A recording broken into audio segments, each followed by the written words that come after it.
There we go. Yeah, it's trying brand new system, brand new setup. Um, man, I didn't even know this was work. So personally, I'm kind of happy it does. Oh, it actually does work. So it's kind of cool. Anyway, welcome one and all. How y'all doing? No, welcome back to the Graveyard Dark Gaming Hour. We're back at it again with Zenless Zone Zero. I have not had a thing that has been this interesting in a while, I guess. Um, I've tried some stuff, you know what I'm saying? But it's been one of those things. Hang on, real quick. Let me look at something quick. Yeah, yeah, that's kind of cool. Anyway,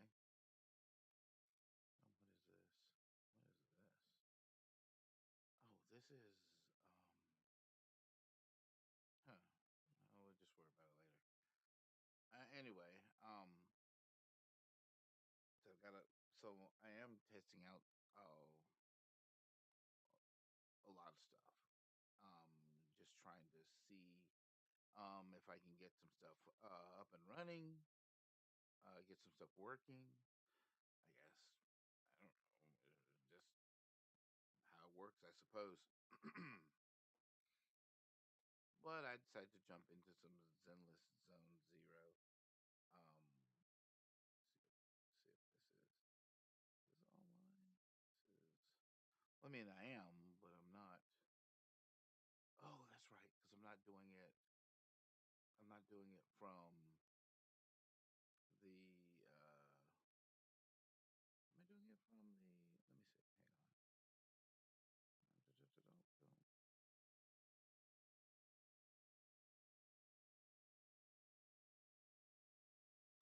That's kind of. I think that's kind of interesting. Still though, everything's up and running, and I don't know what else because it's on both of them. If I'm looking at this right, I'm looking at this right. Yeah, they should be up and running.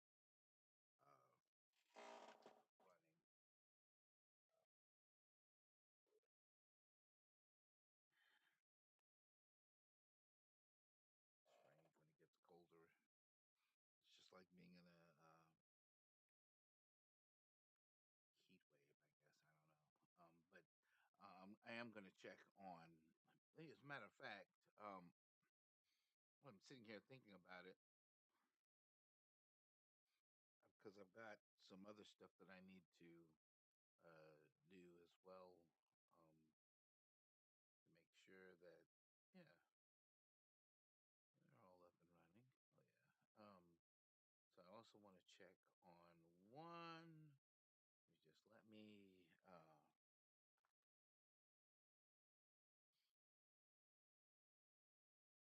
yeah,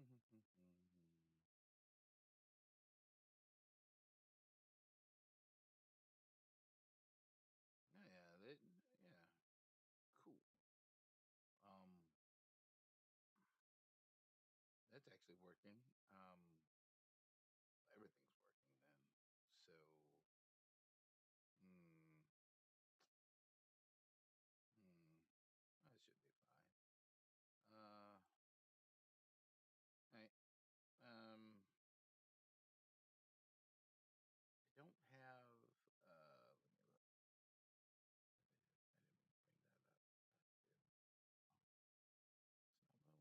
I didn't bring that up. I didn't. Oh, that's not what I wanted. I wanted this. I had to bring this up. Be trying this again. And be trying.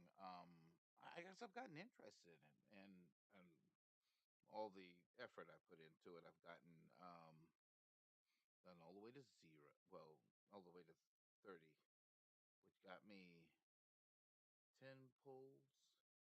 Am I looking at that right? There's about 10 pools.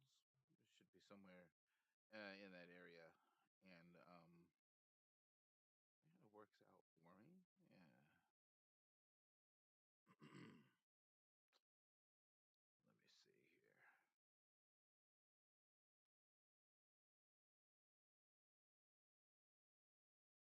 Wish I had the third one, but I unfortunately don't have the third one. I don't know why. I need to set up the.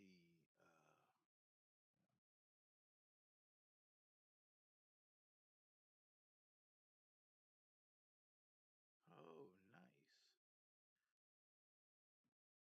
I could do that for hmm, the month. Eh, eh. I'd have to look into it.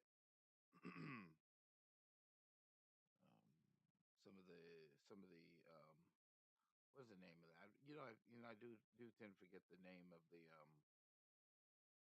you forget the name of the that setup too. Wait a minute here. One more thing. Let me see. What is that?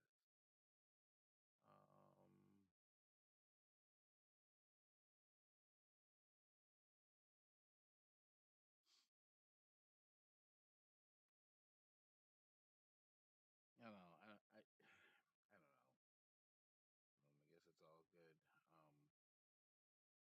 Nothing seems to be. Yeah, it's that's interesting. Actually, working anyway. Um, don't have any. Let's see. What am I running right now? Strange. She's giving me both, but it didn't. But they're up and they're both up and running, so this is all good. Anyway, I want to welcome one and all. How y'all doing there? Welcome to the Graveyard Dark Gaming Hour, going for some obviously Zenless Zone Zero.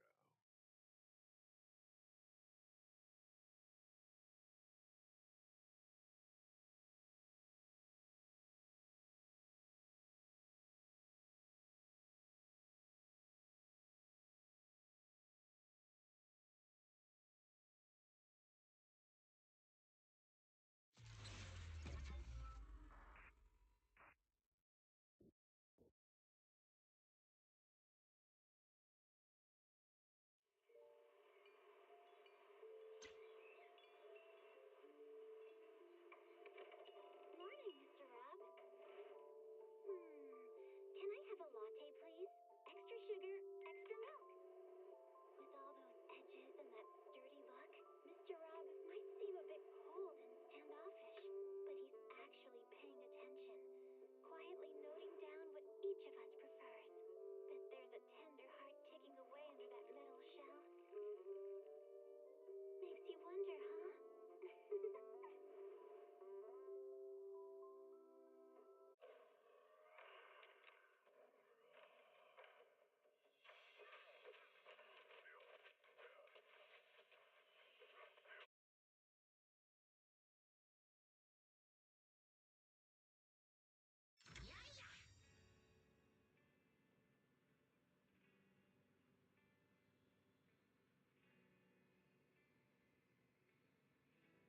I mean, that's kind of cool.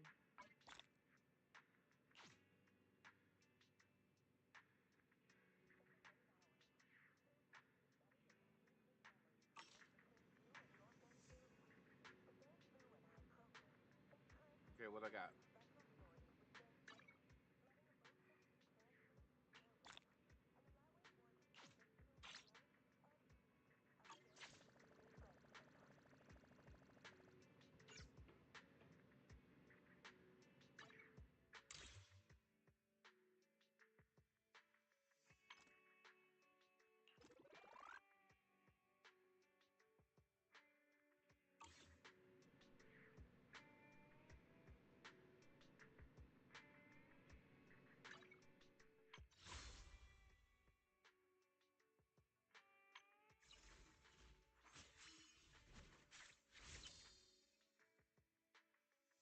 jealous.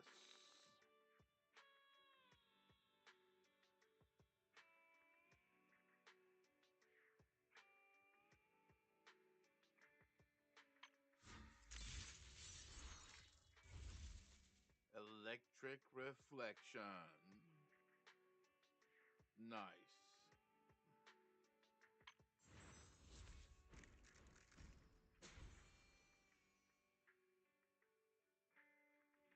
S-Class.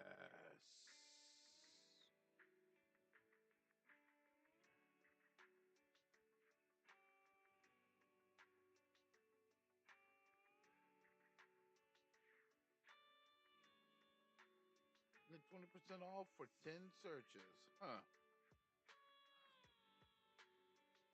I would prefer her over, let's see.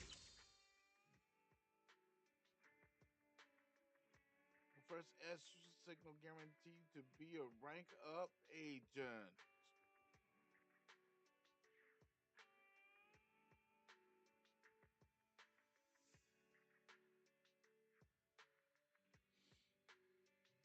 I mean,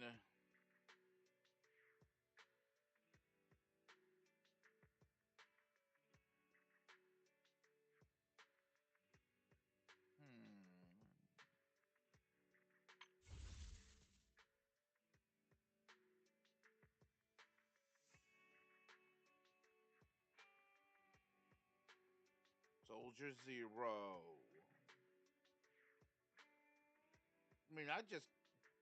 Didn't I just come across these characters? I guess it's fine. I don't know. I want this character. This is a cool character. I want this character. What about this? What's the story here?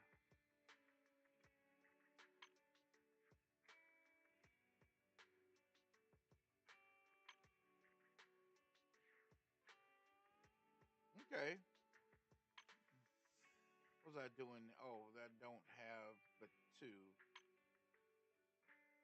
And that gave me 9. But that's also a question.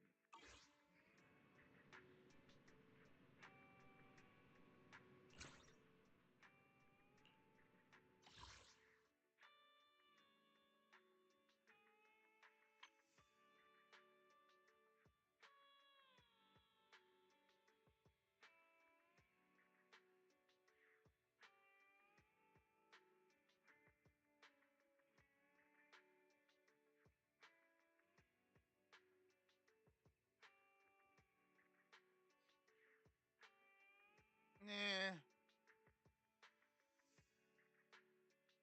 It's casual chat though. So is that, I don't know. Mm,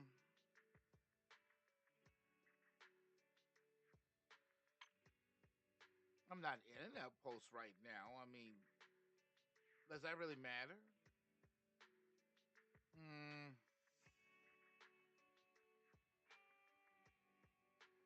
What is the point of joining an outpost anyway? You know what? I'll leave that. I'll leave that alone until I figure out what is the point of joining an outpost.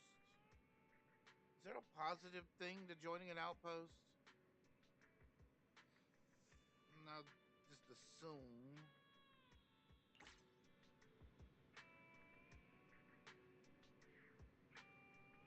All right. Let's see. There's nobody in here.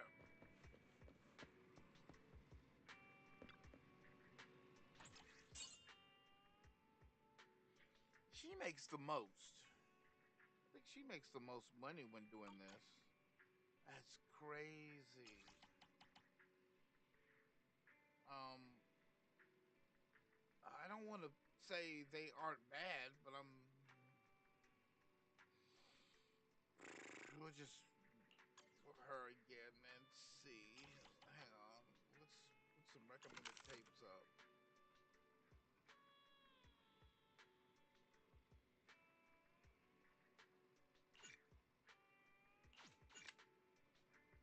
All right.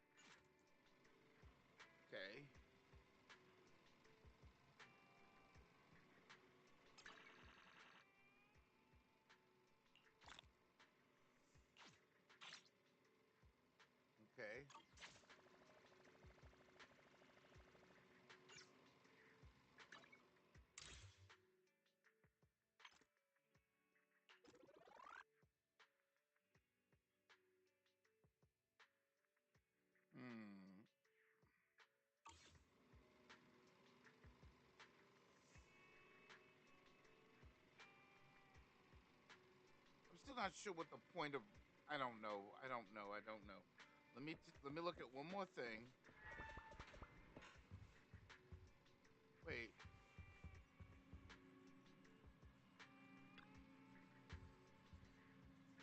organizing your commission schedules for this week. Your commissions and routine schedules have been pushed to your smart system terminal.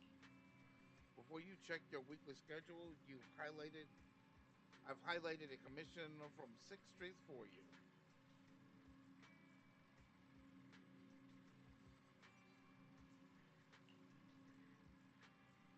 The commissioner is listed as the wishing sprite.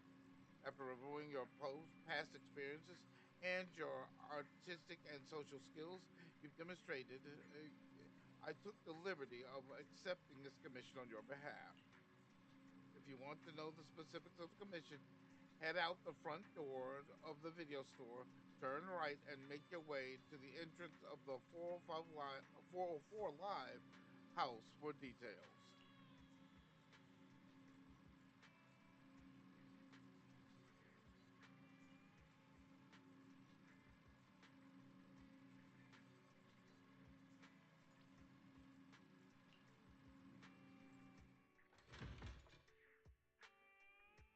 They automatically make me go. Oh, they did. What the frig?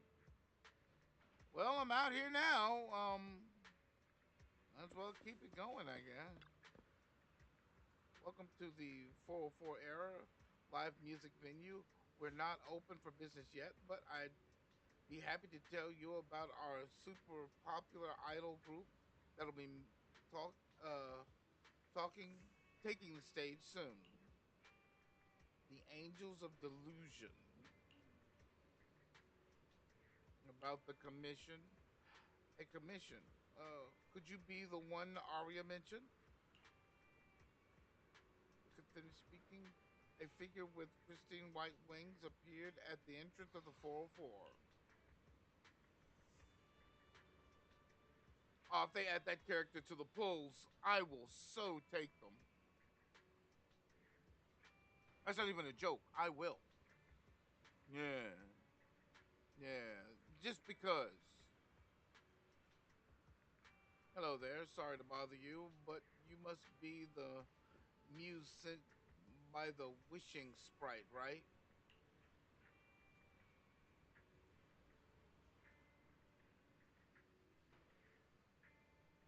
Muse, you mean, yeah. Like those super awesome, super smart sprites that show up with hints whenever everyone's out of inspiration. And then, suddenly, everything just falls into place. Well, maybe I'm not that miraculous. I don't. You introduce yourself to the young lady as the video store manager. So, the muse was actually the video store manager from across the street. Sounds like something straight out of a fairy tale. Ah, sorry. I was caught up in the being excited that I forgot to introduce myself properly. I'm Aria from Angels of Delusion. As the lead vocalist of the group, I'm working hard to improve right now. Hmm. Hmm. I. It's not like I'm that amazing. It's just Nan going and Suna really believe in me. But lately, everyone in the Angels of Delusion has been struck without any inspiration. I didn't know what else to do, so I had to ask the Wishing Sprite for help. The Wishing Sprite actually reached out to me. It said the muse would appear at the entrance of the 404 in the future, and that our inspiration would flow along with it. You must be the one.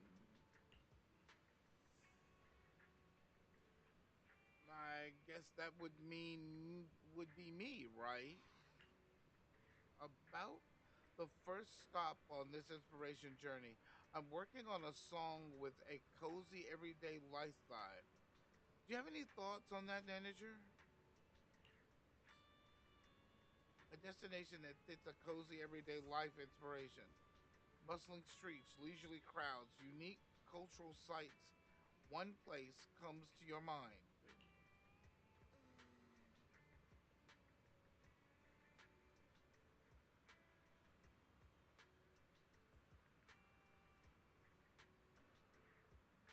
Hmm. How will I know? Doesn't even matter if any one of them are not right. That's the question. There we are.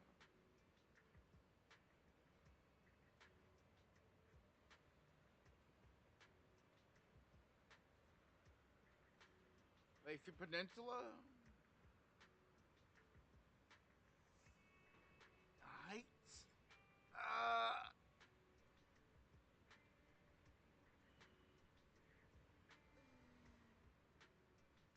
I don't know where the other one is. Well, I'll just go with the first. I heard about it, but it's too far away, so I never made it there. Would it be okay if I invited you to come along, manager? Sure, no problem. Looks like you two are headed on a long journey. Stay safe out there. Then let's meet up at, what's that? Felumi Heights later, manager.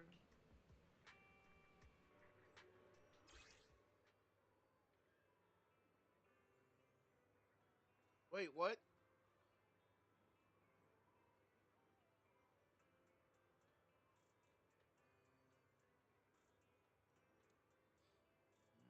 Okay.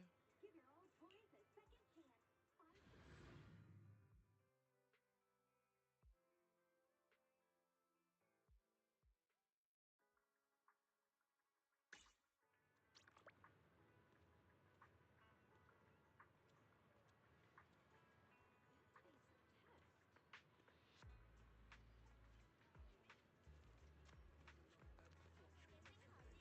There are literally two targets.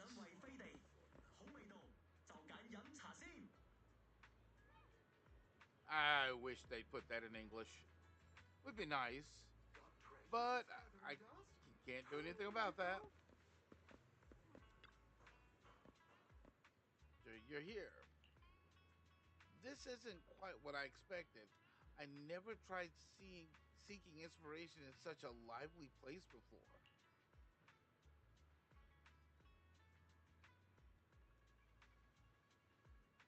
Even with the beauty filter maxed out, it doesn't hide my acne. Let's do the setup number two. Her lowers her head slightly, her eyes scanning the crowd at Full-On Heights with a mix of curiosity and shyness, just like a little robot observing the world. But Arya doesn't look anything like a robot at all. What a strange connection to make.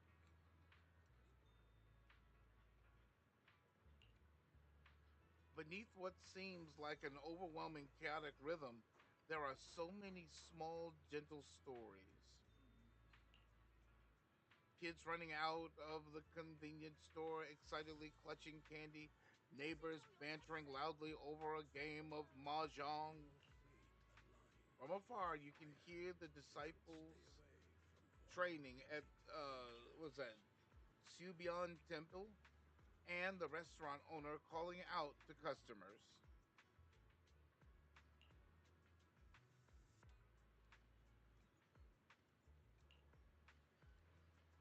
For that everyday life vibe, we if we throw in a simple live instrument combo, then weave them together with an easygoing smooth beat to form a warm melody, Thank you for the galactic battleship a theme, peaceful everyday tune. I think I'm getting some ideas.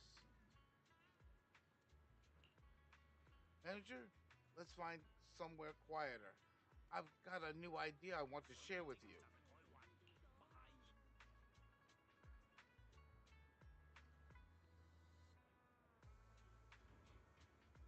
Hang on, stay right there. Don't go anywhere.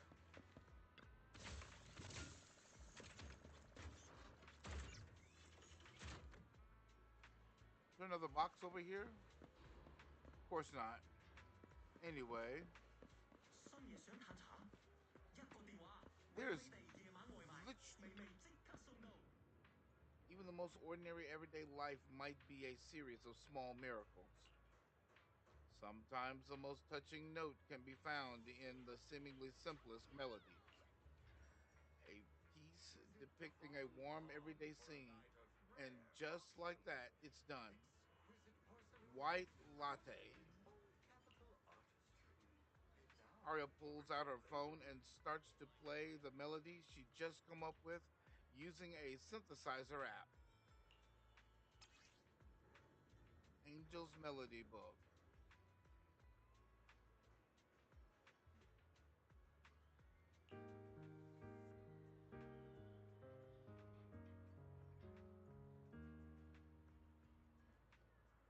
Okay,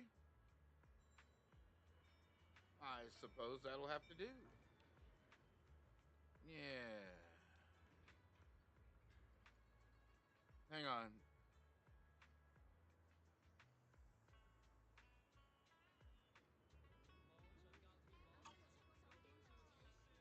What do you think of this one? It's not too bad, right?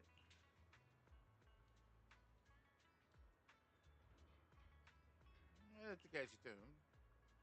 I'll keep working on it.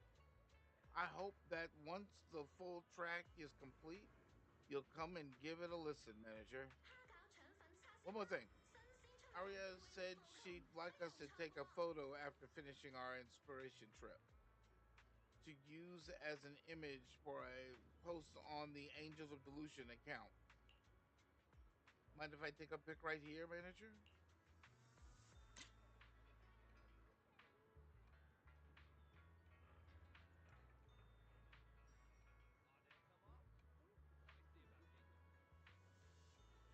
Antique curios now in stock. But Special wait. discounts for discerning collectors. Okay. Don't miss this rare opportunity.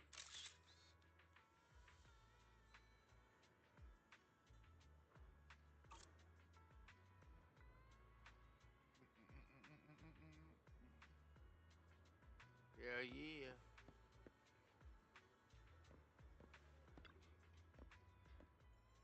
These photos are amazing. You've captured the neighborhood and all the corner shops perfectly. If we were to make an album about the laid back pleasures of everyday life, I'm definitely using this photo for the cover. And with that, the, the mission Aria gave me is complete. Thanks for everything, manager. Let's head back to the 6th Street now.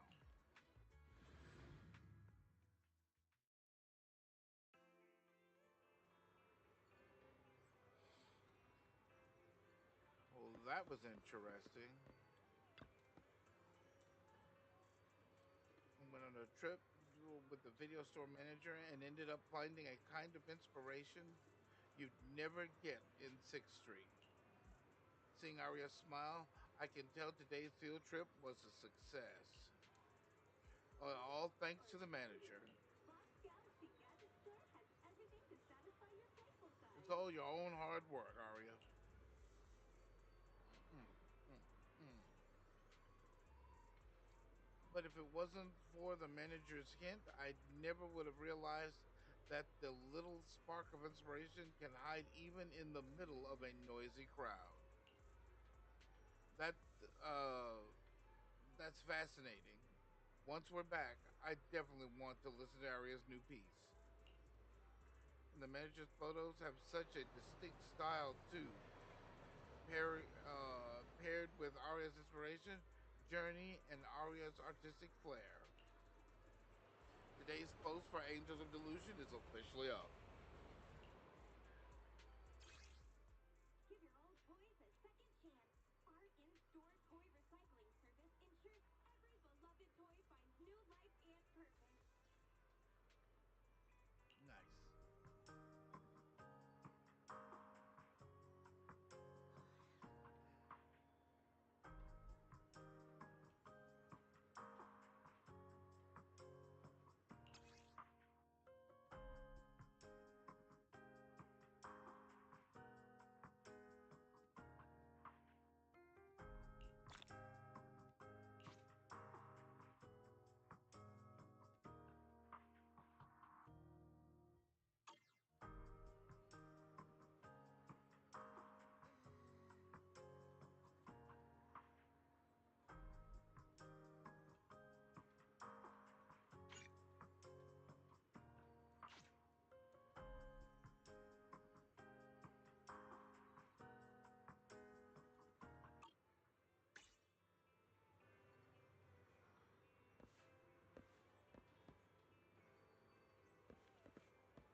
since we're already at the video store, should we ask Master Proxy to recommend some films?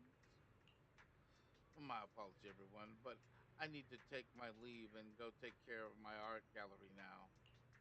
Oh, so you actually own an art gallery? I also need a convenient social identity for various reasons. The title of gallery owner works quite well. All right, stay with Mr. Proxy for a bit longer.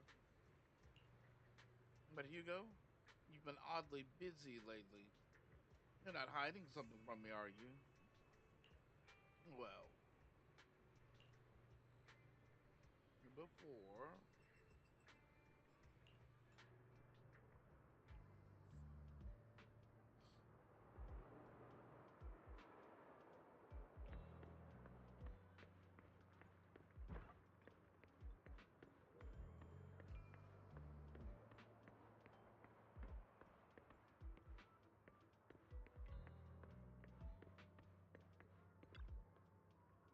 Well, this is our deal, dear collector, Mr. Hugo. Long time no see.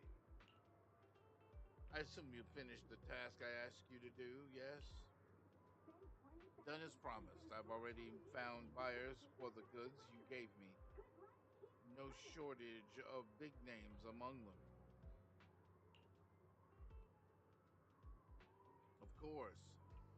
I've also recommended your gallery to them as instructed and spread the word about it in the circle. But getting rid of all this exquisite stuff is suddenly got in trouble, are you? If you have funding issues, I'm also your guy. I've got friends who offer loan services. Thank you for your concern, but my cash flow is very healthy, and I have more than just you as my middleman. In essence, I'm just looking to boost my gallery's reputation in the scene. I see. Those rare pieces in your collection definitely caught a few eyes. I'm sure they'll all looking forward to collaborating with you. Thank you for your kind words.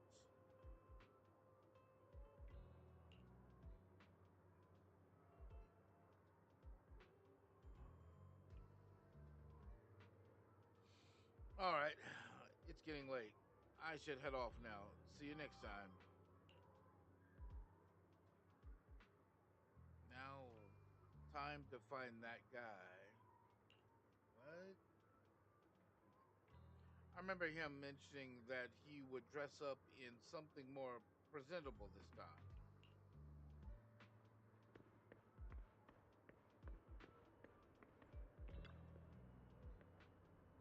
Let's meet at Luminous Square.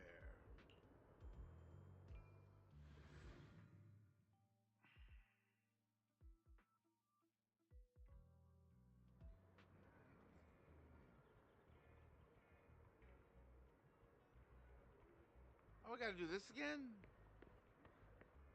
I'll go to the one closest to me, I suppose. Yes?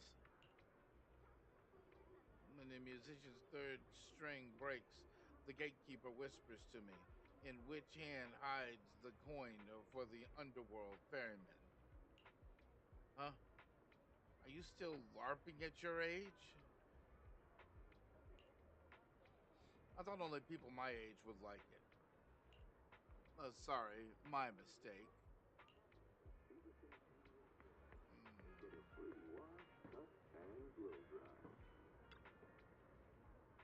Mm.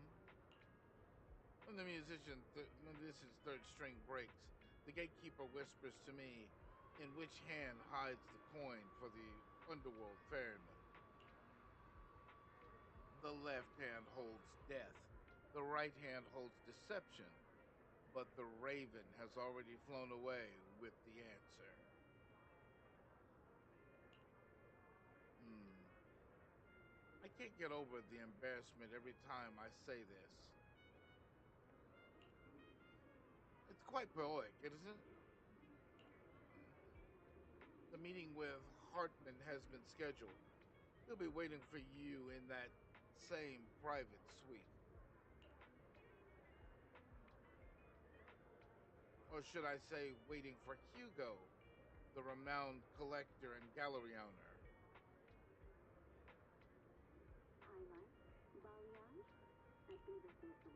Thanks. I know I can count on you.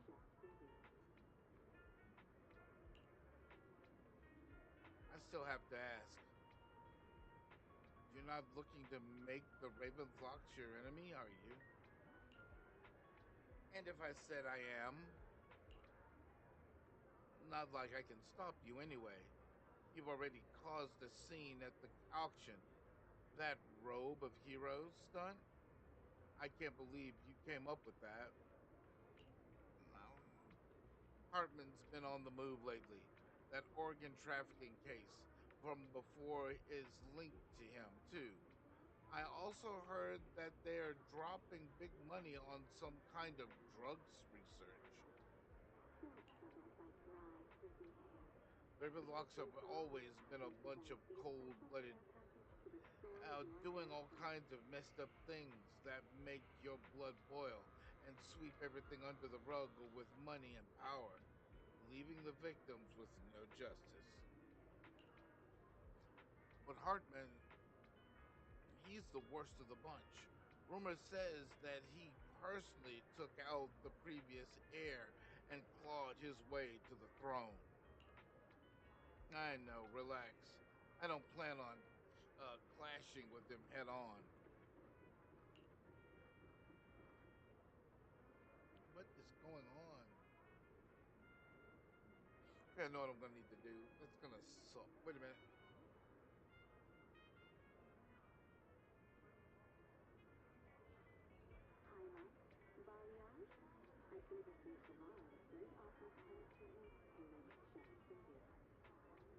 Drain the darn thing. You better not. I don't want to witness Mockingbird's folly of trying to crack a stone with an egg. I prefer to see it as more of a gambit.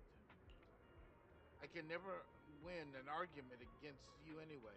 Don't forget, the Ravenlock family is in bed with those Exaltus lunatics. Who knows what awful schemes they've been cooking up lately? Might as well test this while I'm at it.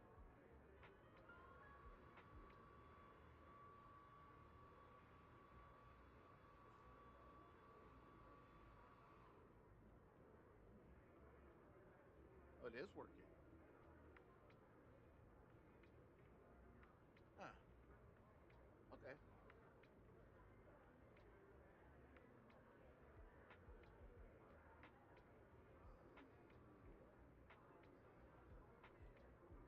I used to have, give me a minute. Starting this month, top up at Feverson Beauty and Hair Salon and get a free wash, cut, and blow dry. That's not what I'm looking for.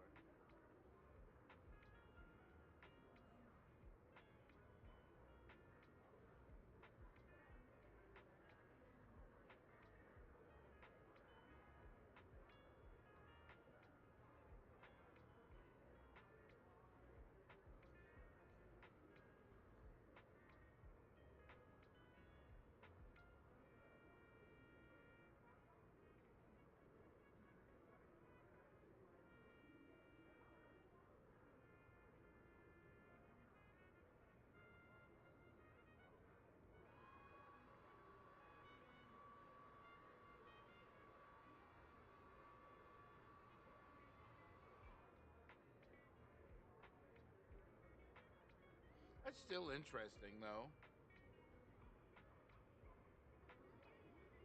The first time that I've used that much. Um,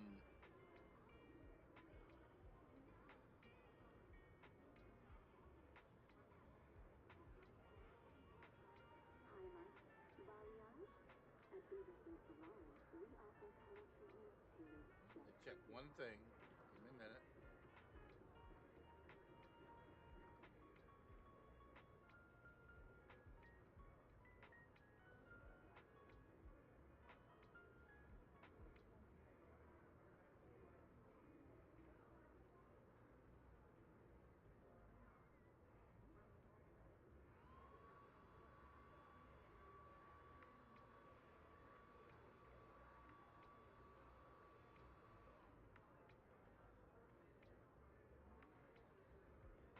just a minute.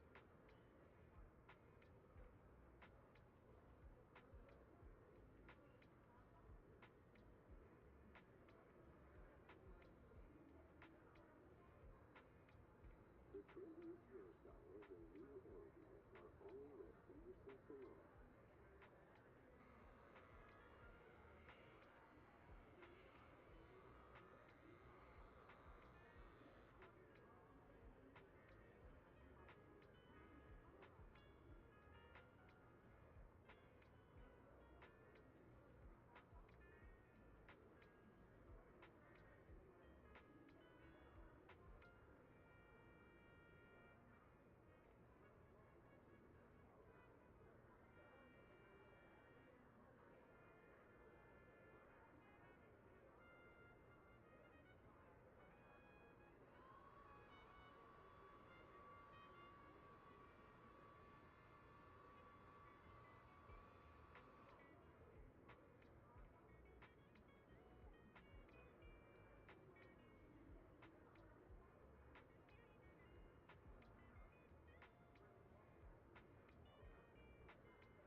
Highlight, balayage.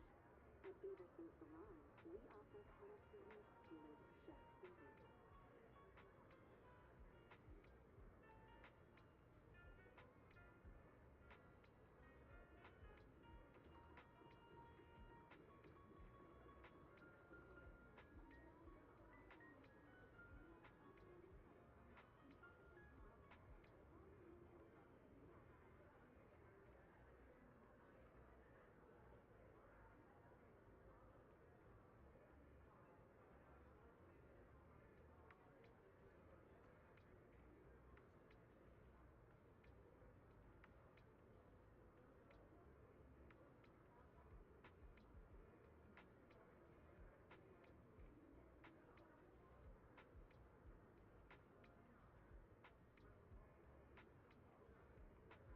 Starting this month, shop us at Peterson's Beauty and Hair Salon and get a free wash, cut, and blow dry.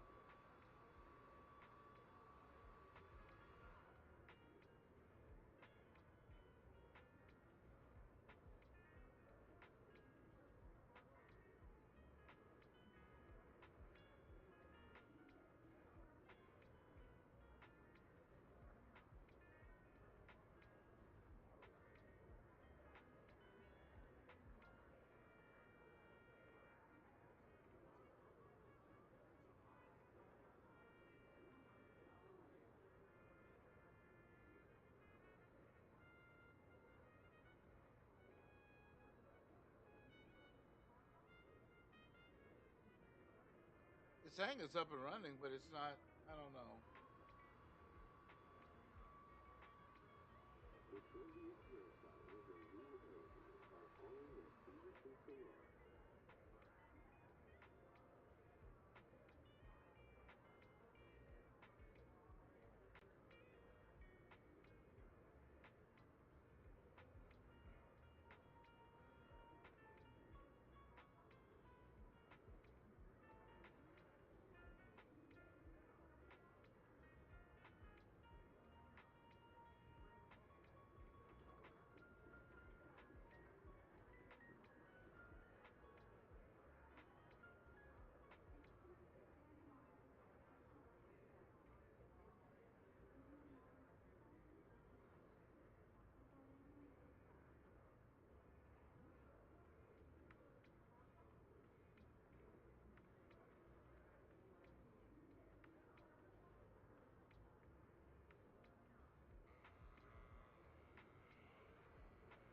Starting this month, shop us at Peterson's Beauty and Hair Salon and get a free wash, cut, and blow dry.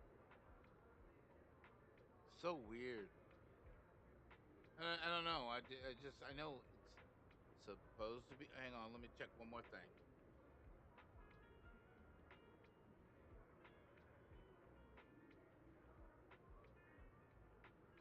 There we go. Mhm.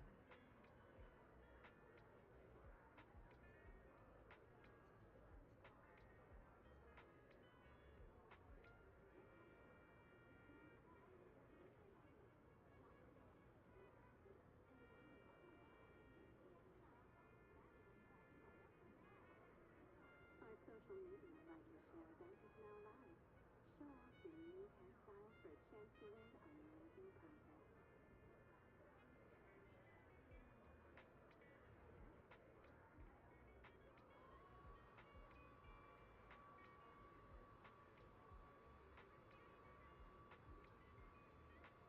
Oh, hell yeah.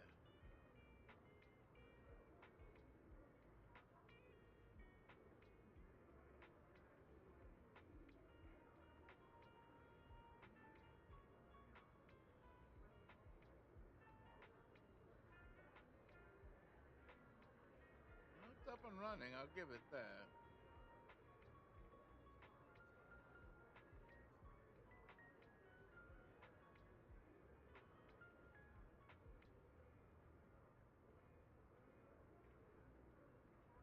Highlights, balayage.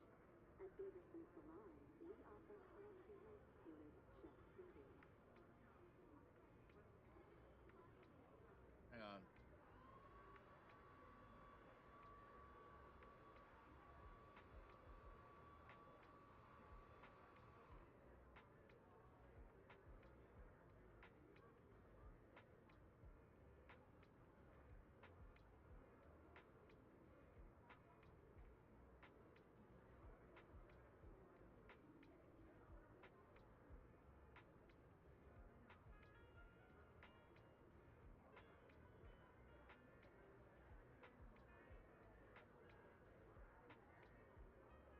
Because it's one location streaming. Okay.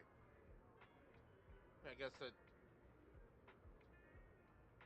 Starting this month, top up at Davison Beauty and Hair Salon and get a free wash, cut, and blow dry.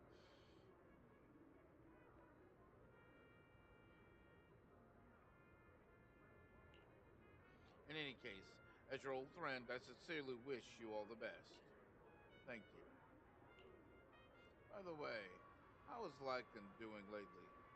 I haven't seen him in a while. What? I know you two split up, but it's been years.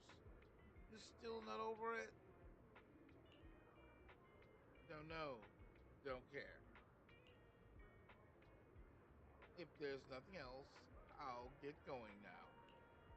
All right, fine. Good luck.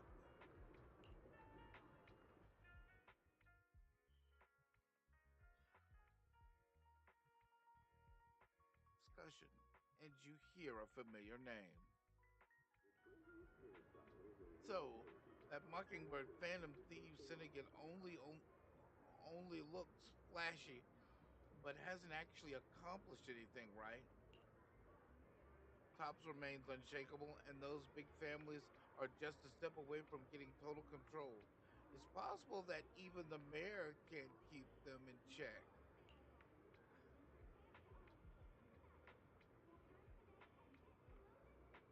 But doesn't the mere existence of Mockingbird serve as some kind of warning? Every time they release a crime warning letter, fear erupts among these evildoers. Really? But what can they actually change? In the end, it's probably just a game. To the big shots, Mockingbird is like a fly, annoying but deadly. So they just let it be. So what do you think should happen? If you ask me, you have to dismantle everything from within if you truly want change. Without power influence, it's all futile. The first step should be accumulating resources by any means necessary, and if possible, joining tops. After all, to establish a new order, the old one must be demolished, just like how creation requires destruction. Sounds exactly like something a villain would say. If it's really possible to join tops, many would probably defect immediately. True, who would turn down money?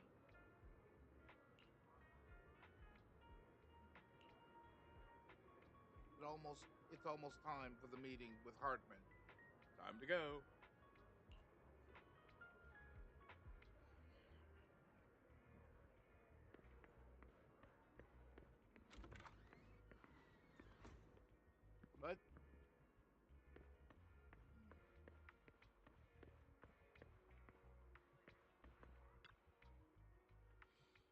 Mission has been confirmed. Esteemed guest, would you like to enter the private suite now?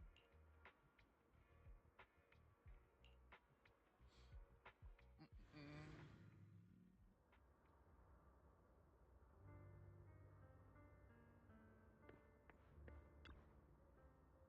You're the one who has business with Master Hartman, correct? Master Hartman's time is extremely valuable, and he has graced you with this meeting amidst his busy schedule. I sincerely hope you bring something substantial to the family. Worry not. I stand here precisely because I have enough leverage. Hmm. You had better.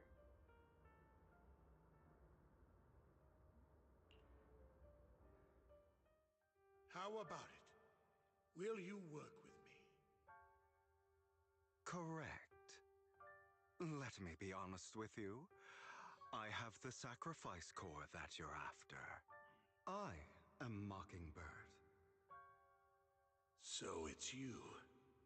I never thought you'd be so bold as to come see me alone. Relax, my friend. As you know, if I can sneak into such a heavily guarded auction, then naturally, I can just as easily slip away right now. I'm here with the sincere intention to seek cooperation. I can give you that sacrifice core.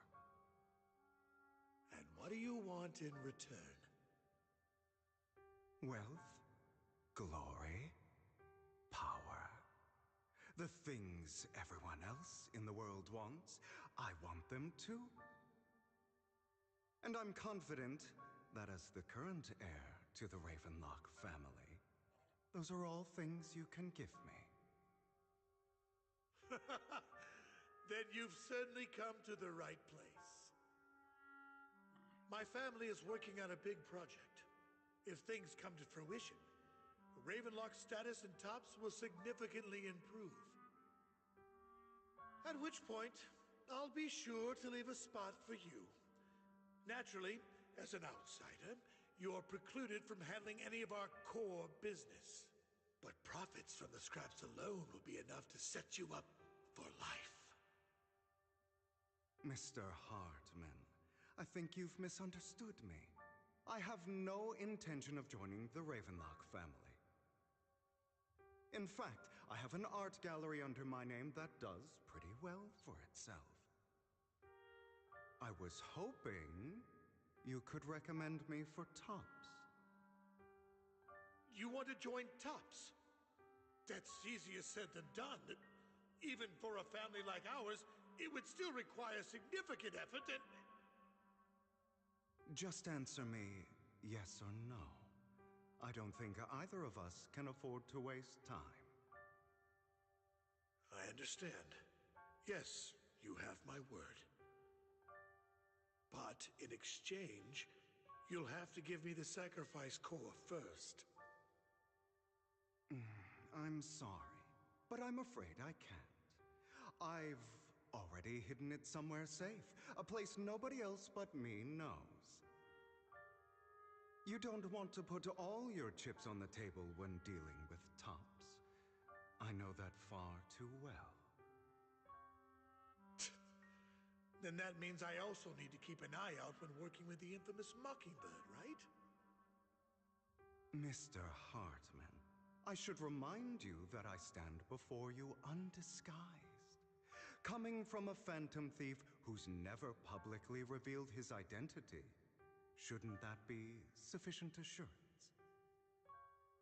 If I betray you, then you merely need to lift a finger to wipe me from the face of this world. You do make a valid point there. In that case, you have a deal. I appreciate your trust. Why don't we celebrate our new partnership with a toast? He calls over the waiter to pour 2 glasses of some expensive-looking deep crimson liquid. He lifts his. Having a drink before undertaking anything important is a family tradition. It's good luck. As an outsider, it's a real honor. By the way, you aren't the only member of your organization, are you? Shouldn't all your companions agree to this deal first? You don't have to worry about that. I'll make sure she agrees. Otherwise, I'll get rid of her too. Seems you'll do whatever it takes to get things done. Great things lie ahead for someone like you. All right, let's leave it at that for today. I'll contact you about what to do next.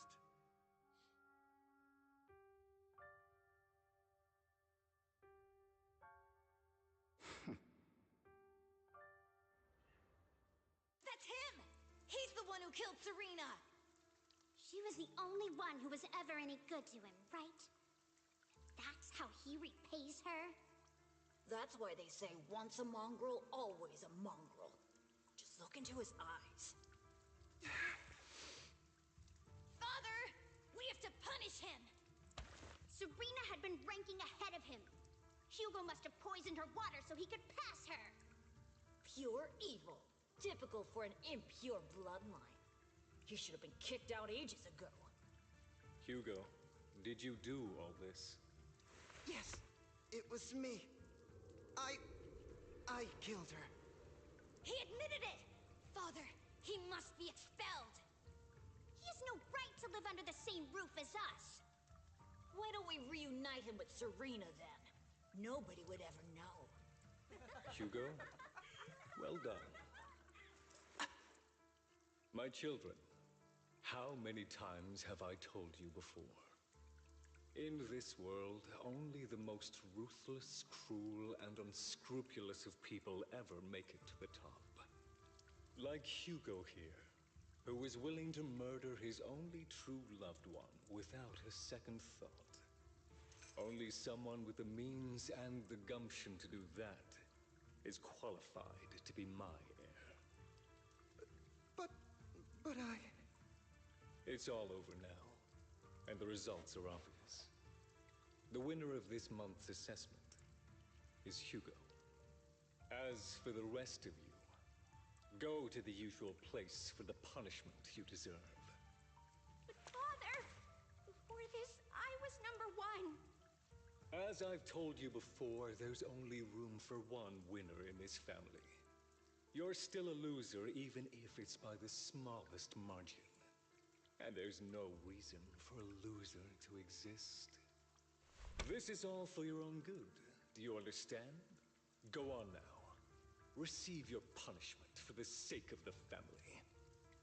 Yes, I understand. I'm sorry.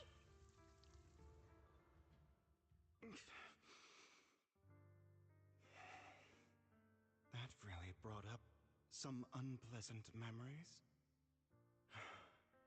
It won't be long. Soon, it'll all be over.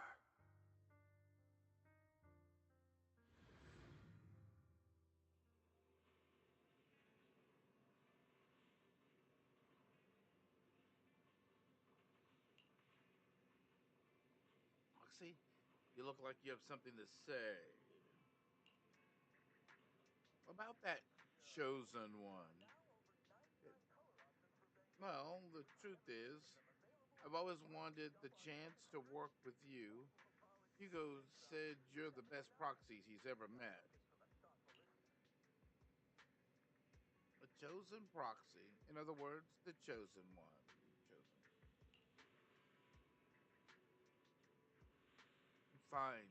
I'll believe you. Hmm. By the way, are you free now? If you're not busy, would you mind taking a walk outside with me? Anywhere, fine.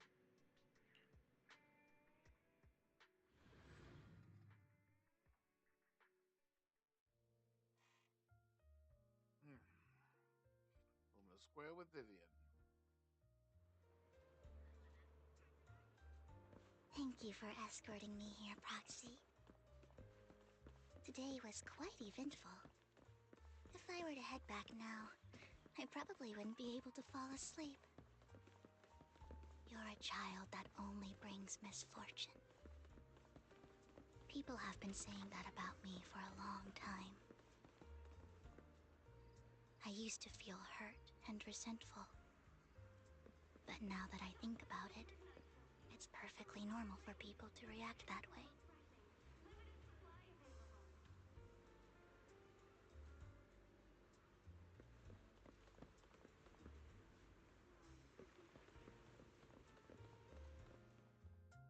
Why do I only predict suffering? If I could predict happy things, joyful things, would people like me a little more? Maybe. Fate truly is set in stone. Often, I want to help these people avoid their miserable fates. For a time, I even thought that I was successful, that I could change people's destiny. But it was all an illusion. In the end, I couldn't do anything at all. So, I was really happy when you said that my abilities weren't a curse, but a gift. Thank you, Proxy. I'm so glad to have met you. And you're also a fan of Lord Phaethon. It's like we were fated to meet. I don't know why, but I feel completely at ease when I'm by your side. I feel like I'm free from judgment, from blame. Like, I don't need to worry about anything, and can just be my own true self. Perhaps people really do possess an aura, and ours just so happen to be extremely compatible. By the way, you asked me before about Hugo. I don't really know much about him. He rarely ever talks about his past. But judging from his eye colors, you can guess he's probably the bastard son of a renowned family.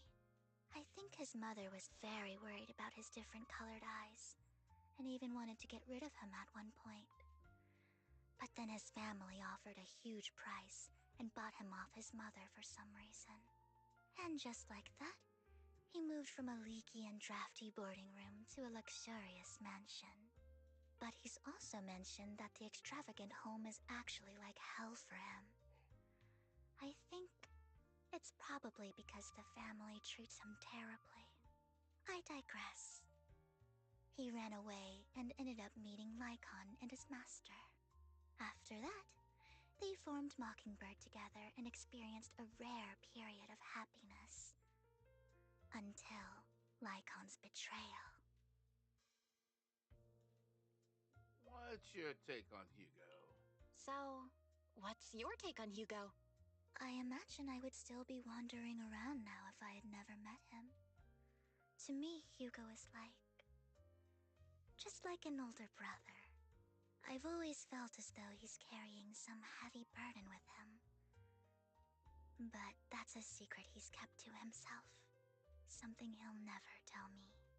Sometimes when I look into his eyes, I can feel that he's really struggling with something. Even though he may say some extreme things, Hugo really isn't a bad person. I think one day he'll tell me his secret. Until then, I just have to wait. Wait and trust him.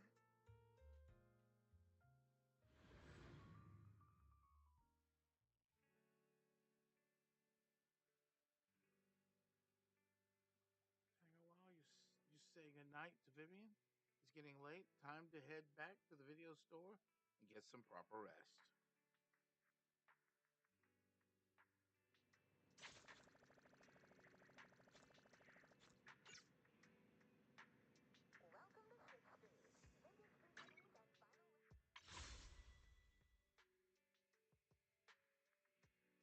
I mean, there's a new thing out now.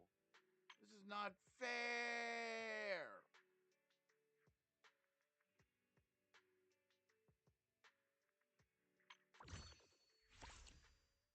This was an exclusive character here, and this one here is Also an exclusive, as a matter of fact. So and these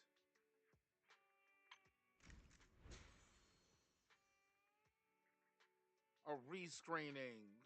Okay, okay. I mean, I need. Is the concert starting? I do need another ether character. I suppose that's fair. And then what is her? What the hell is she? She's physical. I've got plenty of. I've got some of those. And then there's electric. So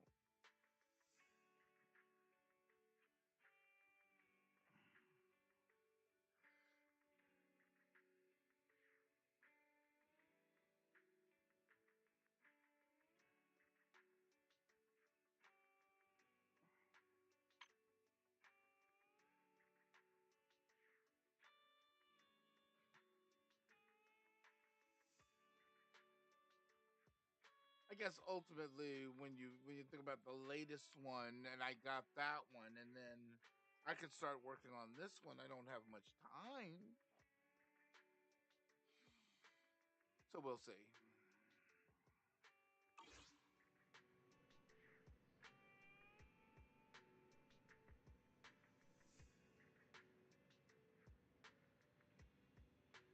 Oh,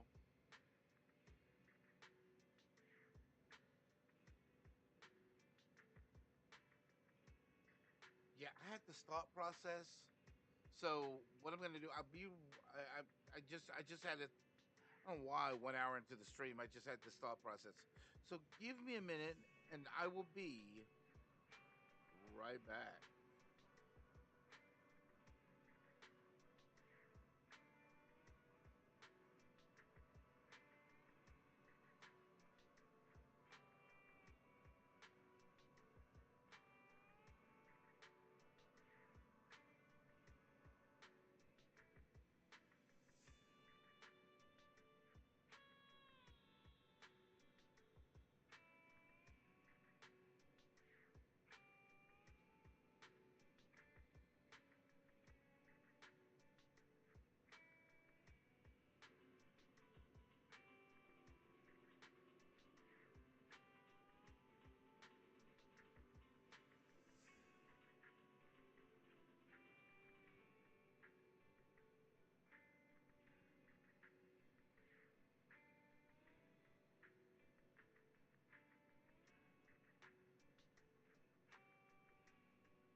Yeah, I started making food, man, and trying to get this food cooking. So I'm still waiting on it to fully cook. So give me a few more minutes, and I shall be back with more Zenless Zone Zero.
Oh hell yeah!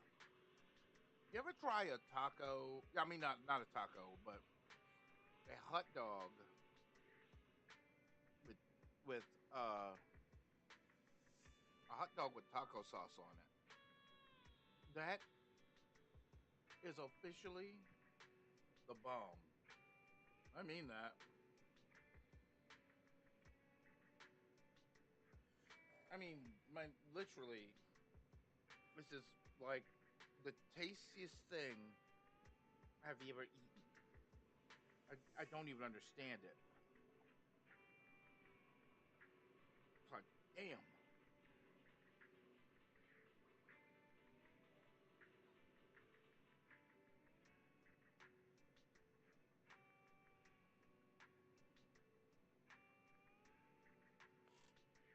It puts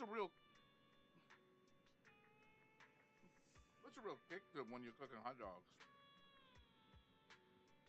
It changes the taste of the hot dog, like dramatically.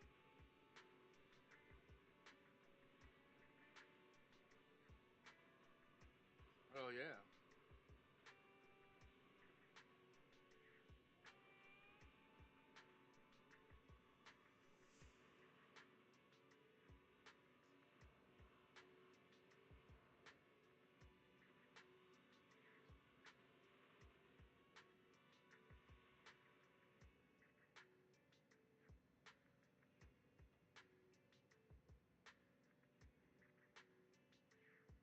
I was real interested, and I was.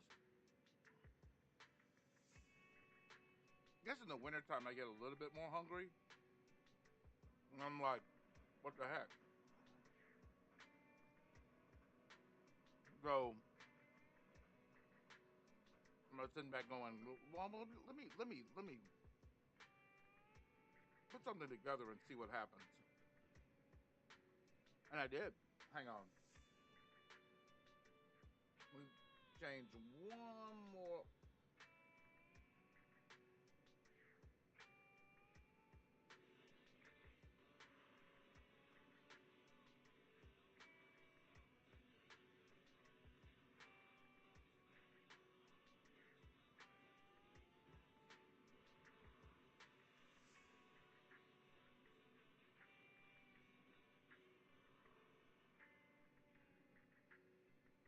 There we go.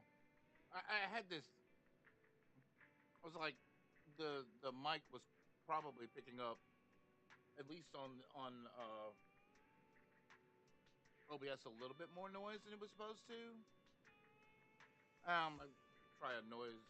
I set up some noise suppression and see if that helps. I don't know. It's whatever. Hang on.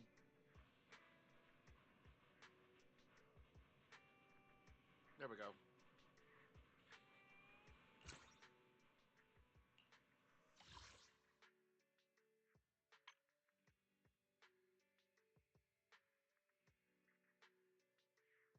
Uh, I don't know the story behind Outpost and what they do, so I don't want to jump into an Outpost thing and say, okay, let's join an Outpost.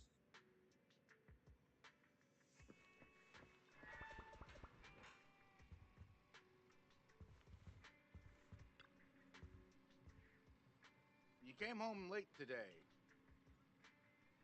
Had a long chat with Vivian. Let's see, it's getting late, so let's call it a day. Once Vivian and the others get in touch, we'll have a lot to investigate.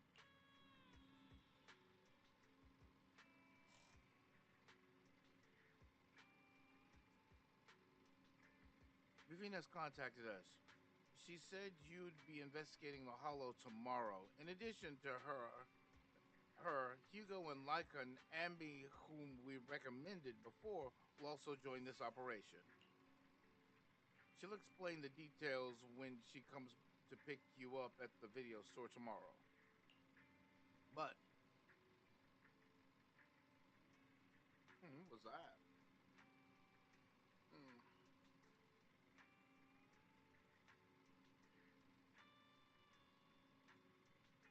Anyway, are you planning on heading straight into the Hollow like you did the last few times?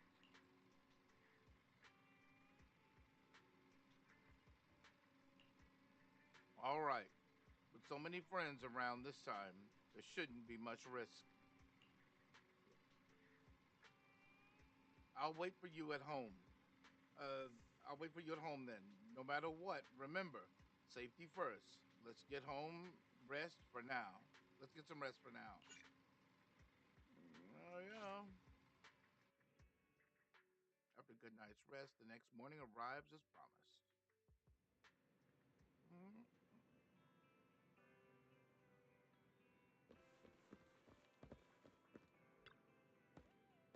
Good morning, Proxy.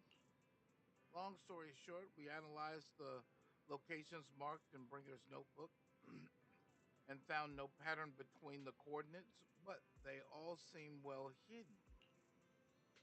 Hugo suspects that we might find something stashed at the coordinates, but it's unclear whether it'll be pleasant or terrifying. In any case, we need to investigate. Our destination today is the Ballet Twins. Let's head there together.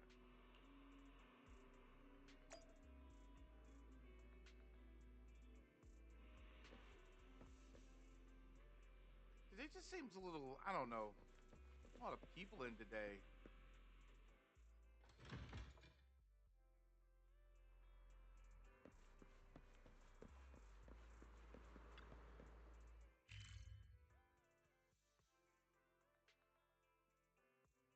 Man, there's a lot of stuff over here that needs to be. Lot of stuff. Huh. Well, we'll just have to deal with it.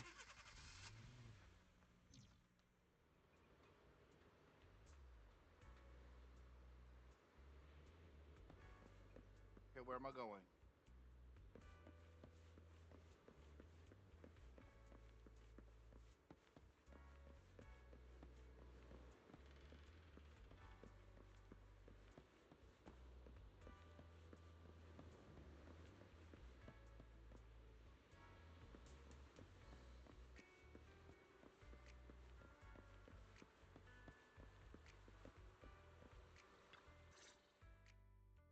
It appears we're the first to arrive.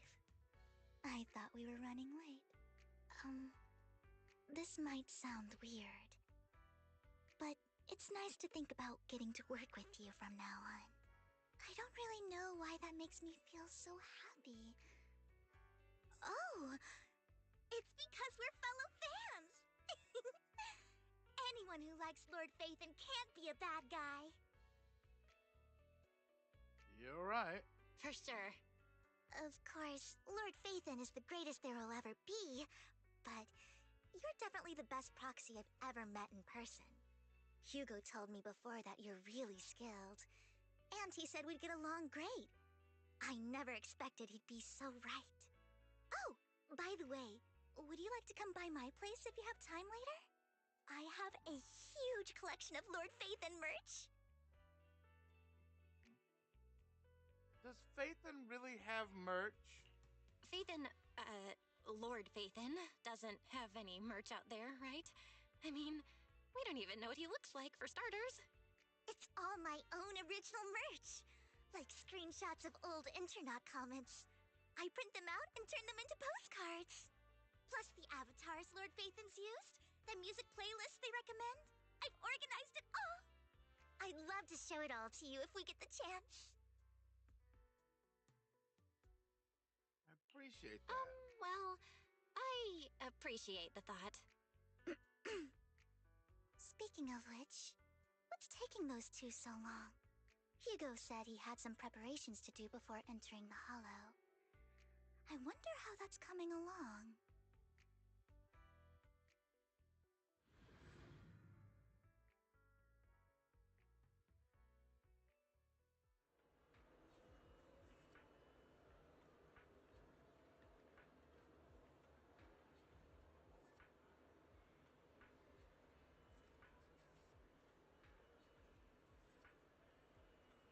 Preparing for the upcoming operation in another part of Lumina.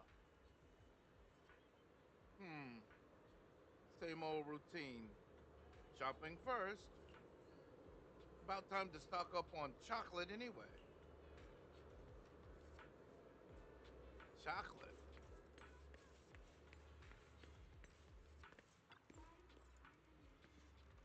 Rations, bottled water, and those chocolate coins. I'll take them in a bag, thank you. The new figure appears. Hugo.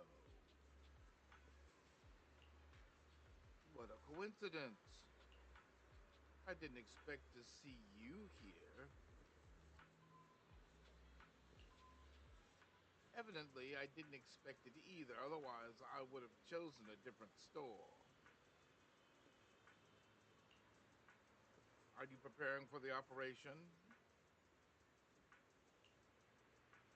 Are you blind? Oh, by the way, thank you for joining us this time and lending your combat prowess. If you could also refrain from revealing your secrets to your dear master, that would be perfect. Mm. The manager went over this with me. You have my word that as long as your actions don't cause harm, I will keep everything secret. How awfully kind of you.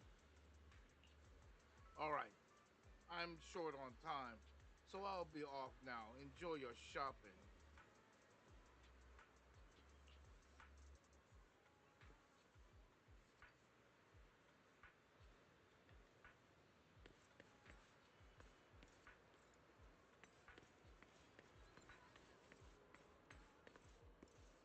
Oh yeah, you got to go by that guy once a week, maybe, or maybe it's once a month.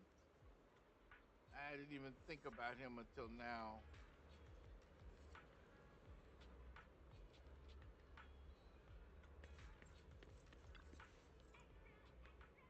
Do medications need restocking too? Guess I'll stick to the ones I'm used to. But a familiar figure appears once again. Mm.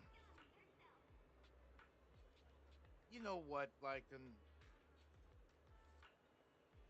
If I were in your shoes and foresaw an awkward encounter with a former partner, I'd choose to go in the way. I choose to go away. Time is short, and this is the only pharmacy around. Besides, I don't see any need to avoid you.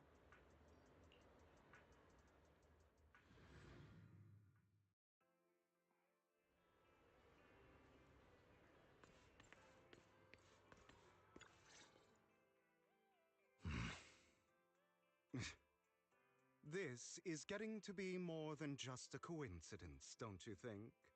Or perhaps you are actually stalking me. If I was stalking you, you wouldn't ever know. Overconfident as always.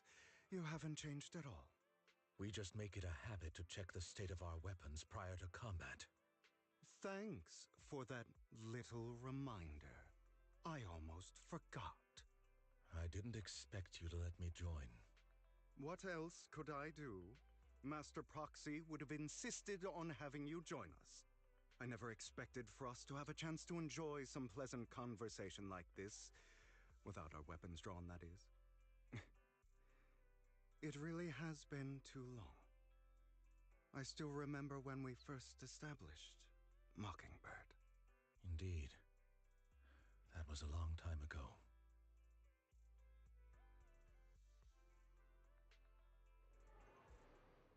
Thankfully, Jack went in peace.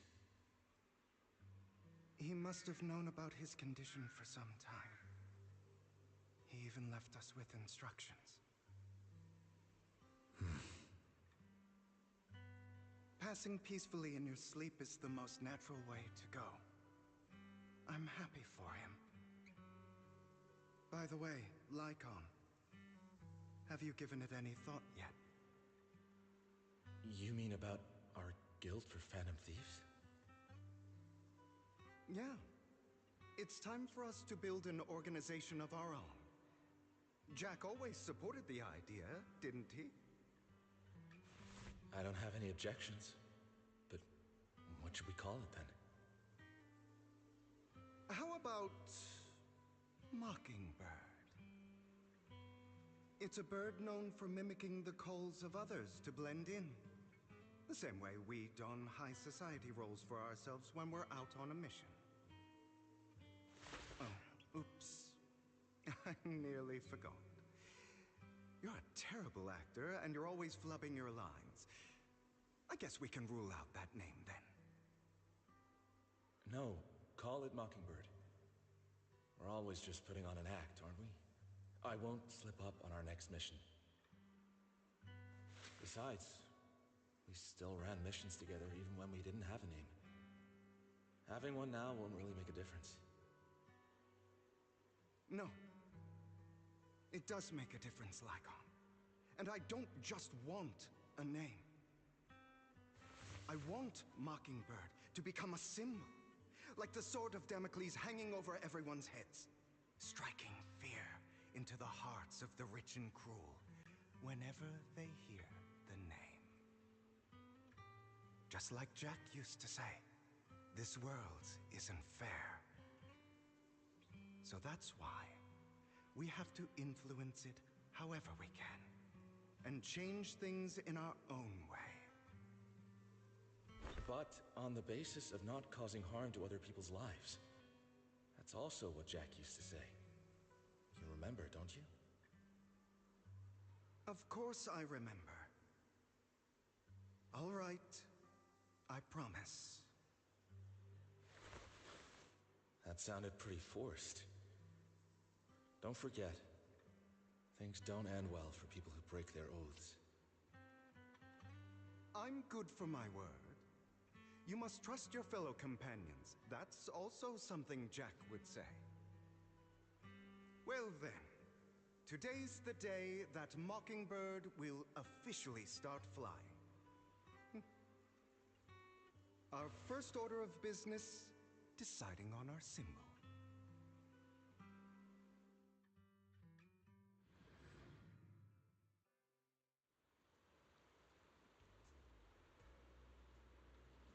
Shared a rare moment of peaceful reminiscence. Meanwhile, on the proxy side, the others joining the operation finally arrived.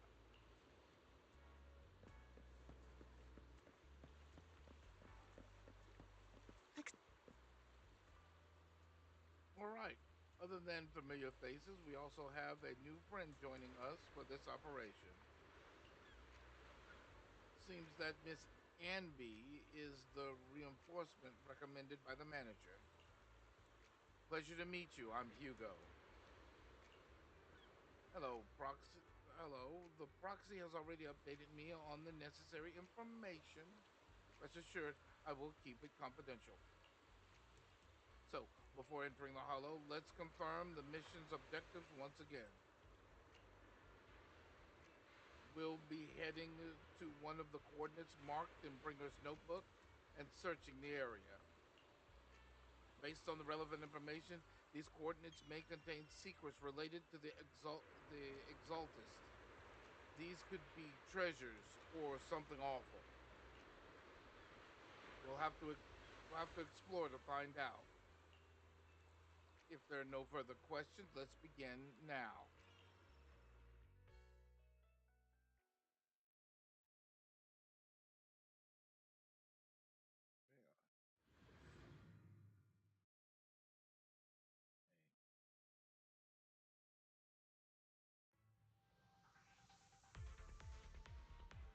I didn't expect the coordinates in Bringer's notes to lead here. Oh, are you familiar with this place? More familiar than you, it seems. Proxy, if they're being too noisy, can I take action?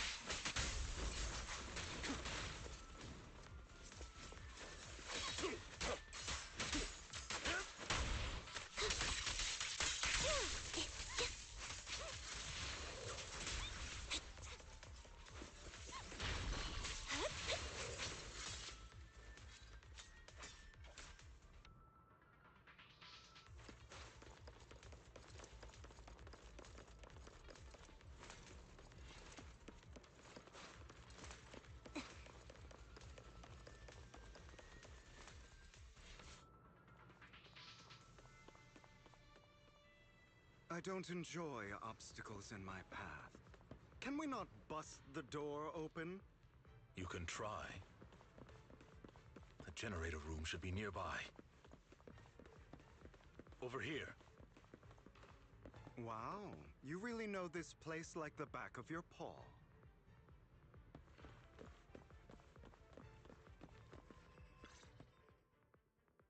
Master Proxy, I hate to be the bearer of bad news, but there's something wrong with the circuit.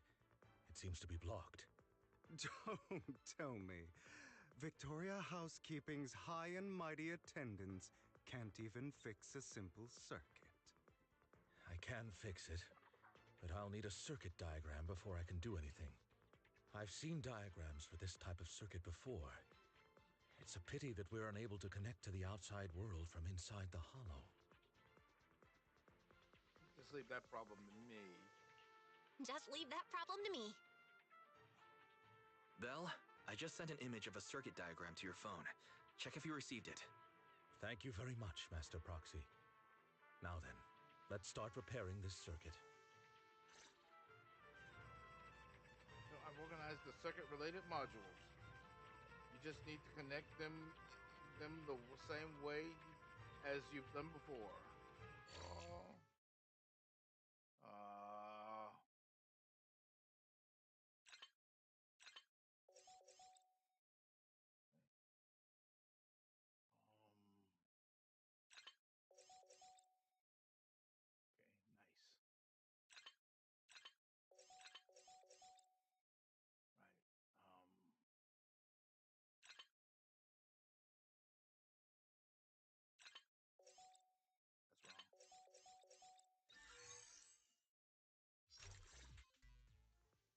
The circuit is fixed.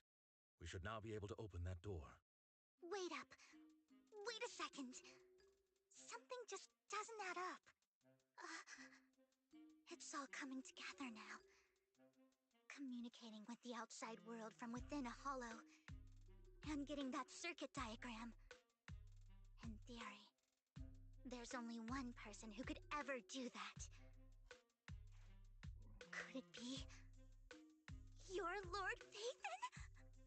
Impossible. There's no way. But then again, only Phaethon could have done that. I mean, you're an incredible proxy, sure. And you're a good person. But could you really be Lord Phaethon? That's me. That's me. I'm Phaethon. Sorry, I just never had the chance to tell you. Unbelievable. Lord Phaethon! I've been your biggest fan for years now! Goodness me, Lord Phaethon was right in front of me all along, and I had no idea. This is like a dream. Could you... I mean, if you're willing, could you please give me an autograph and a group photo and... Oh, the hollow first. Anything you want. We just gotta get out of the hollow first. Oh, okay. Sorry. Guess I got a little too excited. Anyone would be enraptured meeting someone they admire that much. Yeah, if I ever met my favorite movie director, I'd be the same. We should keep moving. This isn't the best place for idle chit-chat.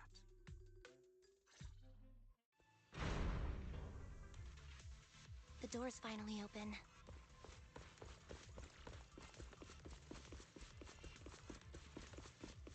The proxy is Phaethon.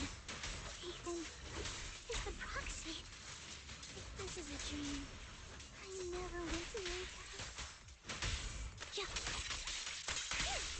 The fissure over there should lead to our destination.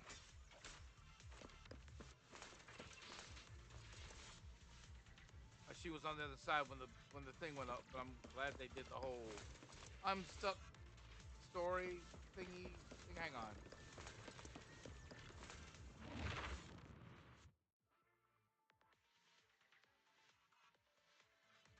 There are more ethereals around. Please be careful, Lord Phaethon.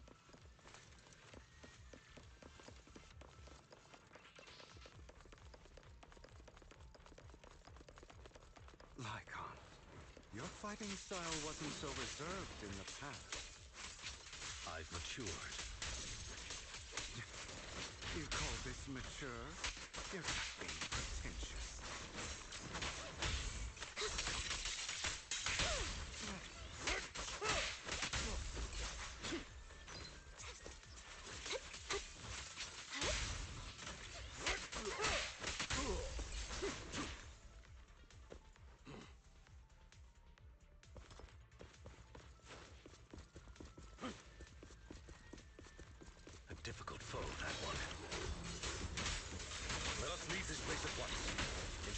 Master Proxy's safety is our highest priority. Yeah, I won't let anything happen to you, Lord Phaethon.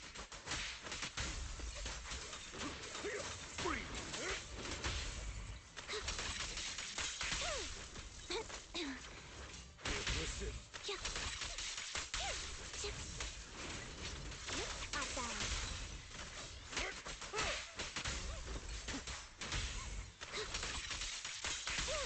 Lord Phaethon, how are you feeling? Are you tired? Do you need a break? Some food? Water? Thank you for your concern. I'm fine.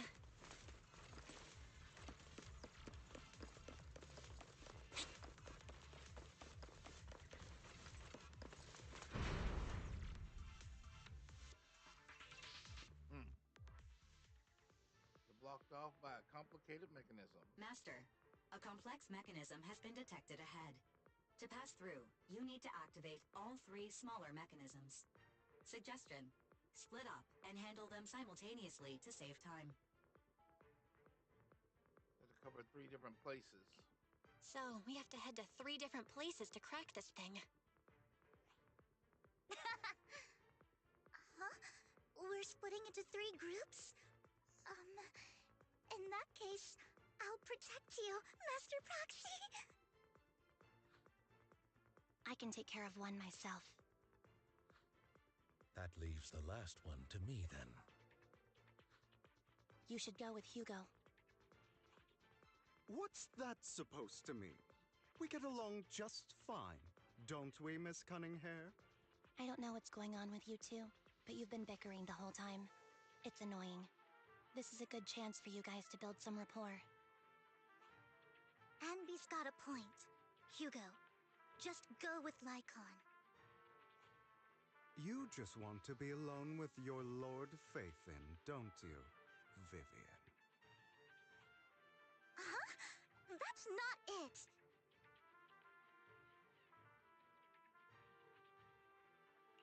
All right. Sounds like a plan. It's all decided then. If Master Proxy says so, then sure. But, Lycon, you better not slow me down. I really want to recommend you two some movies for a crash course on teamwork. So if there's no problem, let's proceed with the assigned squads. You really enjoy posing as the leader, don't you? I believe everyone is well aware that within the Hollow, Master Proxy is the only leader. Do you enjoy arguing like this? Does it make you happy? Clearly it doesn't, Miss Abby. Lord Phaethon, are you tired? Would you like to rest for a moment? I'm fine. As the proxy said, let's make it quick, friends.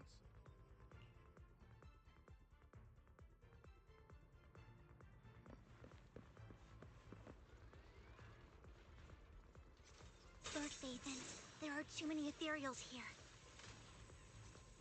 We have to find a way to close that door and stop the ethereals. I'll leave the door to you. Don't worry, I'll take care of these ethereals. I'll not let these ethereals touch Lord Phaethon. What?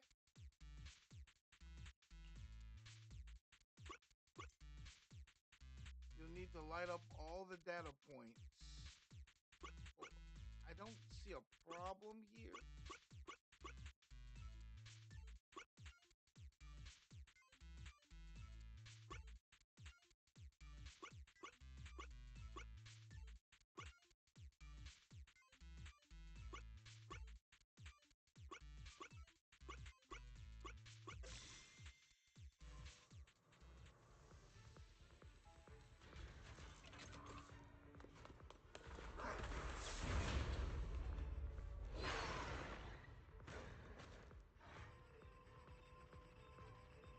All right. Well, that took care of them. All right, let's go this way. Lord Phaethon, seems like we both need to press down on these mechanisms at the same time.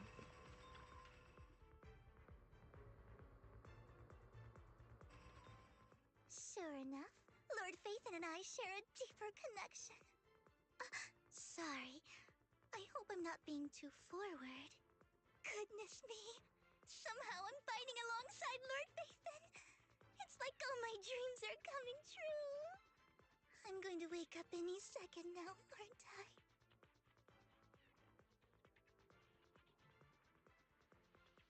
No, this isn't a dream. I'm real, see? You can even hold my hand. Not only is Lord Phaethon incredible, but super kind. That's it. I pledge to be a die-hard Lord Phaethon fan until my very last breath.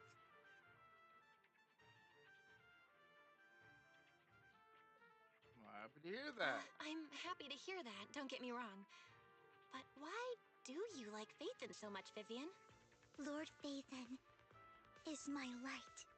The one who saved me in my darkest and most desperate times. Like a deity who rescued me. You probably don't remember, but you really did save me that day. Wow, it's so embarrassing to say all this in front of you. Sorry, I hope I'm not bothering you too much. No, not a bother at all. Of course not. Thank you for your loyal support. I should be the one thanking you. Just being able to see Lord Phaethon makes me the luckiest person in the whole world. Sorry to keep babbling like this. I wonder how the others are doing. I'm sure Anvi will be able to manage. She's great at this kind of stuff.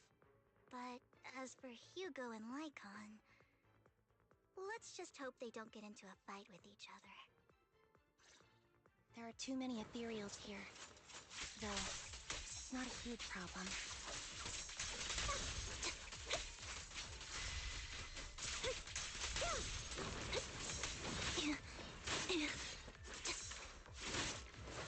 Oh, God, get off me!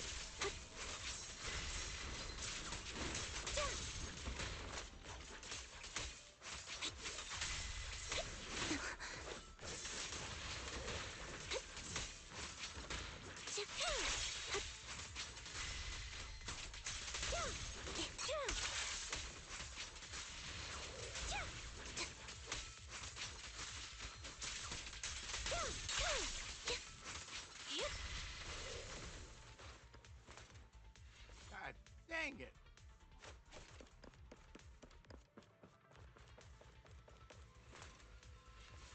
Final step is to operate this console. Just like the movies, bringing down the lever with a decisive pull. Great, no monsters. Let's meet up with the others now. Meanwhile, on Lycan and Hugo's side,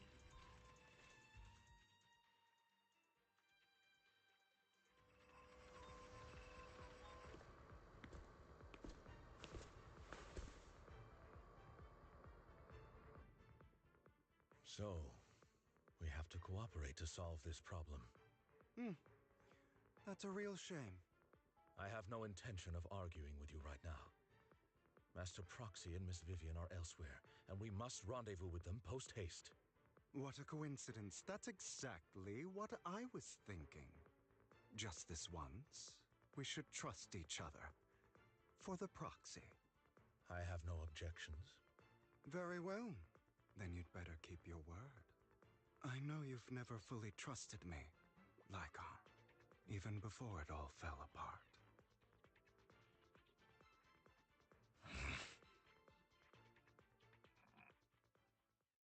this sound for quite a while, seeming to be caught in some You wanted to speak to me alone?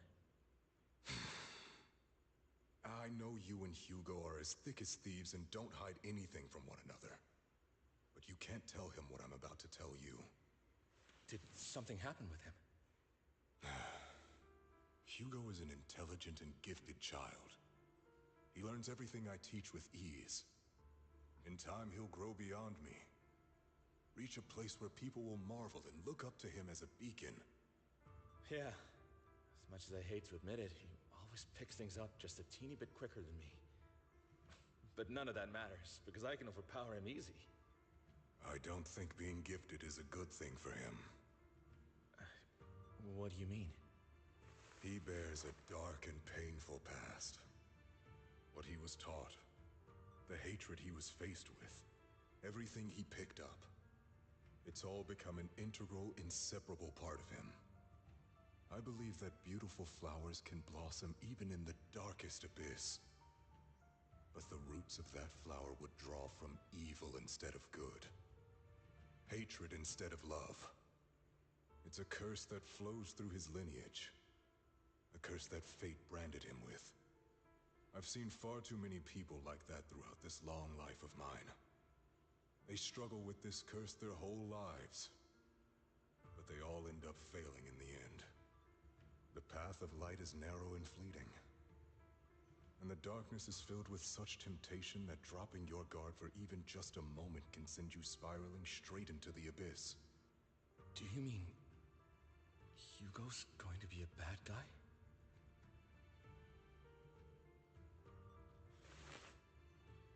I don't know. I hope he'll always stay true to his heart. That he won't give in to hatred and ambition. That he won't become the dragon that must be slain.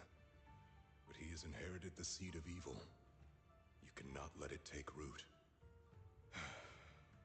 I'm afraid I won't be there to help you. There's not much life left in this old body of mine. So then, Lycon, promise me now. You must hold his chain tight. To restrain him. To stop him. And when necessary, to choke him. After a bout of not-so-happy cooperation, Lycan and Hugo finally managed to deal with the mechanism. You've become slow. Or maybe you've been on guard against me this whole time, and that's what's slowing you down. Looks like I was right. Lycon, I hope you're aware that the one who betrayed Mockingbird and went to work for the Mayflowers was you. Not me.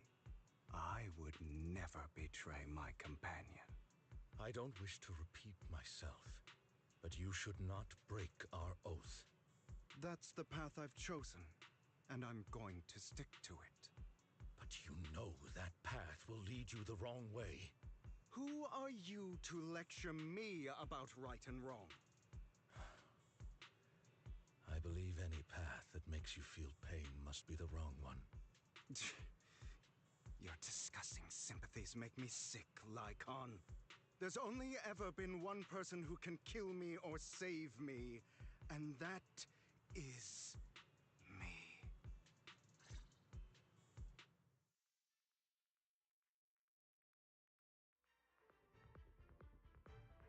Great, it worked. What am I doing?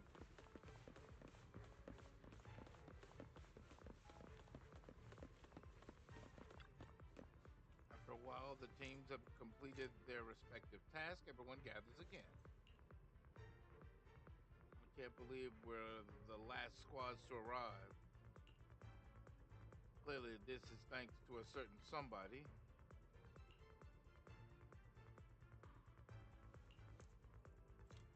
You wouldn't have come in last place if you weren't so busy arguing. Well, perfectly coordinated partners such as Lord Tathan and I coming in first place is to be expected.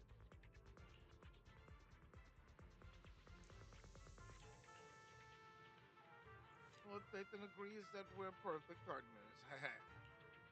Vivian, the smile on your face is a bit concerning. It's not. Vivian only smiles happy when thinking about Lord Tathan. Everyone, the location marked in Bringer's notebook is not far from here. Let's move out. Hear a strange noise coming from ahead. Oops, the twins. That was loud. What's happening up ahead? Hold on, everyone. I'll go check it out. It's probably multiple ethereals attacking. Just in case, I'll go with you.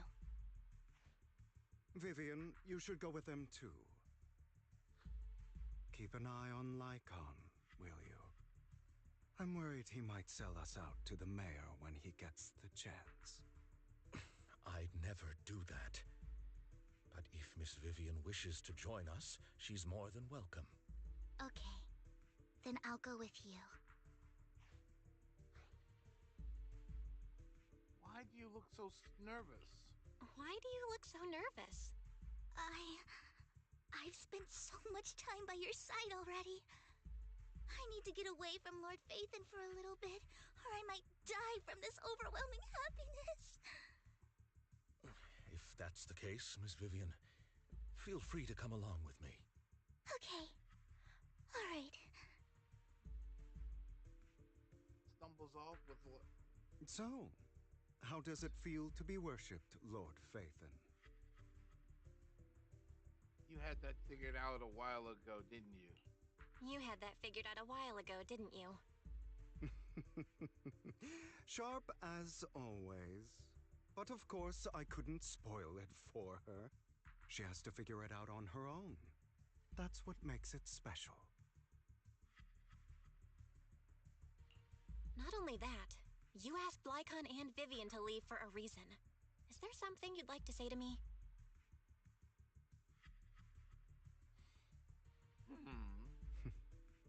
I can't keep anything from you, can I? I've always treated Vivian like my own little sister. Maybe it's just a coincidence, but she looks a lot like Serena. I think I mentioned it before. Serena was my half-sister. She passed away a long time ago. Vivian adores you. Whether you're Phaethon or just Belle. Of course, I also have a lot of respect for someone like you. Strong, fair, and genuinely kind. So I hope... I beg you, please keep her safe. Hang on. What's that supposed to mean? Think of it as the last bit of conscience I have left. A kid as pure as her. She should stay alongside someone who walks in the light. Like you. Not even Vivian can agree with all my beliefs. One day we'll go our separate ways. Your beliefs? What do you mean exactly? You probably heard from Lycon. We swore an oath when we started Mockingbird. We swore to use our own hands to right the wrongs in this world. But never, under any circumstances, would we take another human life. I stayed true to my words. Until my father, the man I hated, stood right before me. I could have ended his life easily, but I hesitated. I remembered that damned oath and their repeated attempts to convince me. I didn't do it. Because of that, innocent people died. All because of him. If I'd killed him first, then none of those tragedies would have happened. People like him don't deserve to live. After that, I realized sometimes taking one life really can save countless others.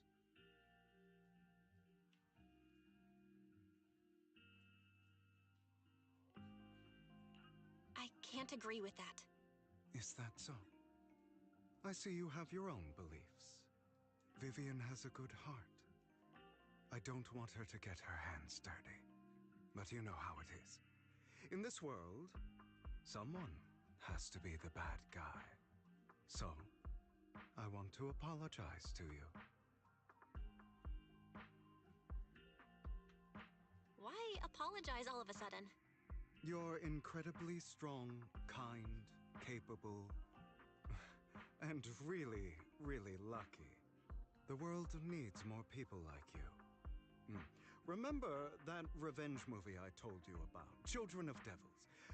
I still haven't found it, but I came across another videotape with the same name. Turns out, in that story, the children of devils are actually the children of gods. Ah, sorry for rambling. Hope you don't mind. They should be back soon. Please, look after Vivian for me.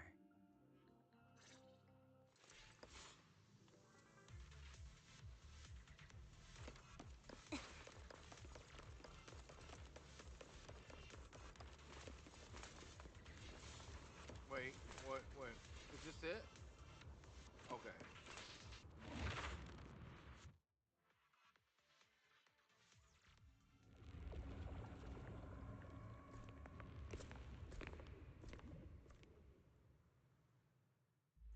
What is this? It looks like a cocoon. Careful, everyone. If I'm not mistaken, that's a sacrifice in there. It appears to be in hibernation. We don't know when it'll wake up. If it does wake up, we'll be in serious trouble. Wait. Those spots Bringer marked in his notebook. Are you saying each one might have a sacrifice like this? That means there must be at least a dozen of them. And that's only counting the ones we know so far.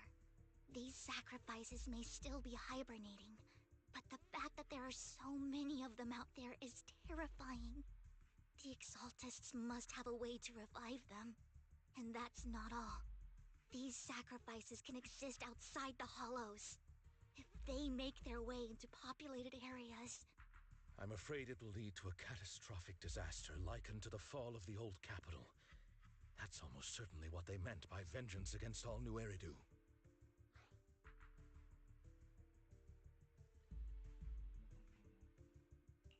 Let's find a way to get rid of these sacrifices. We can't let the Exaltists have them.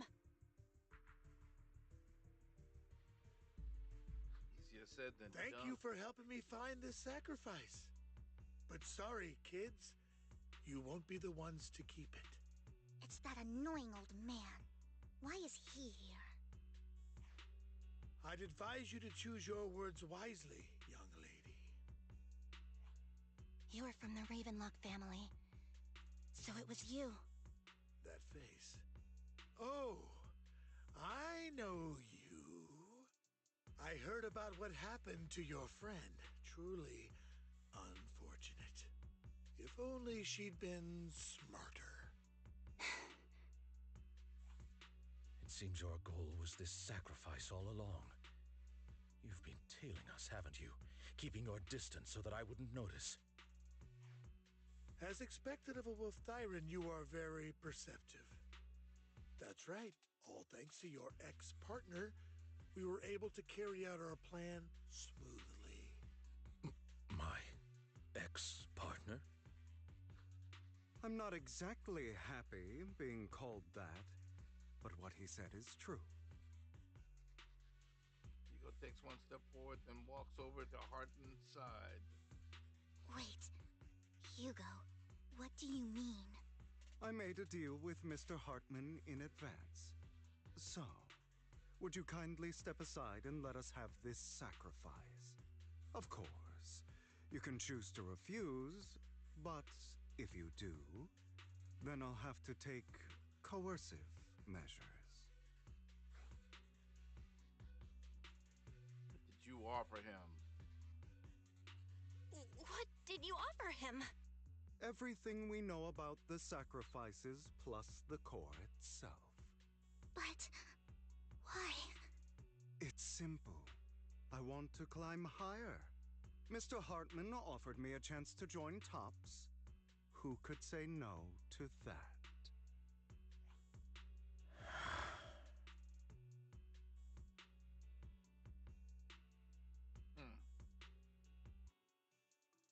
No. Impossible. You promised to help me investigate the Exaltists. You told me the whole point of Mockingbird was to do anything it takes to bring a little justice to this world. Was all of that just a lie? You're just too gullible, Vivian. I also told you, Everybody lies. To hide their true intentions, people lie so smoothly, they don't even bat an eye. You... What a wonderful show of betrayal and backstabbing! Bravo! I've got no interest in your little feud. But would you all be so kind as to step aside? My men still have some delicate handiwork to do. To extract that sacrifice behind you. Over my dead body. Hugo, why in the world would you do that? Instead of wasting your time on idle chatter, why not focus your energy on the battle ahead? Your plans will never succeed. It's useless. Don't you get it? You're not just going against the people in front of you. You're not going against me.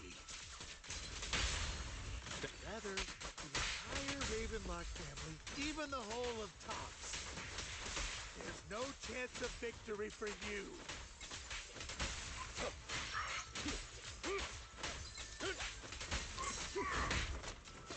Stay safe. Stay calm now. Look from afar.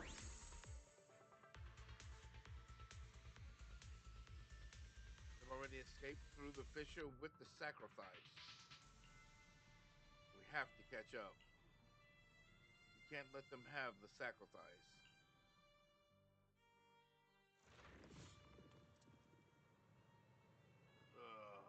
Hang on.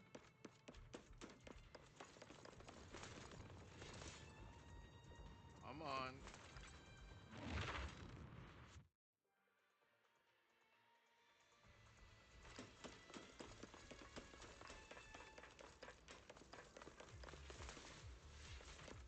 Okay, I can't go. Okay, go. Hugo, don't make a choice you'll regret.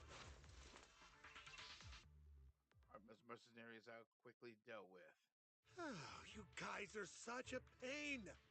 Hugo, stop standing around. Time for you to act. We had a deal. Give me the sacrifice core now. Did we? I don't remember. I imagine this is your favorite kind of entertainment. Watching allies betray each other, suspicion festering until it all turns to bitter hatred. Seeing people tear each other apart like wild beasts, just like your decaying family. Does it comfort that dead conscience of yours? You. What's that supposed to mean? I am loving the look on your face right now.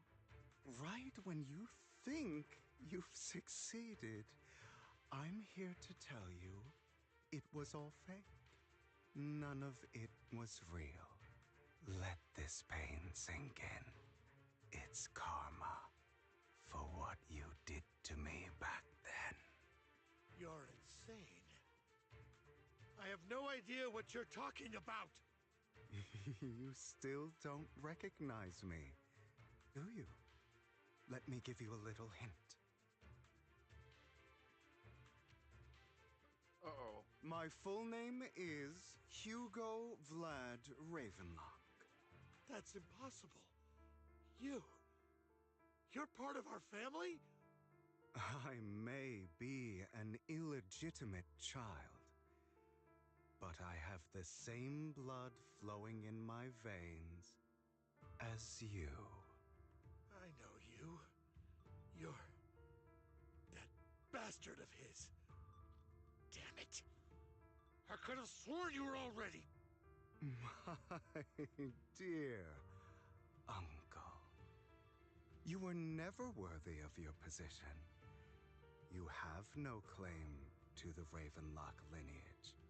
You may have killed all of my father's other children, but sorry to disappoint. I'm still alive. I am the true heir to the Ravenlock family. You're a bastard. You have no right to inherit the family. That's not for you to decide. Master Edmund is very supportive of my claim. Edmund? That's impossible. You weaseled your way into Top's inner circle? Master Edmund doesn't care who achieves his goal. In other words, he'd happily let me take over the Ravenlock family, as long as I'm more competent than you. This can't be! You don't know the family's real secret! I know a lot more than you think, including everything that you've done. Just give up. You never even stood a chance. Damn it. This was all fake, right? You were just putting on an act to fool this old man, right? I actually fell for it. Don't do that again. At least give us a heads up next time. Vivian, everything I did was to rightfully inherit the Ravenlock family. That part is true. Now, I'm going to kill this man who stole what was never his. I'll make sure he can never be a threat again. You can't kill him. We still need information from him on the sacrifices and the Exaltists. You must be misunderstanding something, Lycon. Just like you chose the mayor, I chose Tops. At least for now, Tops has the same interests as me. I'm not going to harm my own self-interests. Be it intel on the sacrifices or the core itself. I'm handing everything over to Master Edmund. Why? I just want to take back what's mine. If fate is not willing to give me justice, then I'll just have to seize it with my own hands. Stealing, robbing, lying, or betraying. I'll do whatever it takes. Even if it means selling your soul to the devil? You know about the power struggle between Tops and City Hall. Those elites at Tops would be only too happy to see the Exaltists plotting a grand attack on New Eridu using sacrifices. That would severely harm the Mayflower's reputation and approval rating in New Eridu. And that's exactly what Tops wants to see. If that happens, countless people will die! I'm sorry it has to be this way, but I have to do this. I'm going to get everything Master Edmund wants. Inherit the Ravenlock name, climb to the top. And then I'll be able to change everything for good. For a permanent and absolute victory. We must endure the pain of cutting away rotten flesh. And persevere through the darkest hour before dawn. Someone has to do it.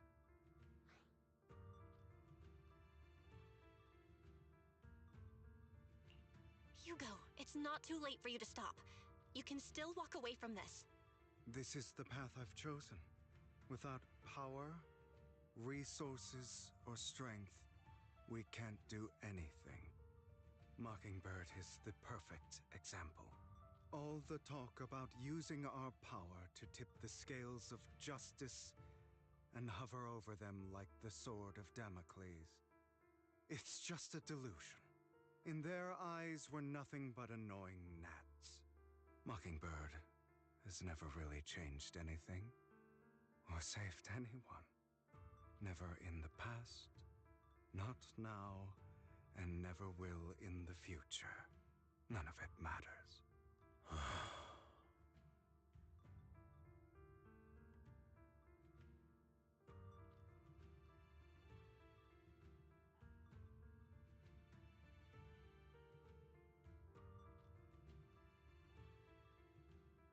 Both the same response. I don't even think.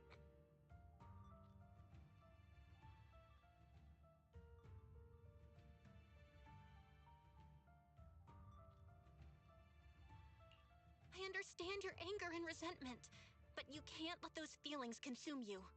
Sorry, Proxy. I know what you're trying to say. But this isn't some children's story of a dragon slayer becoming an evil dragon. Sometimes, to slay the dragon, you must first become one. With sharp claws, rending fangs, and strength enough to destroy anything. So I will bloody my hands. I will carry the weight of my sins. I will become the abyss.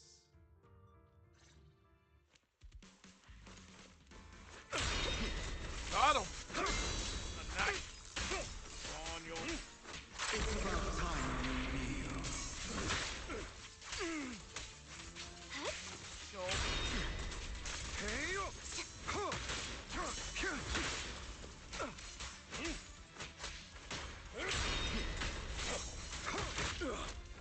Give up. Fall back. At your service.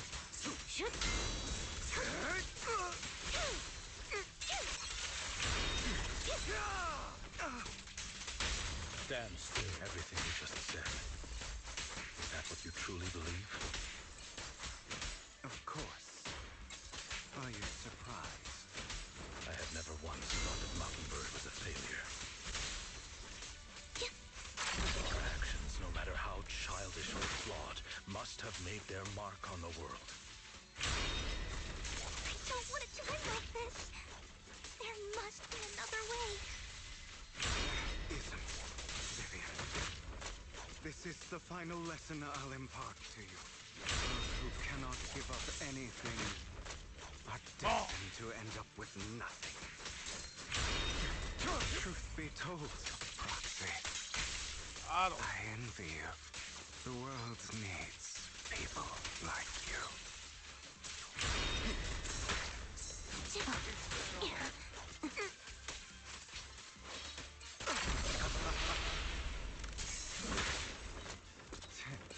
Stay safe.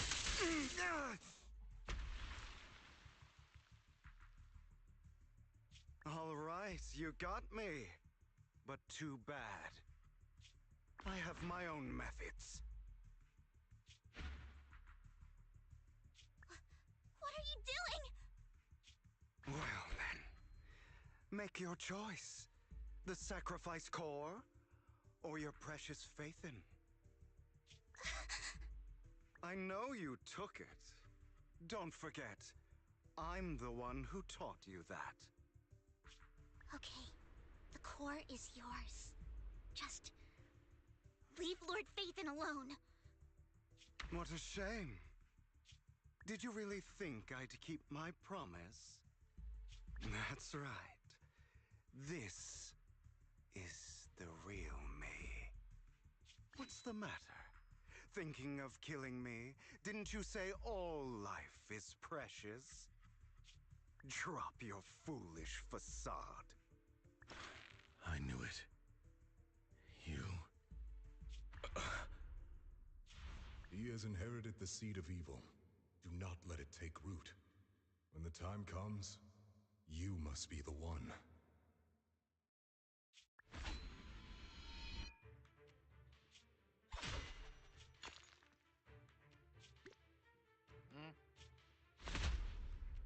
Got him.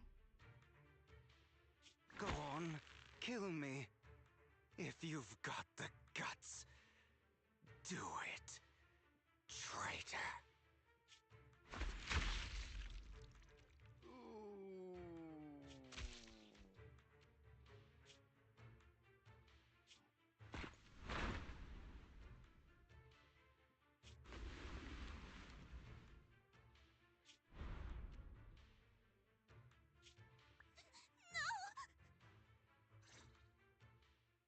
Master Proxy, are you okay?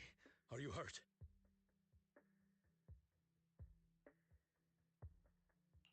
Don't worry, I'm fine. I just never thought things would turn out like this. Lord Faithin, I'm sorry. I had no idea Hugo would do that to you. I'm so sorry.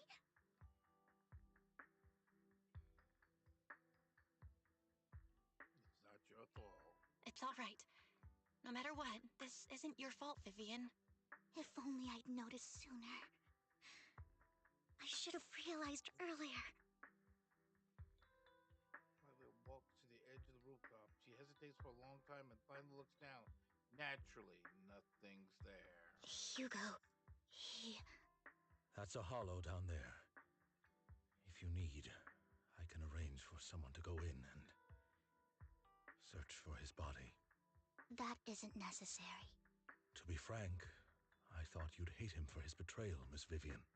I do hate that he's keeping things from me, but all these years, Hugo's been like family to me. I believe he's still with us.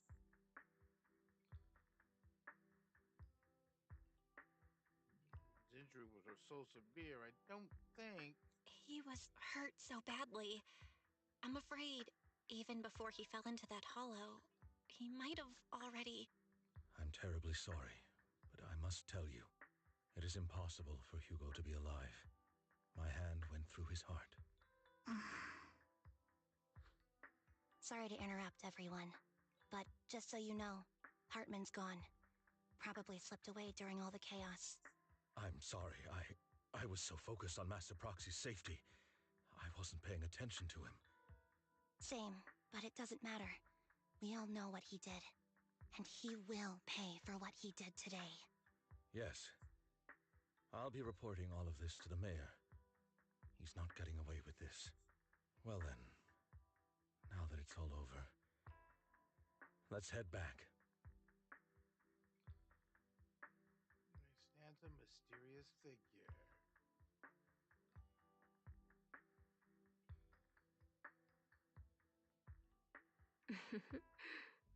Another obstacle out of the way. She's going to be pleased about this. May the Creator guide us. Fear, suffering, despair, and destruction. That's the future I see. Or faith in.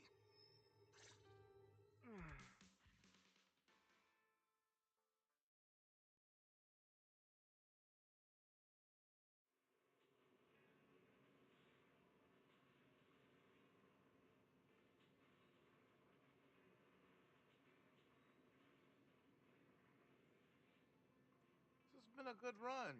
I'm enjoying this. Fixing the hollow, Lycan takes his leave while Vivian returns to the video store with us, but for some reason she remains silent the entire way.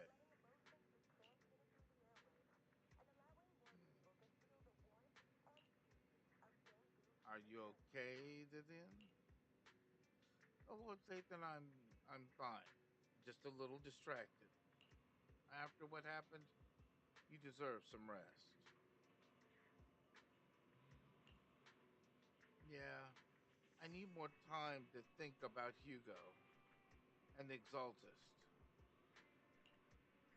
And from what I know about Hugo, he could have easily taken down someone like Hartman. There was no need for him to put on such a show. And to deliberately use you as a hostage. I don't think he's ever intended to harm you. What Hugo said in the end, I don't know. Something feels off. And that business with the Sacrifice Corps, maybe there's some deeper, more terrible secret behind all this. I have a small request. It might sound a bit strange, but Lord Nathan, can I stay at the video store for a few days? I just don't want to be alone right now.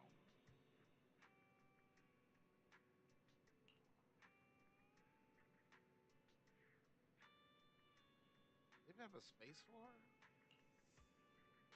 Yeah. We're not comfortable with leaving you alone like this anyway. Thank you. I'll sleep on the couch. I won't disturb Lord Phaethon at all. If if I wake up and find that everything was just a dream, how wonderful would that be?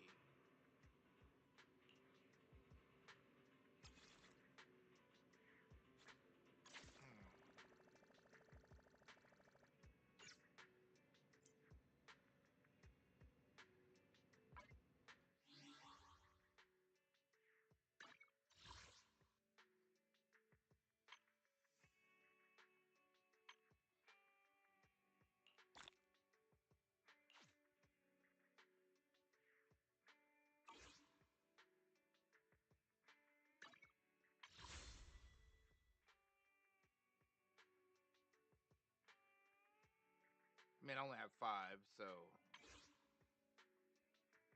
And let me see. Hang on.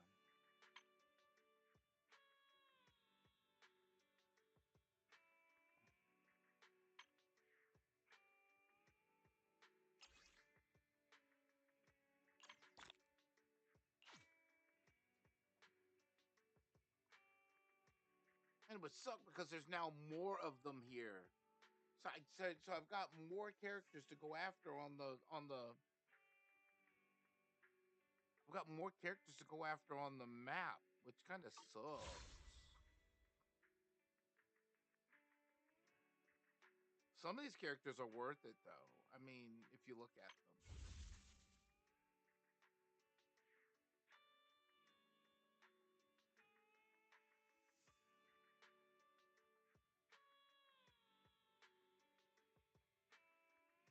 That's my thought process. Some of them are worth it, some of them are not. It just depends on what's going on.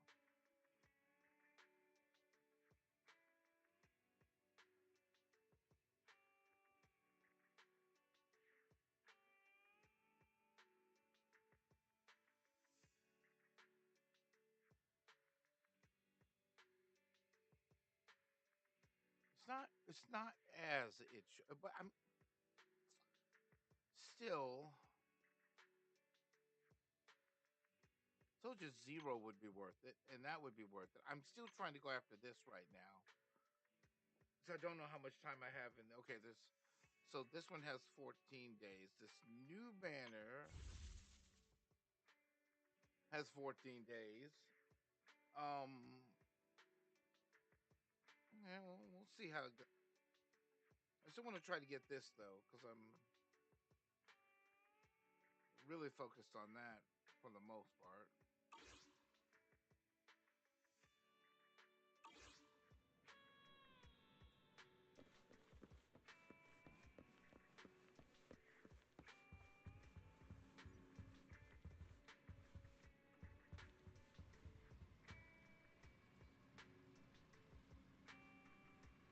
I put up quite a bit of. Let me see.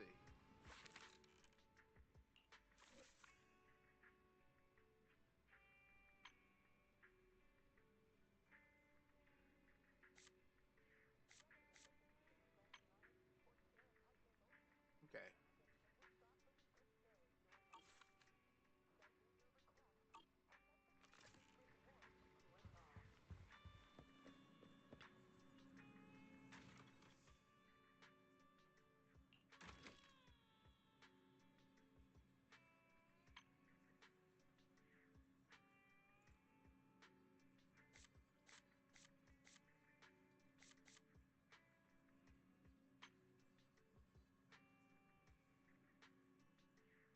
Okay.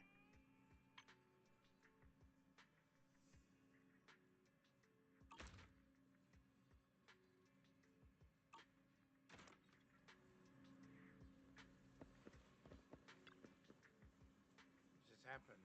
My head is a mess. Gotta get some rest first.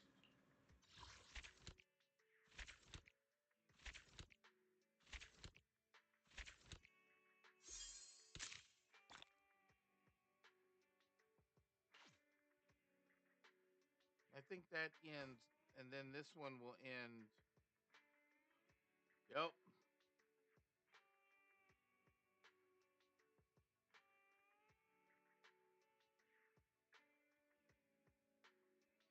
Coming to coming to the end of this one's going to be worth it. Man, now your mind's until it's exceptionally clear.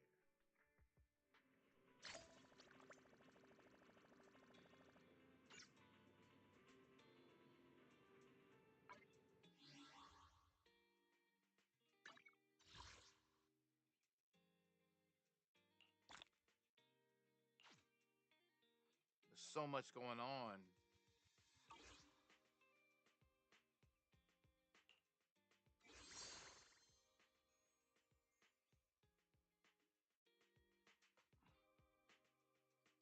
There's this new thing. The joint investigation is gonna die soon. There's about 3 hours left for the joint investigation. I mean, I don't know. How much time? So 11 days on that one. It's about 4 days on that.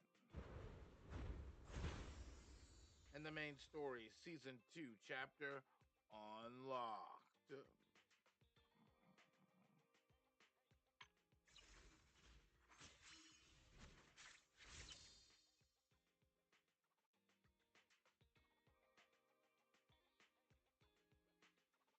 Final callback, classics, rescreening, Alice.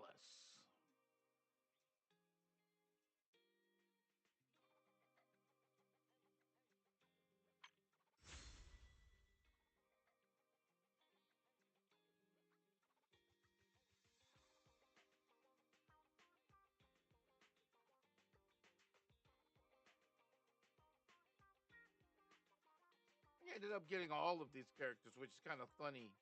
There were only 2 that were, and then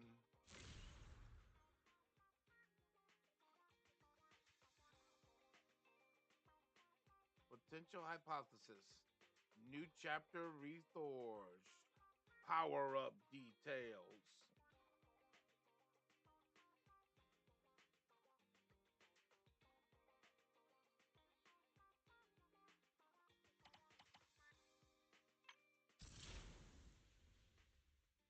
Hello Zero, Phantom Paths.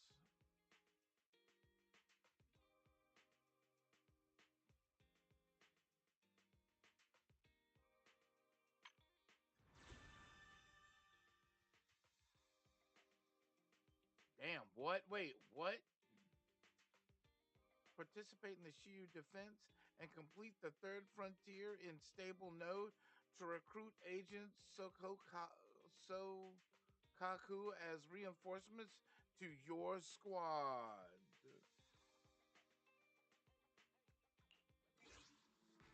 Surely there's a victory feast after the mission, right?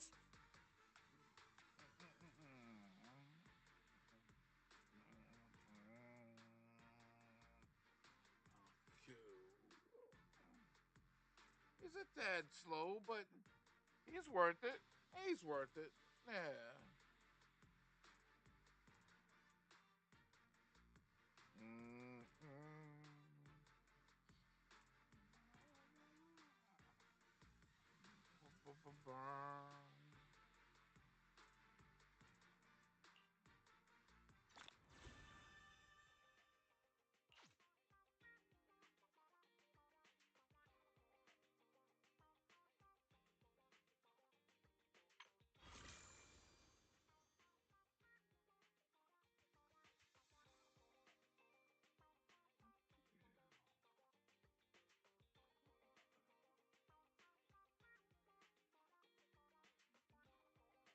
Oh yeah.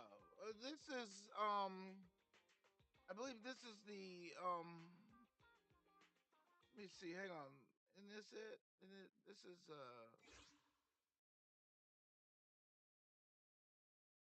yeah, here it is.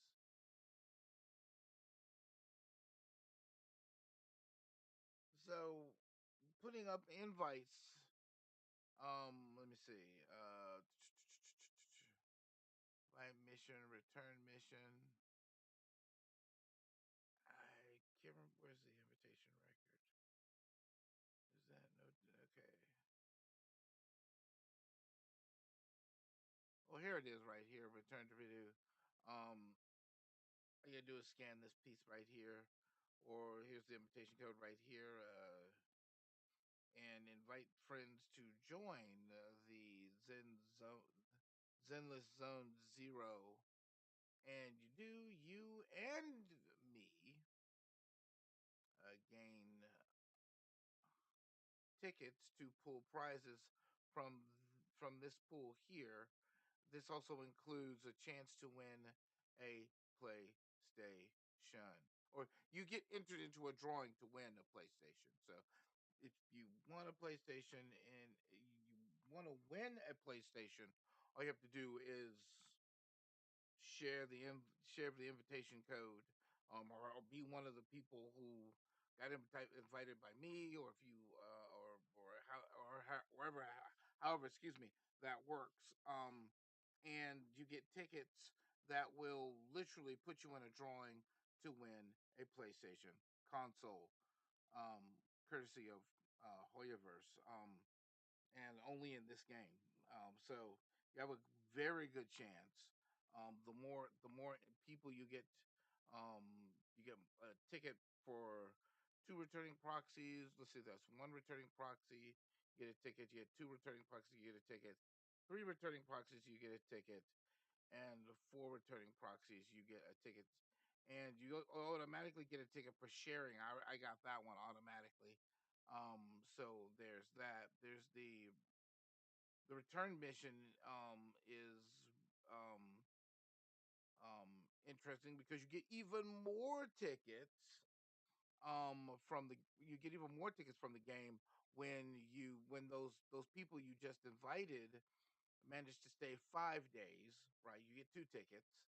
um and if they actually manage to stay 7 days, you get four what that well you get what's that 40 for summoning new things and all that other stuff. And then there's in-game limited time channels signal search. If they do decide to do that, you get 30 of those. The big thing is the 5 days. If they last 5 days, like if they last 30 days, you get this row of stuff right here. But if they last 5 days, you get a ticket. You get two tickets per person you invite, which again puts you in the drawing for for all this stuff that they have in this right here. It's always random, so you can actually win something, and then there's the chance of actually winning a PlayStation. A PlayStation, ladies and gentlemen, that is what is at stake for this. I think how long does this last? I'm not sure how long this lasts. But in my thought process, the way I see it, this is a sweet deal. So you share the invitation code, or you become a person who uses the invitation code as a quote unquote friend, and you and me gain tickets that you use in this screen that you see right now to basically have a chance at winning a PlayStation console.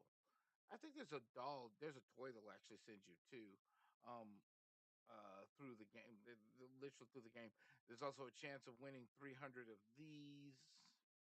That that's so it's one six. That's two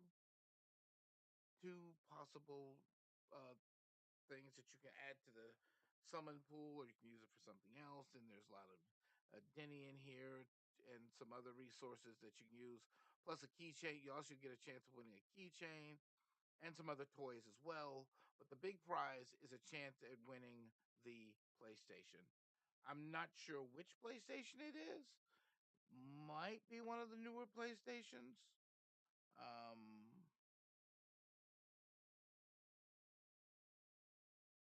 but is what it is. So there you go. You have a very good chance of winning a PlayStation. I had forgotten about this, and I realized this is the most. I sat there and looked at this game and said, I will back the I will push this because this is cool. This just looks cool. 4 invites means 4 invites automatically means you get what, 4 tickets out of it? And then if they stay 5 more days, if they stay 5 days, that's 2, 4, 6, 8, 10 more tickets. And those you can use literally in this screen to have a chance at a PlayStation. So just keep that in mind. That's just a thought process. Just keep that in mind. Yeah.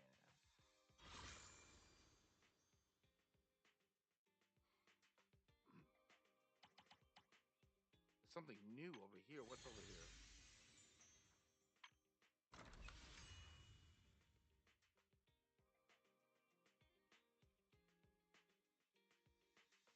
Set a wasteland ablaze. The following fire feast won't go to a maze.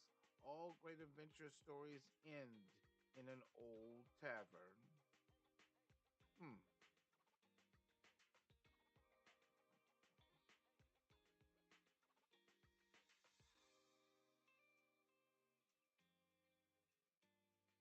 Okay. Well,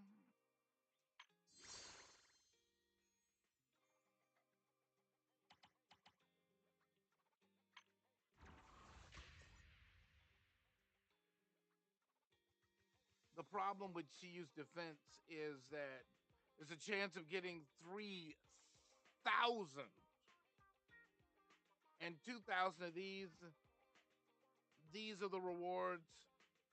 Your character has to at least be max level, which is level 60, and they got to be geared up and all this other stuff to take on some of these guys because the level they keep going up after like two of the levels. So I was able to handle them because I was able to handle it because of I got up to level 36,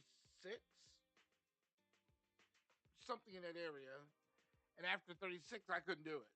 They were too tough. So yeah, I think having your character's max level is actually rather important. So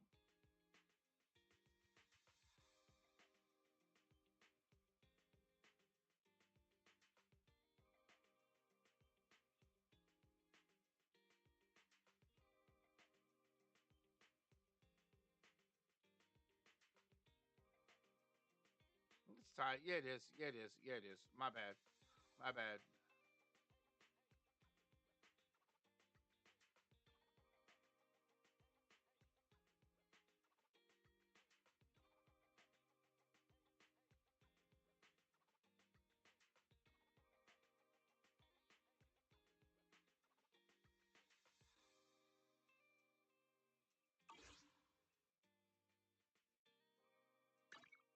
Shokaku, ready!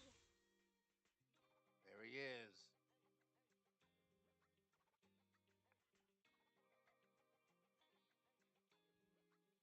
That's a good character to have. That's a free character. So I am not complaining. He has stat bonuses too.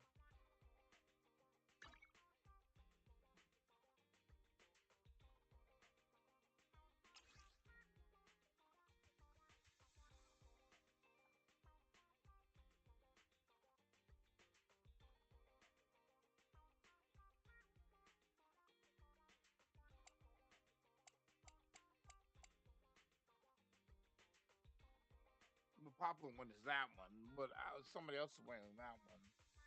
And I don't have this one. But I do have this one. And everybody says this is popular, so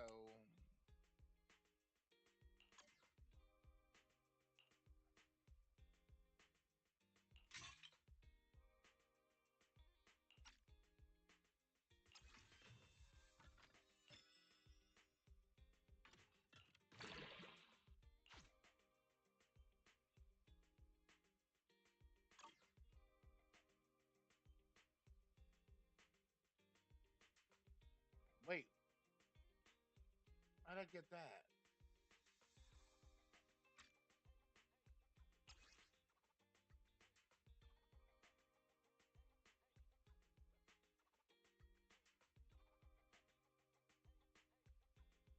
I don't know how I got that. good, I guess. Is it work time? Is food included?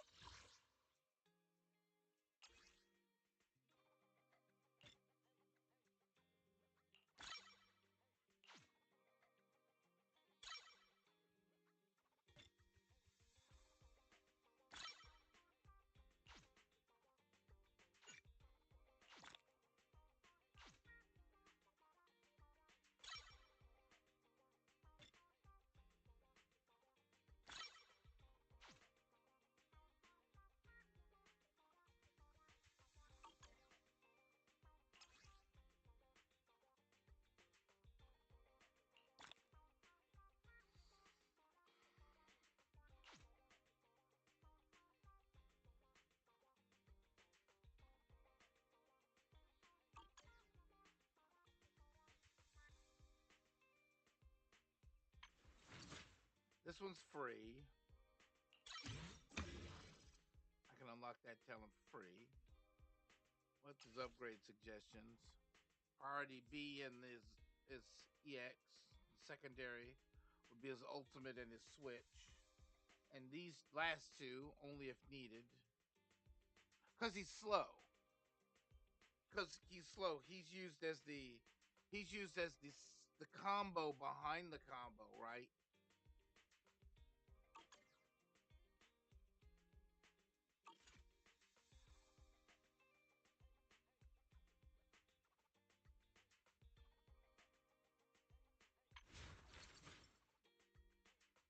Shokaku, ready!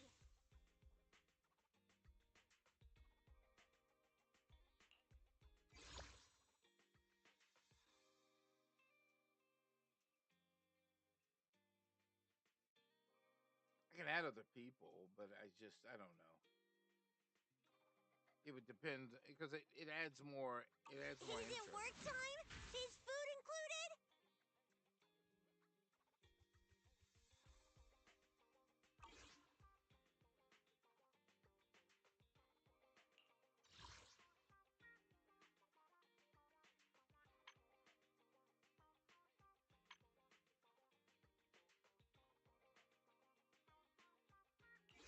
I'll show you my real value this time. Wait a minute.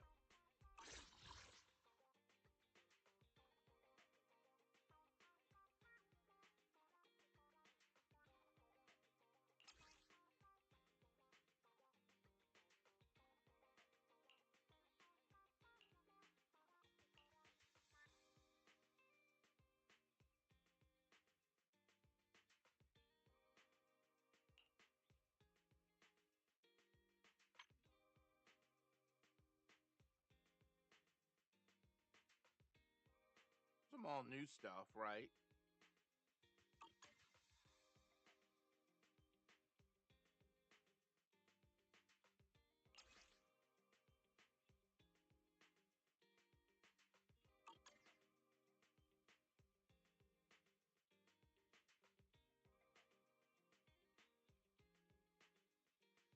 What does this even mean? I don't know. Hang on.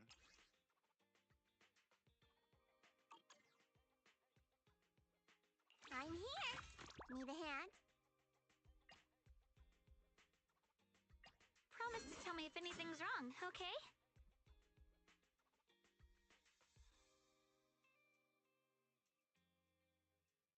Who is A this? mission? Take me along. Oh yeah, I know who that is. I know who that is. Oh yeah, I do need to put equipment on him. Okay, I'm not gonna worry about that right now. If you need help, call me anytime.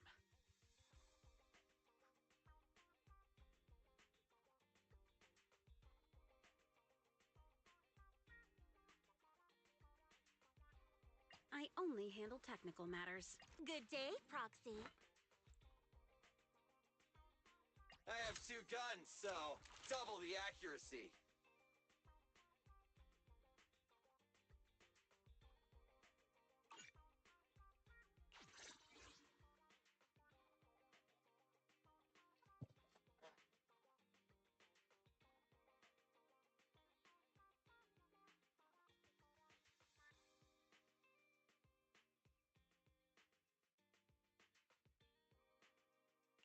show you my real value this time. I've got one more to put in here. I don't know who though. I have her, so I guess I'm that's sorry. fine. Saving it.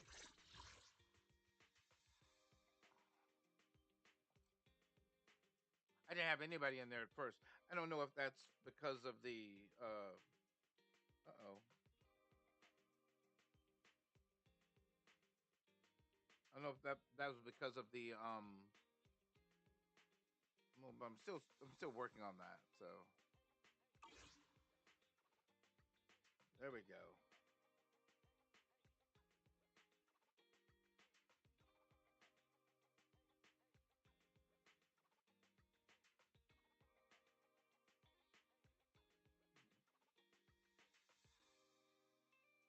I saw it. It just I don't know.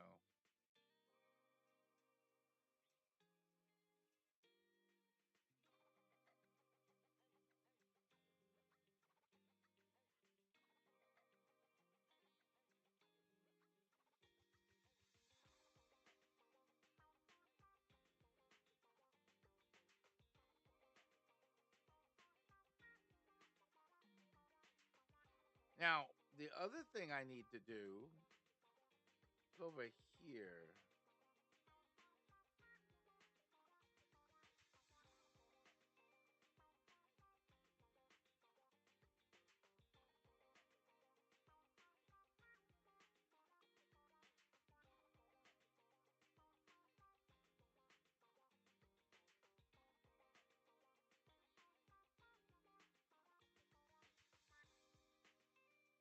So I don't know how to. I need to check some stuff anyway. So I guess that's fine.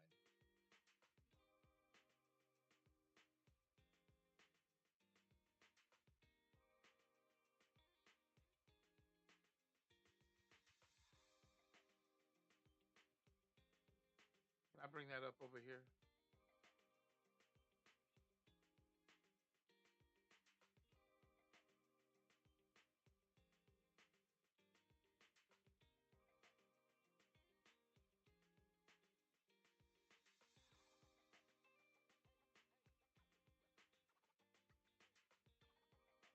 Oh, I wish I had my own site. That would be kind of cool.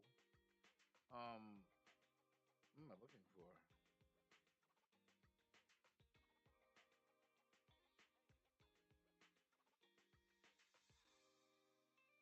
Okay, now.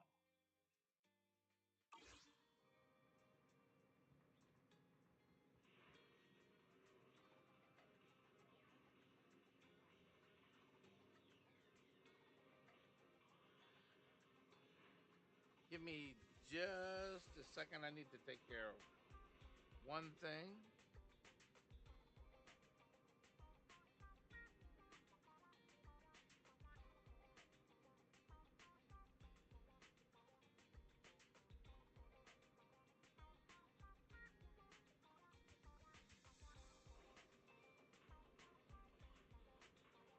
I could technically do that now. Well, I don't know.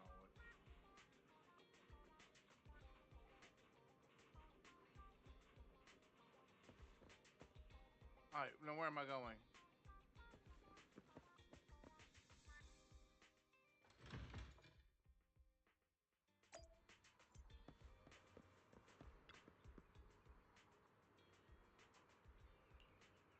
Don't need anything right now. Well, maybe there's no reason to open it at all. Huh.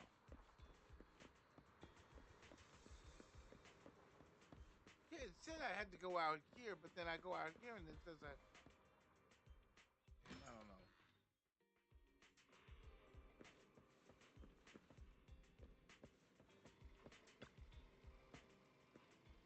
Vivian sent a message. Seems they've made more progress on the sacrifice issue. I wonder how Vivian's doing. After Hugo passed, she's been busy managing Mockingbird.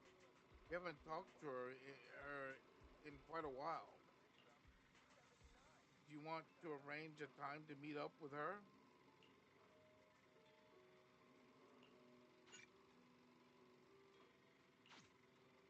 All right then. I'll arrange a time with Vivian. just rest and I'll tell you when.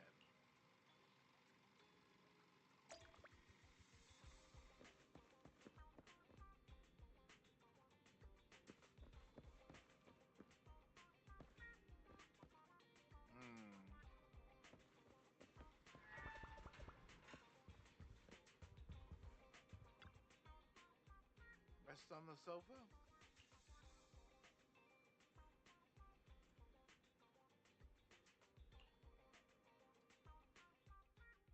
You originally planned to watch some videotapes and rest on the sofa, but you end up falling asleep instead until you hear something nearby.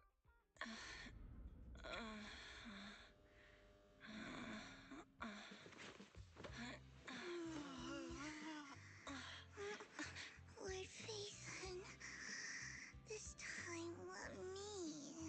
Vivian? Vivian?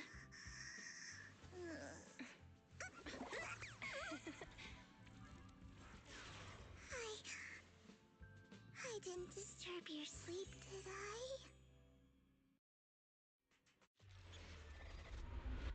Bury your tears with the past, part 2. When I got here, the other Lord Phaethon said you were resting on the couch and just let me in.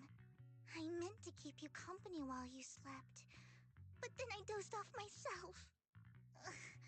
I was going to sit here looking super cute, hands cupping my face. You know, like the #1 sleepy face I want to wake up to pose. I can't believe I ended up falling asleep myself. #1 sleepy What? face. Sleepy face? What pose? That was a lot of words in one breath.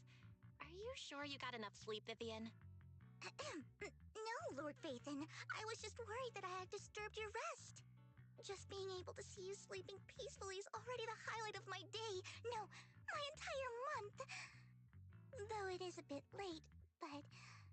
Good morning, Lord Phaethon.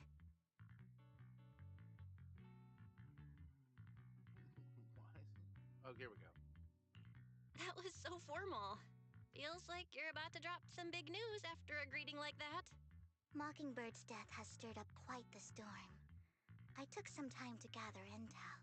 It seems someone deliberately leaked the story that Hugo is an illegitimate child of the Ravenlock family, but I haven't found the source yet. Could it be Hartman? Could it be Hugo's uncle, Hartman? Maybe he's trying to turn people against Hugo and Mockingbird by playing the illegitimate child card. I suspected that too. He could be using Hugo's background to make people believe Mockingbird is just another Top's pawn. To the upper class, Mockingbird may be insignificant, but it has a loyal following among regular folks.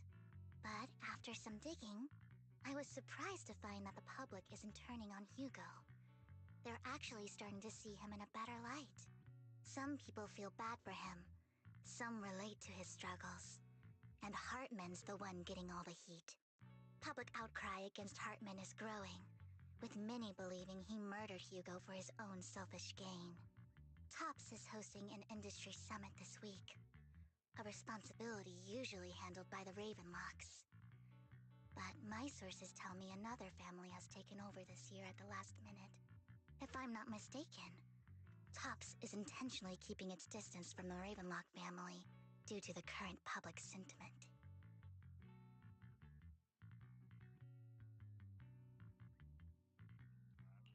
Sounds like Hartman's in a pretty bad spot right now. But we know he's not the type to go down easily. And that's what worries me.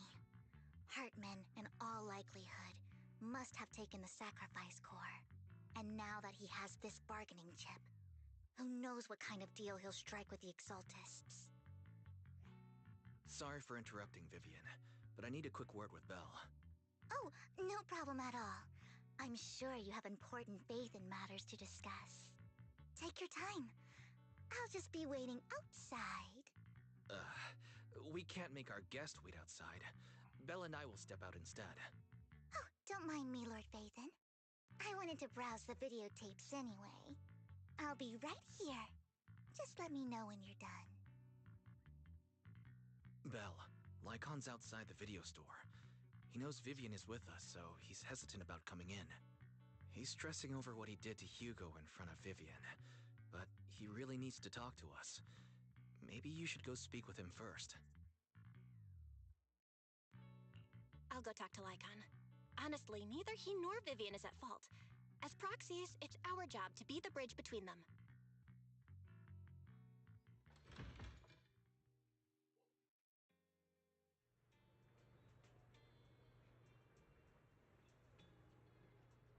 I wonder. Hang on.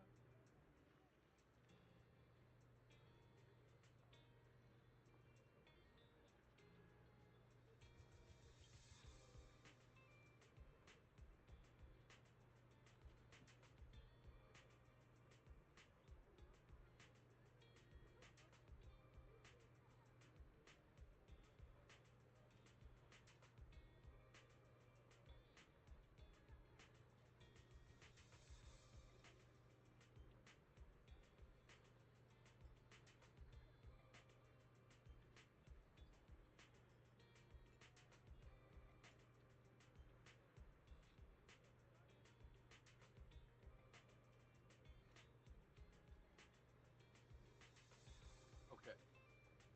I guess that's fine.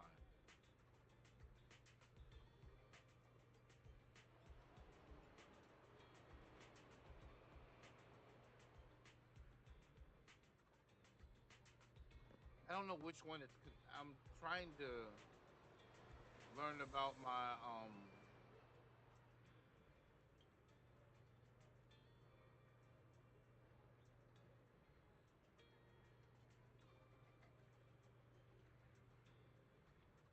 It is. It's okay. So he starts talking. I can see it. Okay. Cool. But that's the other thing that's bothering me right now is how do I don't know.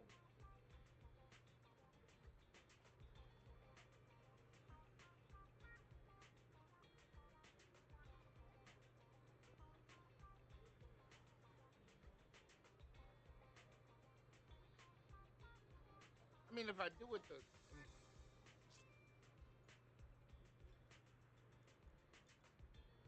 well, if I do it that way, give me a minute. I'm kind of curious about something.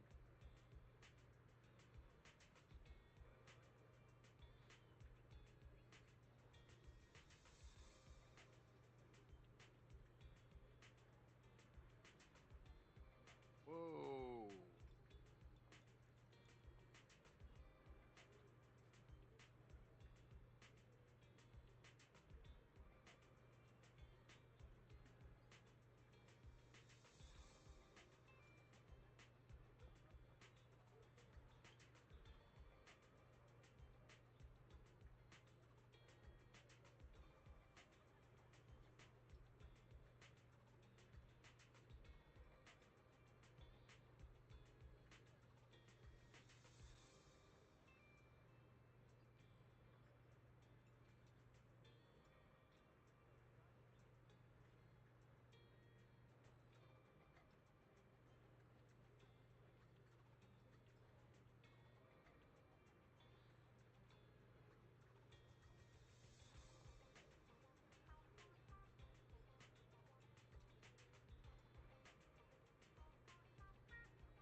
Interesting.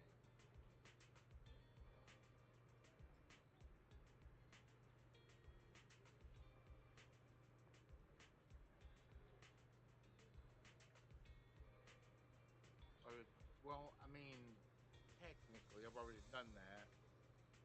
so there's no reason to.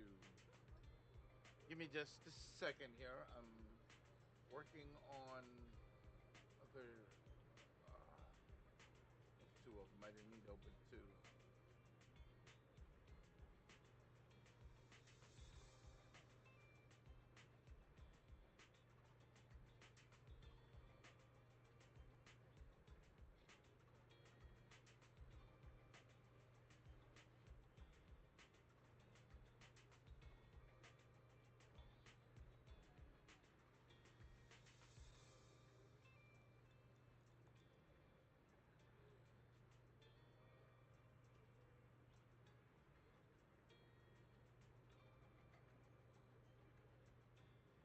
Where is it exactly?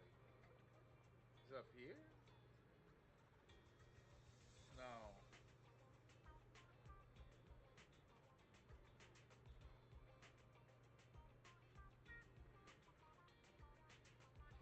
It's so wild, man.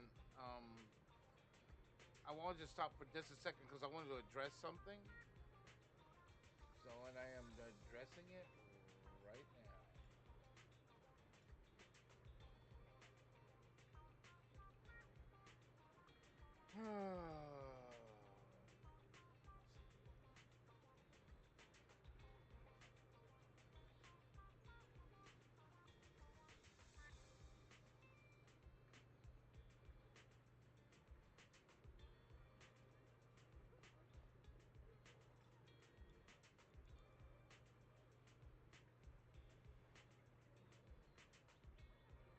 That's interesting. I always. Oh shit.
There we go.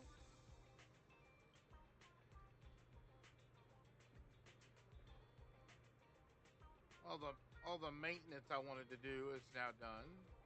Let's see if I can get back into this.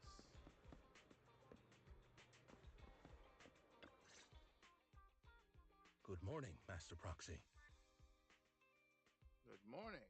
Good morning, Lycon. Wise mentioned you wanted to talk to us and Vivian about something? Yes, it's an urgent request from the mayor, one that directly affects New Eridu's safety. However, before we get into the details, as a former member of Mockingbird, I'm concerned about Miss Vivian. Hugo made many mistakes and betrayed the principles of Mockingbird, but I'm certain he didn't intend to put Miss Vivian or you in danger.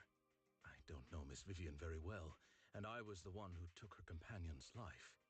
I might not be the right person to comfort her, but I hope she doesn't regret the choices she made or lose faith in the path she chose.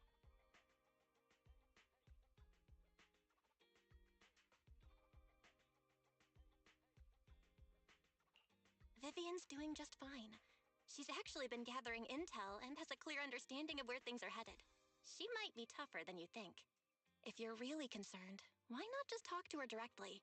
If you'd like to apologize, it should be face to face, right? That's reassuring to hear. I trust your judgment. You've always had a sharp eye for people. Would you mind coming in with me? I'd like to apologize to Miss Vivian in person. Okay. No problem. But I'll be staying neutral. Everyone has their own stance on this, and I get where both of you are coming from. As a proxy, I'm just here to make sure you have an open conversation. I'm not taking sides. I respect that. Thank you. Return to the video store with Lycan. Miss Vivian, I'm very sorry about Hugo. You don't have to explain anything. I'm also part of Mockingbird. Mockingbird stands on more than just gain, so it won't fall when fortunes shift. Hugo had his fixations and ambitions. I also have things I must see through. I'm determined to get to the bottom of the Exaltus and the sacrifices. Miss Vivian, as a former member of Mockingbird, you have my deepest respect. You have my word, whatever comes next. I would never harm you or Master Proxy. As for Hugo, please, accept my condolences. Condolences? That's not necessary. Mockingbird has plenty of tricks up its sleeves. This isn't the kind of act that ends so easily. Wouldn't you agree? You're right. Huh? That's it? You two just figured it out? Oh, that was fast. Master Proxy, I believe we all share the same goal. Uncover the truth of the Exaltists and the sacrifices. The mayor has tasked me with inviting you to take on this mission, and hopes we can work together moving forward. If the mayor wants to work with us, I trust he will demonstrate his sincerity in kind.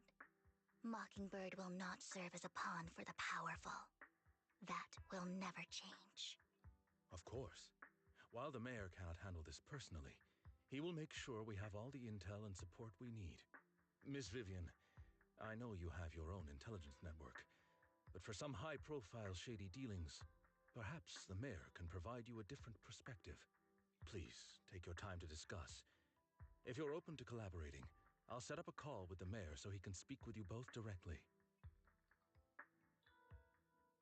We'll think about it. I need to discuss this with Wise and Vivian. With so many people involved in this, we need to be very careful. Of course, I completely understand. When you've made up your minds, you can find me at the Ballet Twins.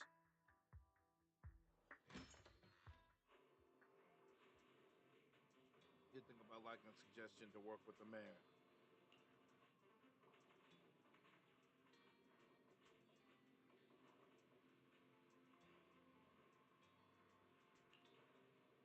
True, at the moment, our only intel on the sacrifices is what Bringer left behind.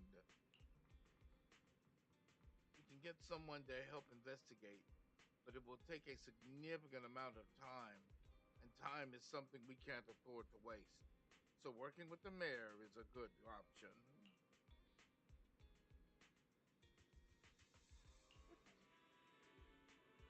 Mockingbird has always gone against authority.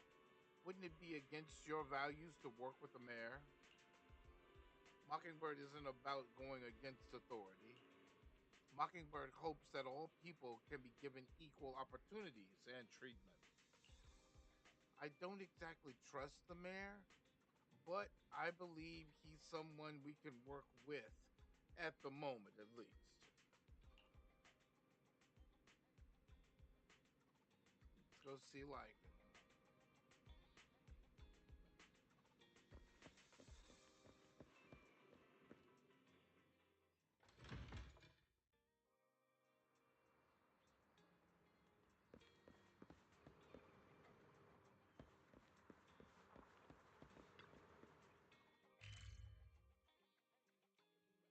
This place has some nice quests.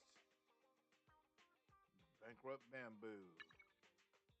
Missing 5. I mean, there's just so much I need to do because it's probably going to unlock a lot of stuff.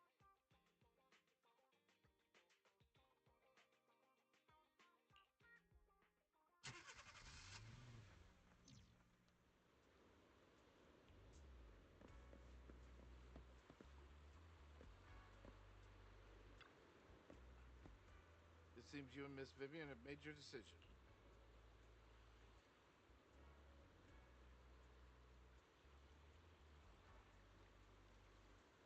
Hmm.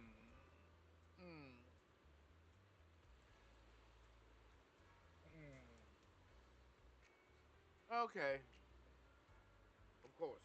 Please rest assured when it comes to sacrifice, the mayor's interests align with yours. Or rather, we both want to protect the people of New Eridan. I'll connect the call to the mayor now. My dear friends, I'm glad you're willing to keep working with me. I'm truly sorry about what happened to Mr. Hugo Vlad. I didn't anticipate things would turn out this way. As mayor, I can't fully condone Mockingbird's actions, but personally, I had a lot of respect for Mr. Hugo Vlad. I looked further into Bringer's map. The sacrifices were created by an exaltist named Landon, who was active in Janus Quarter. Mr. Landon passed away in an accident a few years ago. Before he died, he was researching sacrifices and was said to have created a batch of serum that could turn living people into sacrifices. The problem was, the serum wasn't stable, and after his death, the recipe was lost. No one knows what happened to the exaltist in Janus Quarter back then. But it's clear that after the leader died, there haven't been major exaltist activities in the area. Bringer's map marks the locations where the exaltists' most successful attempts at creating sacrifices were. Already passed away? Since this person has already passed away, and the exaltists haven't been active around here for a while, then could it be that this is just Hartman acting on his own? Unfortunately, that's not the case. My sources confirmed that Hartman had been secretly in contact with someone, and they only meet inside the Hollow. Someone from TOPS? Is it possible it's someone from TOPS? TOPS is a huge alliance of corporations. They wouldn't bother getting their hands dirty. Instead, they just sit back and reap the rewards. Everything Hartman is doing is to secure his place in TOPS and strengthen his power within the Ravenlock family. If my guess is correct, Hartman has gotten in touch with the remaining members of the exaltists that used to follow Landon, helping them create new sacrifices.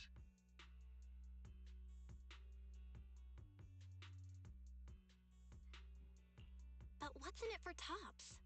There's no way the exaltists would just hand over their secrets about sacrifices to Hartman, right? A sacrifice outbreak would throw the city into chaos. And that's when TOPS steps in, taking control of the situation on their terms. The public will see the mayor as incompetent, while TOPS comes off as the real protectors of the city. And when that happens, public trust will shift towards TOPS. And Mr. Mayor, you might find yourself in an unfavorable situation. Still sharp as ever, Miss Vivian. So, what exactly do we stand to gain from partnering with you? Please don't tell me you're doing this out of some noble concern for your citizens. I'm not some hero of justice, and I don't believe in lofty ideals or empty promises. We have a common enemy. While our ideologies may differ, we can work together on this. And as proof of good faith, I may not know exactly where Hartman is, but I can fan the flames over Mockingbird's death and escalate conflicts within the Ravenlock family. So it was you behind the rumors. No wonder I couldn't trace the source of the public outcry. I'm not the one who started the rumors. I just helped them spread faster after they leaked. And I pulled a few strings to make sure the story painted Mr. Hugo Vlad as a heroic figure who was unfairly persecuted. As I said before, I had a lot of respect for him, and I'd be happy to clear his name. Now let me lay out my terms for collaboration. After looking into it, I found that the dormant sacrifice you discovered wasn't the only one. There are more places where sacrifices might be lying dormant. Too many eyes are on me right now, so I can't send my own men to deal with it. I'd like to ask you to retrieve the sacrifices from those locations. I'll make sure to dispose of them once you do, so no one will be able to use them again. On top of that, I've asked a friend to help monitor your physical condition, and maybe even uncover more of your potential. Her research overlaps with your teacher's work. You don't need to worry about her capabilities. She's a Void Hunter rank special investigator. Really? A Void Hunter rank special investigator is going to be assisting us? And she's involved in our teacher's research? That's right. She's heading to Janus Quarter for some business. I wanted to set up a formal meeting, but she declined. She prefers to assess things on her own and will reach out when the time is right. She'll let you know the details then. So it looks like you both are on board with this commission and ready to help recover the sacrifices?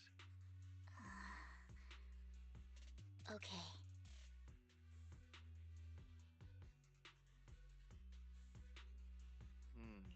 We don't want new Eridu falling into chaos either. We'll do what we can. I know you won't let me down. Given our positions, we might not be friends, but we're definitely not enemies. I'll leave the rest to you then. I've got to go. Goodbye. I'm glad the two of you have decided to continue working with us.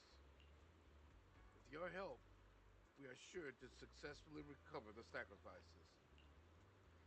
I have other business to deal with, so please excuse me. If you require anything, please feel free to contact me anytime.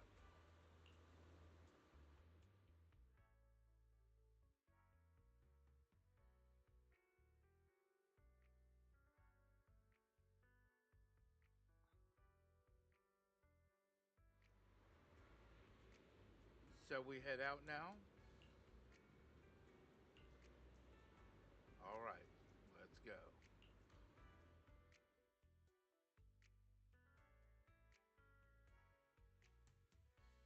I know Vivian can fight.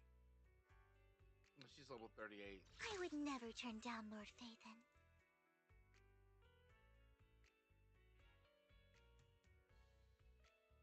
What do you need? What do we need on this? Hang on.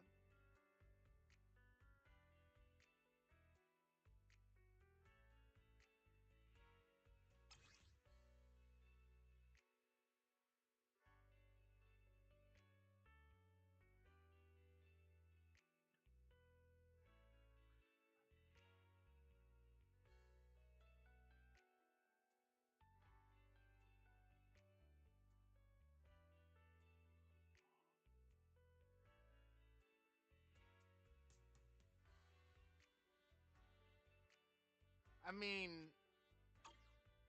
I have to bring her out.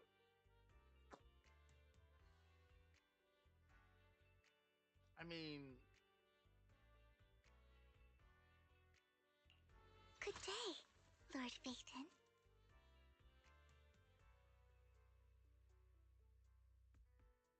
okay. Does that mean I need all ether? I mean, could work out.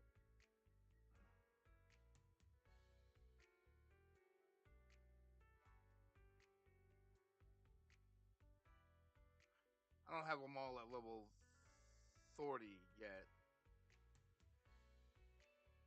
Most of them are electrical anyway, so. Ugh.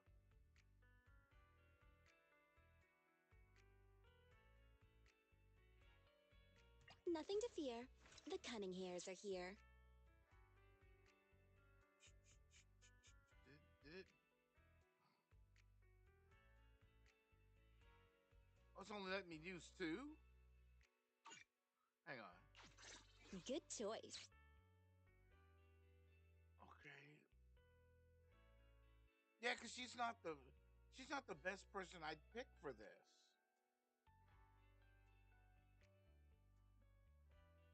I mean, personally, I think things would go wrong Need with something? her. Well, so My hang services on. are expensive.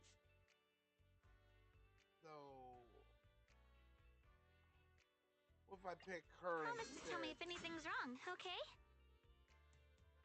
Because she hits the hardest for now. The Qingming blade will always be raised towards your enemies. Yeah, see, I don't have anybody. And then if I put her in, it turns it yellow. And I don't have another ether user, so. Dang it.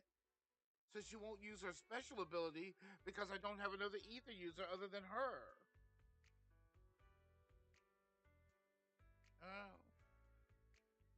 Should be fine, I guess.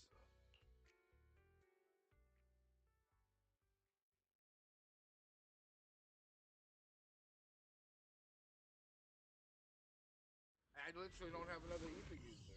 I want another one.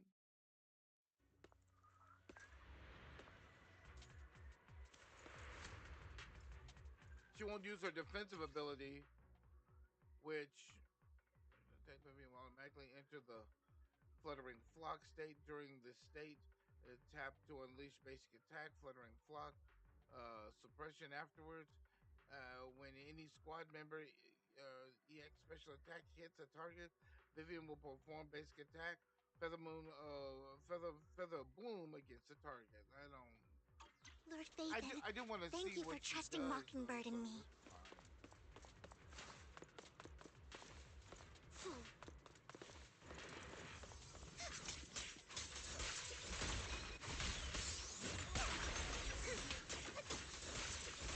My turn.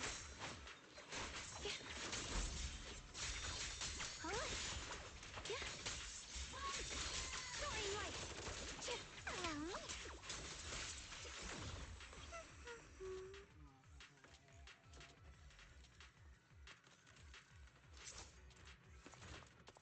There we go. What? What am I hearing? I hear a box. Give me a minute. Don't touch me.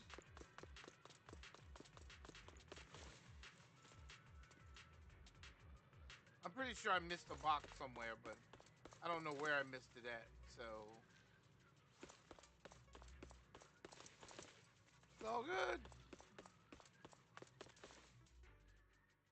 Has someone already taken the dormant sacrifice from here? Or did the Exaltus decide to relocate it? No. If these dormant sacrifices aren't handled carefully, they could awaken and turn against anyone nearby. She wouldn't risk moving them unless it was absolutely necessary. Did she realize the mayor was looking into this?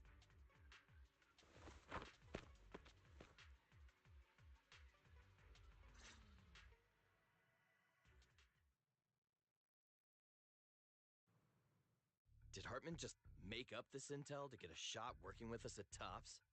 I've been walking around forever and haven't found a thing. The Ravenlocks have always been a shady bunch. No surprise they've gone downhill over the years. I heard they were pretty loaded back in the day. What kind of business did they run? No clue. On the surface, their businesses seemed legit, but who knows what was happening behind the curtain. Probably something with the sacrifices. I mean, how else would he know about the dormant ones left around here for years? And he was so sure that even if those original sacrifices didn't work out, he had a backup plan. Backup plan? What could that be? Well, that's beyond me. I just happened to overhear something while I was next to Mr. Edmund one day. What's Tops planning to do with all these sacrifices, huh? For research? Do you think we'll ever have a normal life in the Hollows? Don't ask questions you shouldn't be asking. All right. There's nothing here anyway. Let's leave the Hollow and report back on what we found. And we'll make it just in time to clock out for the fieldwork shift. Let's get out of here first.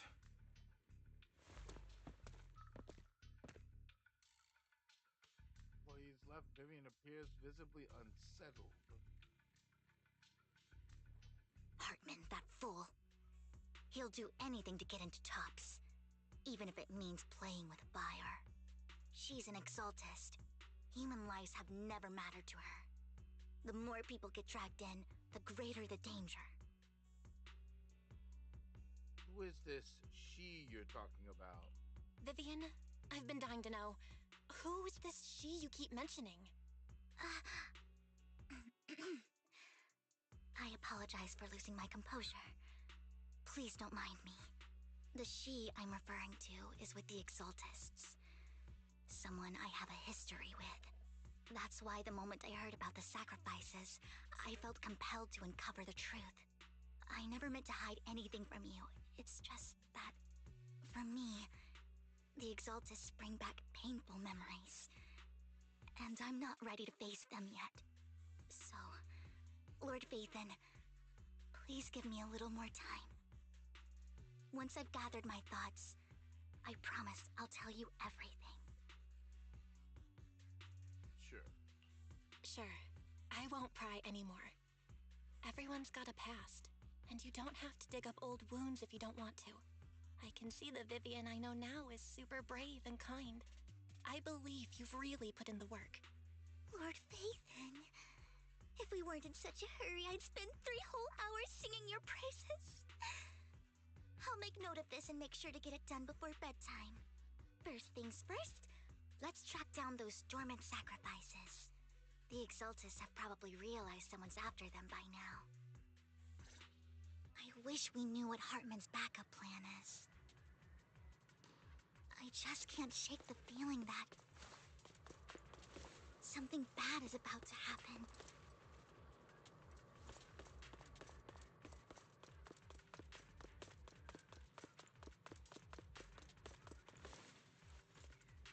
Ah, there's my box.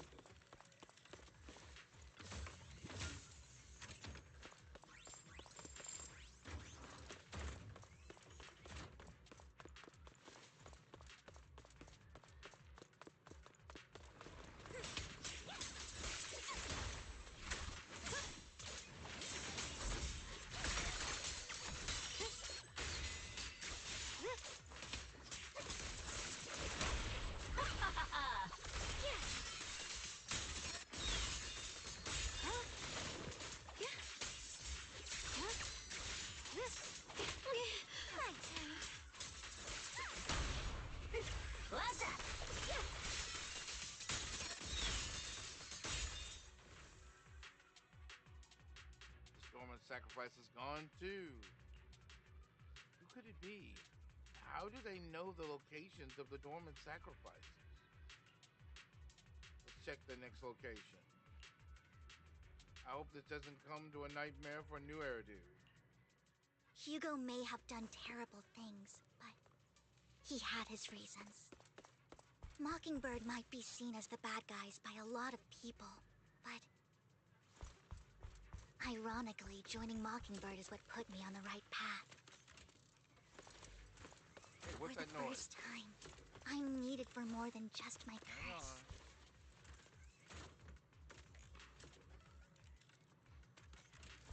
I love the sound on this game. The sound is everywhere, so you don't exactly know where it is. You know it's somewhere near you. You just can't. Look at that.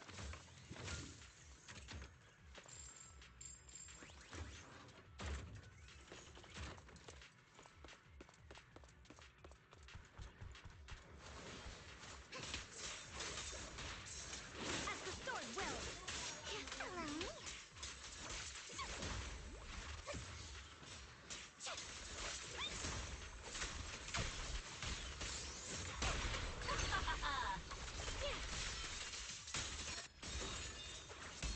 The line is drawn. Radiant cloud. Nothing here either. Are we too late?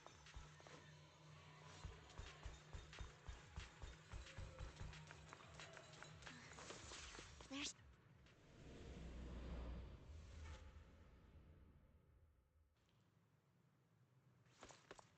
There's the evil they've been talking about.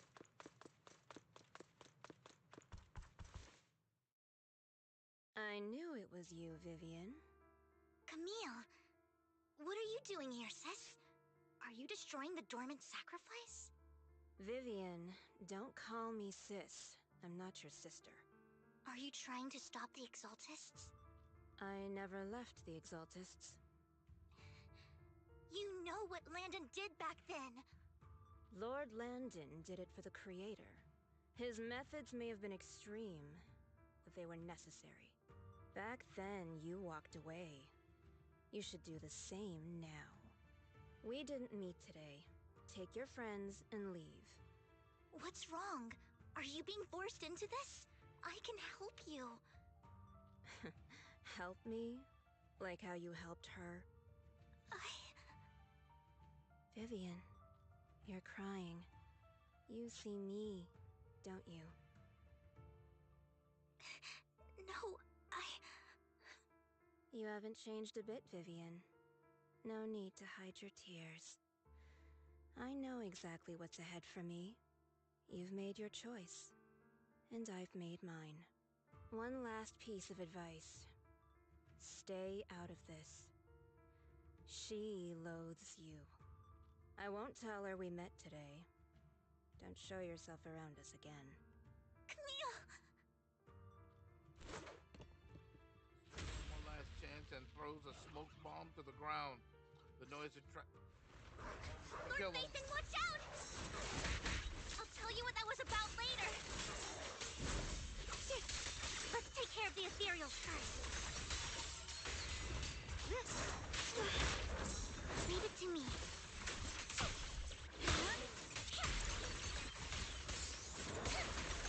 You better not get my trick.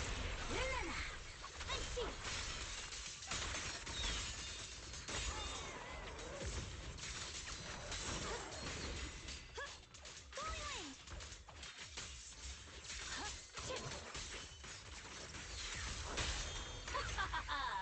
What an eyesore.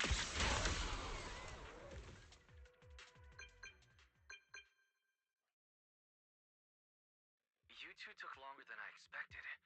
Did something happen? We searched the coordinates the mayor provided. Most of them were already empty. No dormant sacrifices. Camille, the Exaltists have been actively destroying the dormant sacrifices. The Exaltists? There's no reason for them to go after the sacrifices, right? I saw it too. Vivian is telling the truth. I saw it too. And one of them is someone I once knew. I thought she would leave the Exaltists after Landon's death. But she stayed. Do you have a history with the Exaltists, Vivian? When I was a child, I stayed with the Exaltists for a while. Back then, Landon was one of the most respected figures among the Exaltists in this region. A lot happened. And after Landon died, I left. I can't turn a blind eye to the sacrifices. I know all too well how many lives have been lost bringing them into existence. Ever since I learned a sacrifice had appeared in Janus Quarter, I haven't been able to stop worrying. I won't let history repeat itself. That's why I asked Hugo to investigate, starting with the Sacrifice Corps. Vivian. Please stop. I'm not looking for comfort. I'm just recounting the story for you to understand the situation. We've got bigger things to focus on. But when I do need comforting, I'll come straight to you. I hope you'll make time for me, Lord Vathan. Just so you know, I'm not the easiest to console. Okay. No worries. I'll totally have your back until you're feeling better. Okay. Back to the matter at hand. That conversation between those two TOPS employees back in the Hollow is still bothering me. They said Hartman had a backup plan, and that got me thinking about some news that was quietly swept under the rug. Lately, there have been mining accidents in Ravenlock-controlled areas. Many workers have died. The families were paid off with huge settlements, way more than usual. No protests, no controversy, and the issue was buried. But considering the Ravenlock's financial position, why would they be so generous with payouts? That sounds sketchy. Are you saying they made up the accidents and the workers' deaths? Precisely.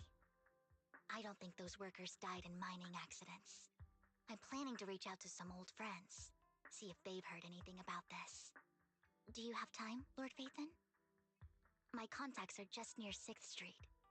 Care to join me? Let's go together. I'm in. Let's go together.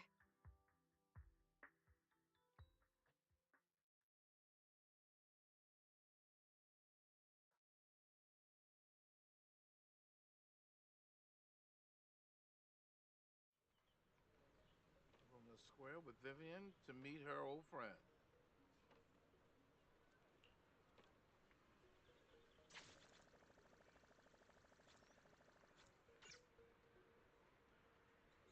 It is a lot. Hang on. Oh, I'm at 188. Okay.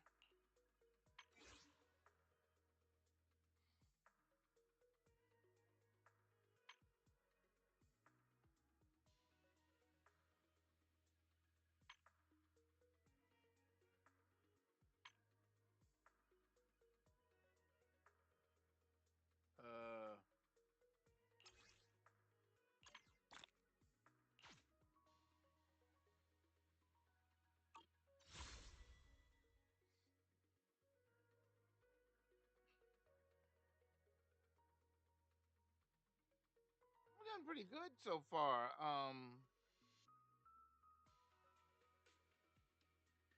My current thought process is that I'm going after this one. I don't. There's not enough time. There's not enough time for me to go after the uh other one, and these won't last long either. That kind of sucks because that's a lot of characters. That's a lot of characters to go after. Um, I would love to have her.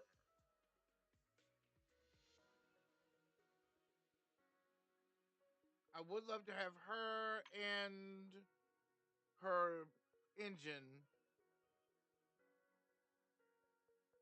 but I only have 14 days to pull that off. So, yeah, it's gonna suck. It's gonna suck bad.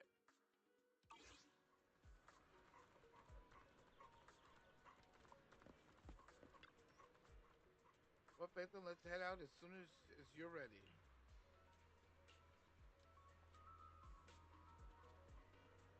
An old friend of mine said she has some new intel.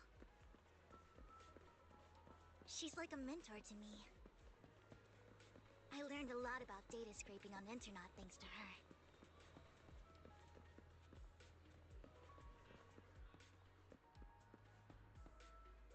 Oh, it's Rain. Rain! Long time no see. Yeah, it's been a while. Rain? You two knew each other? Yeah, Phaethon. Long time no see. Rain, you actually know that Lord Phaethon is Lord Phaethon? No, I mean, you actually know Belle is Lord Phaethon. I didn't know right away. One time, I needed a favor from Nicole. I only found out after meeting them. I mean, who would expect a legendary proxy to be running a video store for a living? Oh, by the way, your idol... Rain, let's not bring up old stuff. Lord Phaethon wouldn't be interested in that. Why are you all tense? Right! Lord Phaethon lives on 6th Street too, and might know your idol. Remember when you traced that post on Internet to 6th Street and actually went to check it out? And you came back all bummed, spouting nonsense. Like there was only a black cat at the location, and maybe your idol is actually a talking cat. Or something like that. I think I know that black cat. I know that black cat. I'm always sneaking at snacks. Lord Phaethon, please, let's drop this topic. Come on, Vivian. It's been years, and you still won't say who your idol is. If you'd just let me, I'd have tracked them down ages ago. I get it. You want to find the person who's important to you on your own. But you've tried so hard already. It's okay to lean on me a little, you know. I'm sure your idol won't hold it against you. I shouldn't have come to see you. Huh? What's wrong? Change the subject to help her out. Hey, Rain. Vivian said you might have some new intel. So let's get to the important stuff first. All right, let's get down to business. Here's something I'm pretty sure about. The Ravenlock family's claim that those missing workers died in an accident? Don't buy it. The last signal from those workers was near the Hollow. Then communication went dark. I think they were taken into the Hollow. And yesterday, I picked up that the Ravenlock family secretly hired some people to search the Hollow's perimeter. I caught a weird distress signal from someone and managed to track down the source. When I tried to reach out, the signal cut out completely. The last trace of the signal was near Lumina Square. Finding someone in real life isn't really my thing, so that's where you come in. Got any more ideas? Okay, we'll check things out. You just said this is something you're sure of. Do you have anything you're unsure about? I dug up some info online, and one thing stood out. A few days ago, there were some creepy sounds coming from an abandoned warehouse by the port. The place was locked up, so No one could see what was happening inside. Not sure if it's related to your search. If you don't find anything useful around here, it might be worth checking out. Well, that's all I have for you. Thank you, Rain. Don't get all emotional on me now. I'm just helping out a friend. This one's on the house. Consider it payback for the favor you did me last time. But if you still want to find your idol, hit me up. I've been curious for what... Alright, don't worry about it. I'll manage it myself. Stop being so nosy, Rain. Nosy? Nah, just professionally curious. What kind of person is worth all this searching, huh? But honestly, whoever they are in real life, they've become a part of you. You've come a long way in this search, Vivian. I much prefer the person you are now. So if you find this person, don't chicken out. Go meet them. People will appreciate you for who you are. Rain. I might not care about the real world or what it'll be like, but I hope everyone I know can live a good life. I'm counting on you to save the world, guys. All right, I have other business to take care of, so I'll leave the rest to you.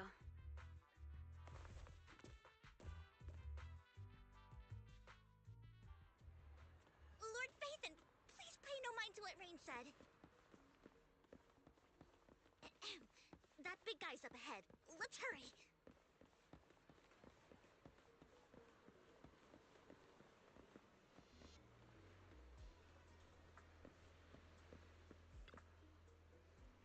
Long time no see. You seem doing well, little one. Yep, I made an awesome friend since last time we met. My friend got ill before, and it was the manager who helped heal them. I didn't realize you two knew each other. Then next time I head to the manager's place, I will get to see you too. You know each other? Yep. This little guy is Lucky Boo. My old boss at my previous workplace bought it at a discount store clearance sale. But he was a terrible boss. Not only did he shirk on paying wages, he didn't take care of his bang boo either. Yeah, that guy really terrible.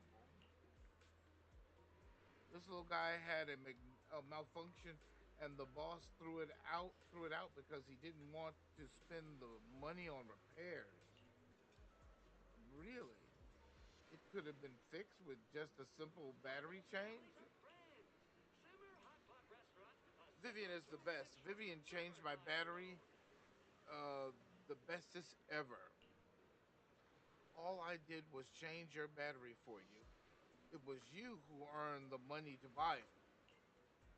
Yeah, I'm amazing too. I earned 100 dennies just enough to buy a battery. So that's where that 100 denny Bang Boo battery came from.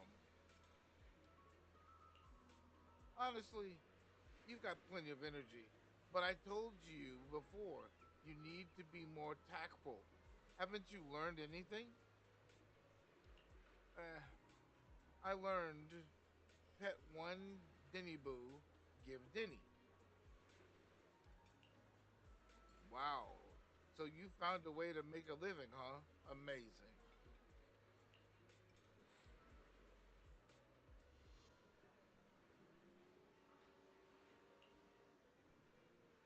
Did you need me for something? I'm super happy to help.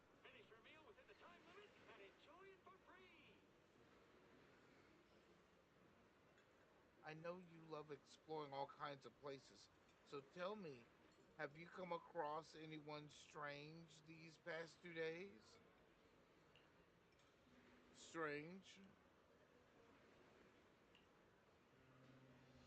You mean someone who looks hurt, scared, kind of trying to hide where there aren't many people around? Let me think. I got it.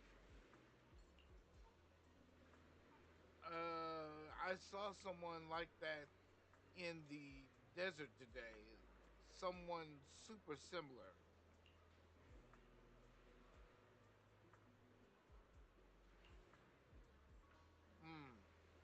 I don't think one Dinny Boo can make it that far. Desert probably refers to the sand pit up ahead. Lord Phaethon, let's go take a look. Did I help?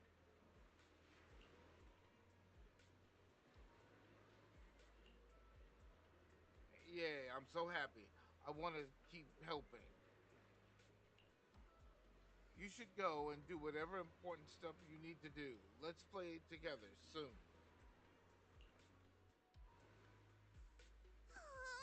One Dinny Boo is just too cute, right? I didn't know you helped it too. I knew Lord Phaethon was the best in the whole world.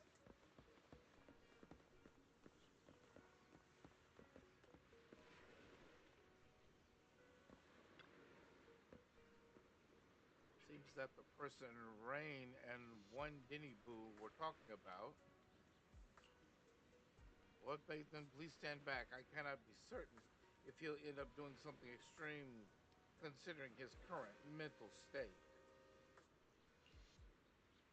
I'm afraid he might hurt you.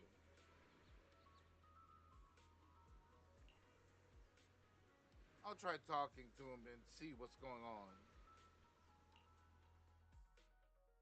Walks forward and taps the cowering man on the shoulder.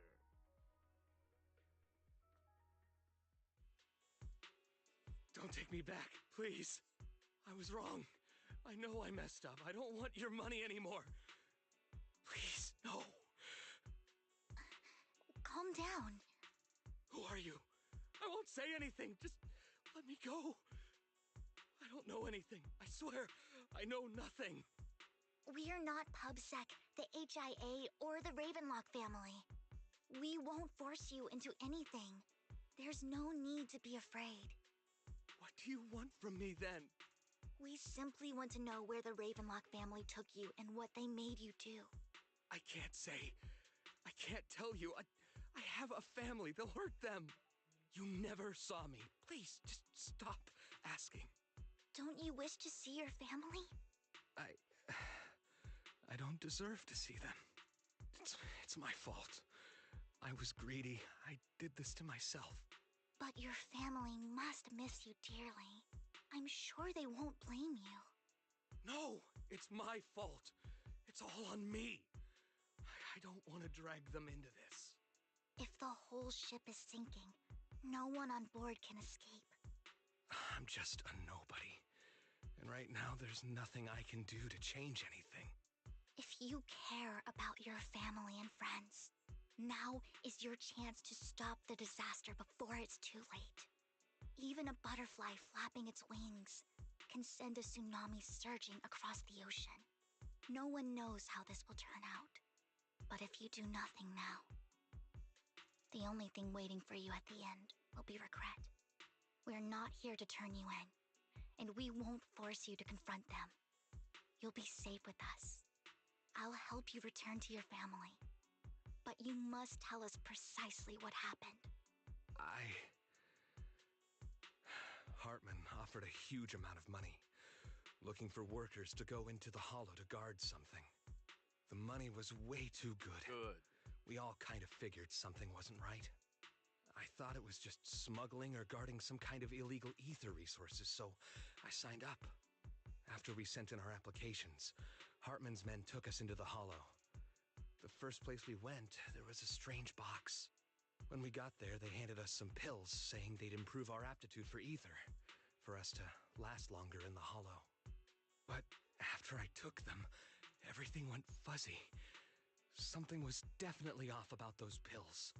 When I woke up, I saw my coworkers dead in front of me. And there was blood all over my hands. They said something about me being a good experiment, moved me somewhere else, and locked me up. They wanted to inject me with something. I got scared and didn't know what was gonna happen. But then a blonde guy found me, gave me a carrot, and let me go. So I escaped. didn't want to kill anyone. I don't know. It wasn't your fault that your coworkers died. You were just a tool in their hands. Do you remember the place they first took you? Do you know what was in that box? I only remember the first place was like a rooftop. I think it was on top of a tall building. What exactly was in that box? I can't remember. I'm not lying. Those pills they gave us, they make you hallucinate. I took just one and my mind felt like it wasn't my own. My memories turned into a blur. I'm telling the truth. I'm not trying to run from my mistakes. I just really can't remember what happened. I know you're not lying. We'll arrange for your protection. You can rest easy and recover, and your family won't be dragged into this. Once this is all over, you will be able to reunite with them.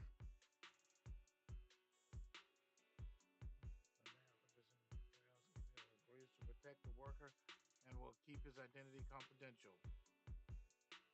Takes a man away, mentioning that the mayor will confirm the location based on his description.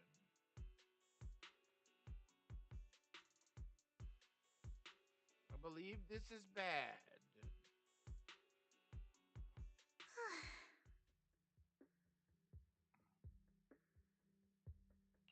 I've been meaning to say this for a while, Vivian. You're just so calm and decisive when things get tough. Totally different from the impression you gave me at first. Actually, I wasn't always like this. I used to run away when things got tough. There was even a point where I just wanted to disappear. As if my very existence was the source of suffering. I wondered. Perhaps leaving it all behind could put an end to the pain. Whoa. It's hard to imagine you like that. I mean, you had this super intimidating vibe when we first met. Well, I was on a mission at the auction when we first met. And just as Rain said, I've come a long way from who I used to be. Speaking of Rain, it's still wild to me. I never thought you and I would have mutual friends. And you even know one Denny Boo. Can you believe we might have passed each other so many times without even realizing it? Enough about me. Tell me more about you, Lord Phaethon. Where have you been? And what have you experienced? Looking back, I feel like I've been through a lot lately. My brother and I even lost our Phaethon account. Oh, everything started when the Cunning Hares took something from the Red Fang gang. Then you start sharing your stories. Although she wasn't part of them, she's the Chaotic Hollow of the what was that? Camilla Golden Week has lost her favorite sandwich at She's a Topia, whatever. I remember it should be around here. That store's been sitting in my favorites for ages.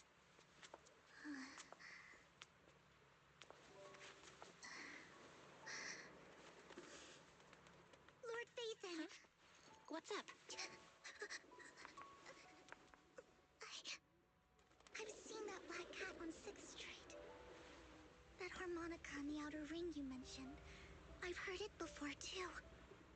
I've even been to the monument outside Hollow Zero. But none of that was a coincidence. It was me.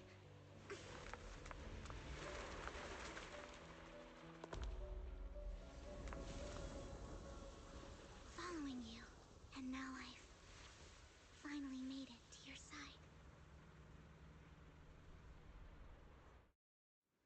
Ever since I was little, I had been seen as the bringer of bad fortune. I had traveled to many places and witnessed far too much misfortune. Every tear I shed brought disaster. I've heard too many curses to count. I loathed my tears as much as I despised my own existence. Wherever I stayed, tragedy followed. I had roamed too many places, and each time, it ended the same way. I didn't know where I could go anymore. One night, I stumbled upon a post discussing me. Whether they knew me or not, everyone seemed convinced that I was the source of the curse. Some mocked me with cruel intent. Some wished I would vanish, and others speculated maliciously. It really seemed that my very existence was a disaster. In that moment, as darkness enveloped the city, I saw lights flickering to life all around New Eridu. So many lights, and not knowing where to go, I thought, if only I could disappear into those lights. I made up my mind, and right then, my phone rang. I decided to take one last look. I wanted to know who left me my final message from this world. It was you, Lord Vathan. Wait, really? Me? Yes. And I checked with the other Lord Vathan. You were the one using the account at that time, but I know you probably don't remember it. After all, it was just an ordinary day, with an ordinary post and meaningless comments online. But for me, it was the night I finally realized where I could go. I wanted to walk the paths you had walked, see the sights you had seen. And then, one day, share it all with you, face to face. What did I even say in that comment? I can't remember off the top of my head. Well, you'll have to figure it out for yourself. I'm not telling you. Huh? No! So, Lord Vathan, thank you. Not only for that comment you made that day, which was a silver lining for me, but also for giving me the courage to become who I am today. The Vivian standing right in front of you now, Lord Vathan. I truly like who I've become. Across the surface of the water, lifting Vivian's hair and brushing it against her cheek. This is the motion to intertwine with the narratives, and you feel as though you're witnessing the path she has traveled. Lycon just sent a message. There's an update. Let's head back to the video store and go over the details together.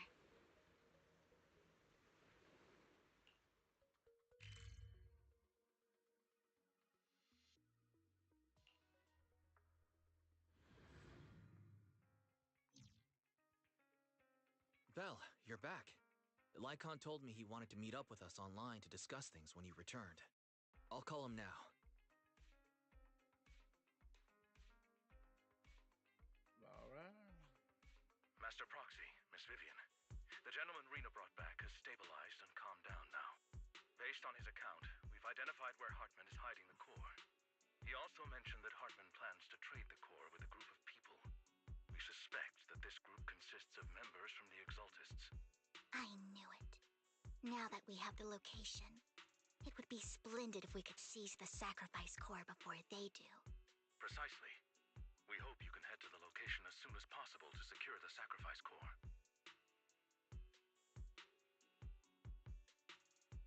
Leave it to us. We've got this. I have other matters to attend to, so I'll leave the retrieval of the sacrifice core in your capable hands. The mayor's friend that he mentioned before will also be assisting you this time. The target coordinates have been shared with her, and she'll meet you there. Please ensure your safety, and I wish you all the best. We'll head out as soon as you're ready. We must obtain the sacrifice core before Hartman does.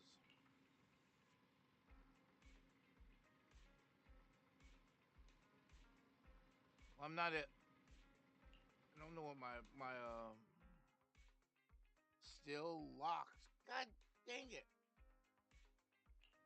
Good day, Lord Vathan.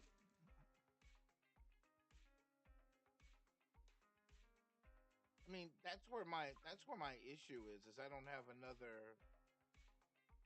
I don't have another.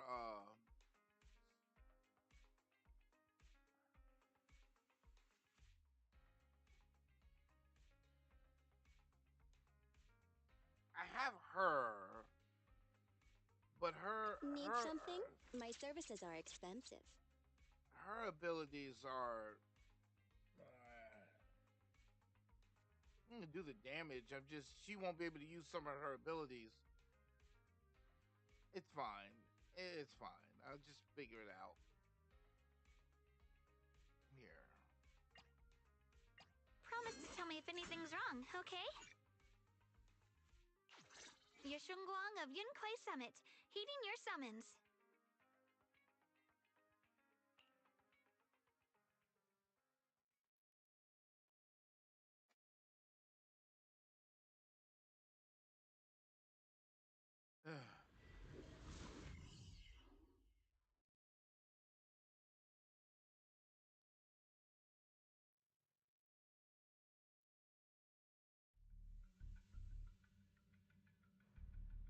Where's the sacrifice core? Camille, you really think I'd stroll around with something this important? Plus, even though the Ravenlocks and the Exaltus have been working together for ages, I've hardly even met Lady Dina. I'm the one offering the sacrifice core here. I'm curious what Lady Dina's got lined up for me in return? I'm just here to verify that the core you mentioned is real. Once that's sorted, Lady Dina will give you a proper response. Our partnership isn't just talk. We need to be sure you have what we need before moving forward. Sure thing. I'll take you to where I keep the core. Once you verify it's legit, have Lady Dina come over. We'll lay everything on the table face to face. All right. Lead the way. It seems Hartman is trying to bargain for more. What a greedy and insatiable man. It's just that... Why would they only send Camille for something as important as the sacrifice core? And I can't shake the feeling that Camille doesn't want Hartman and Dina to meet. Why is that?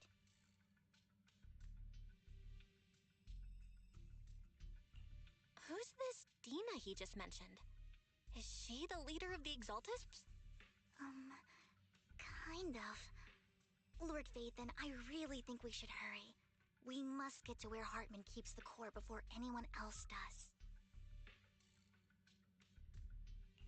I've got a shortcut planned, but there are gonna be ethereals along the way. I'll let you handle them, Vivian. Don't worry, Lord Phaethon. You're in capable hands. I'll ensure your safety.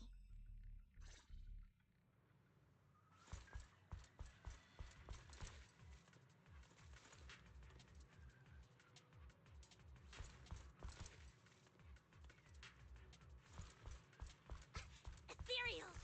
Stay away from Lord Phaethon!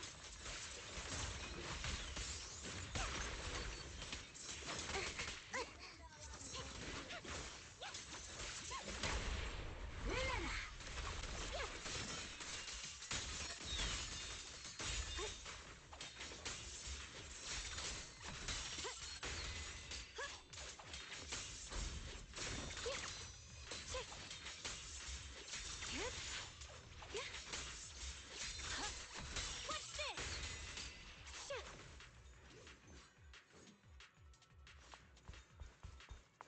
Looks like Hartman's trying to negotiate for more leverage. Let's get out of here before we're spotted.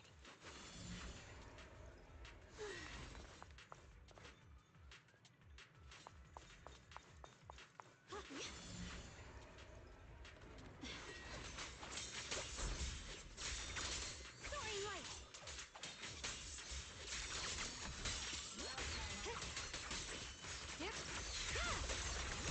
I see edge. Let's keep moving, Lord Phaethon.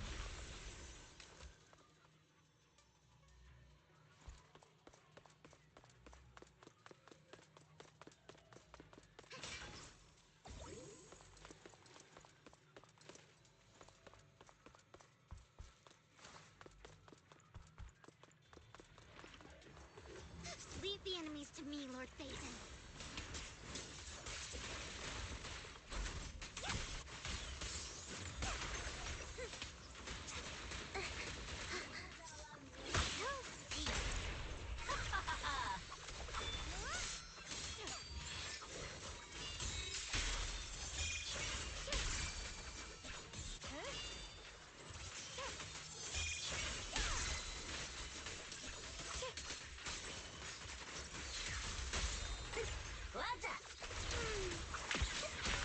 They're still over there.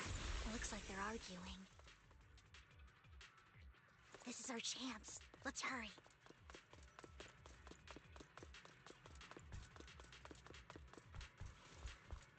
No matter who has the sacrifice core, Hartman or the Exaltists, it would be...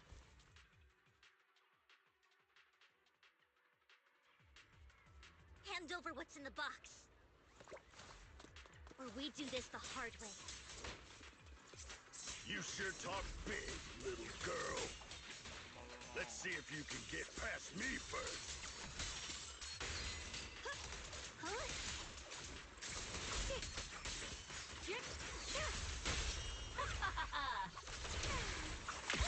Let's hurry and secure the sacrifice core.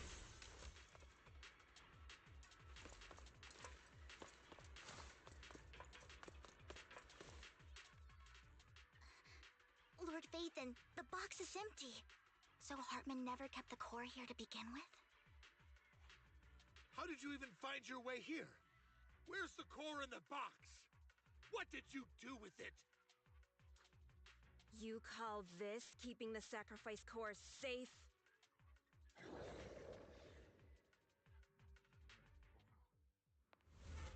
A monster.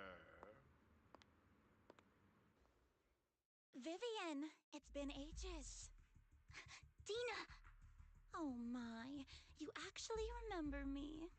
So sweet.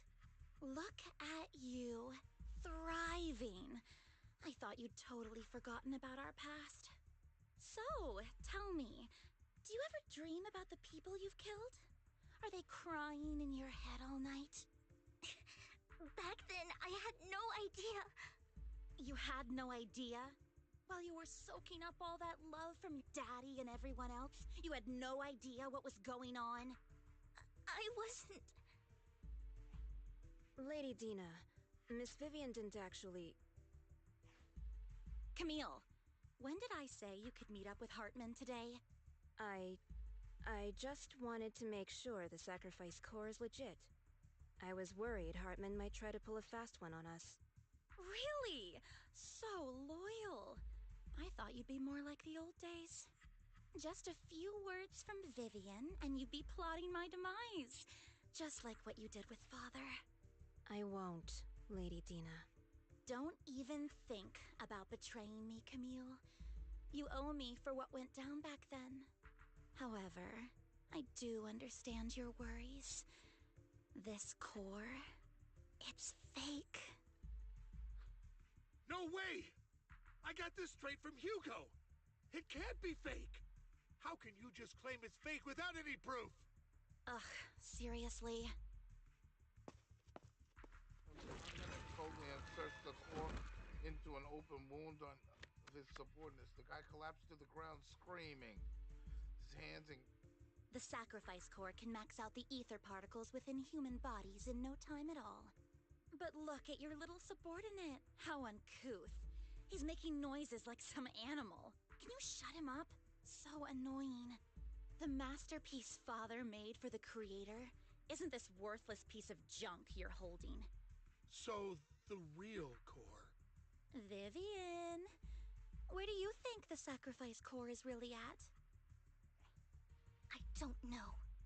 If I knew where the real core was, I'd destroy it without a second thought.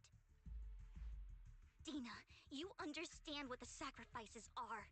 And you know those who were blessed should not have to endure such horrors. Oh, they shouldn't have suffered those horrors.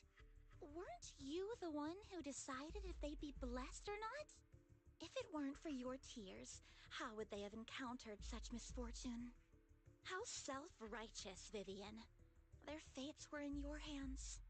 It was you who brought disaster on them. Landon just needed an excuse. He needed someone to blame. Whether I shed tears or not, he'd treat living beings as mere subjects for his sacrifice experiments. Dina, you know all of this. Landon even went so far as to sacrifice you. Shut up, shut up, shut up! Father did it for his great cause. Vivian, why do you always mess everything up for me? Everything! You did it before, and now again! You just had to ruin my plan. I was so close to fulfilling Father's last wish. If you don't give me the sacrifice core, be prepared to become food for the ethereals. I told you I don't have the sacrifice core. Otherwise, I would have destroyed it already. Lord Phaethon, find the right moment to retreat. She can be quite unpredictable when her temper flares. Oh, really? You don't have it? Then I suppose there isn't a reason to keep you alive. Finish your words. Several explosions erupt following tremors to the ground. The rapid approach of numerous ethereals. In a panic, Hartman rushes to the car and he summons. More ethereals are coming.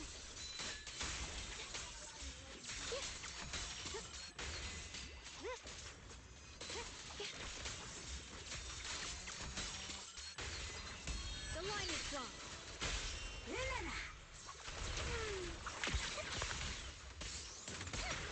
Too many. There's no chance to get out of this. Light brings the dawn.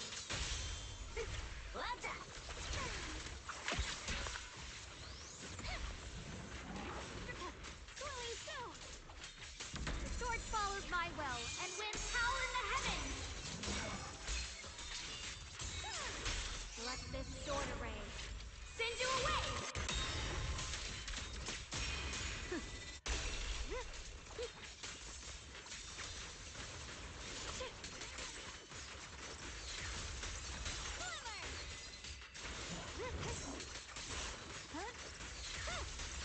It's getting stronger. Test this one. Don't you know? It might try stirring the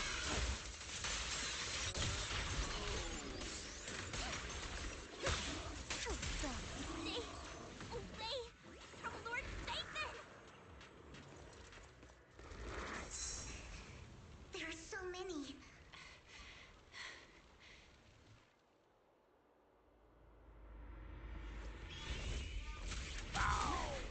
It's ink?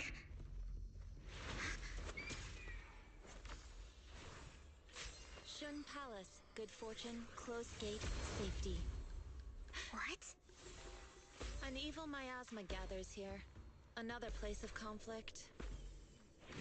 If you wish to avoid disaster, then head southeast.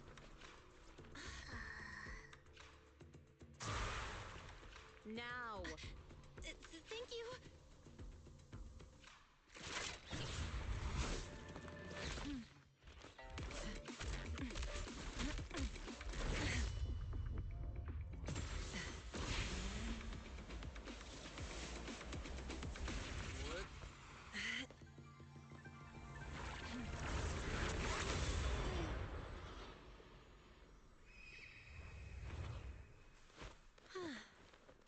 Finally, peace and quiet.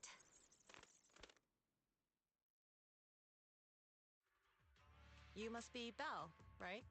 Mayflower mentioned a special partner might need my help.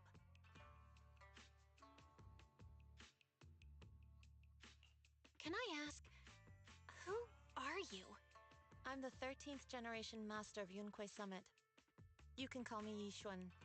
Mayflower passed along your info, and I was curious what kind of person you are, so I came to see. At first, I thought it might be a hassle, but your energy feels really calming. Quite nice, actually. Investigator. Oh, so you're the investigator the mayor talked about. Yes. He also asked me to be your temporary teacher and offer you a bit of guidance. Guidance? Guidance? What exactly does that mean? Unfortunately, this isn't the right time or place to talk. I have some investigation work to catch up on, and it seems you've got quite a lot on your hands, so let's part ways for now. I'll find a good time to visit you soon. After saying this, while Vivian appears lost in thought, looking distracted.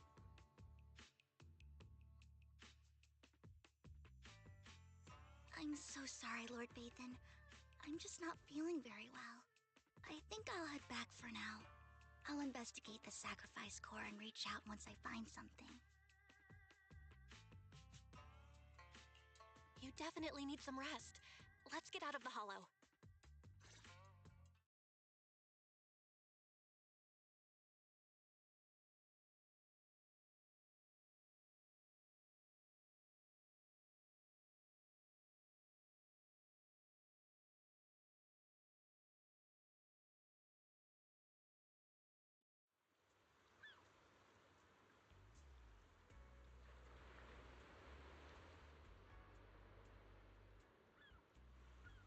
Okay. Lord Bathan, are you going to rest now? You feeling down? I'm not in a hurry to get back. You've been kind of off since we got out, and it's got me worried.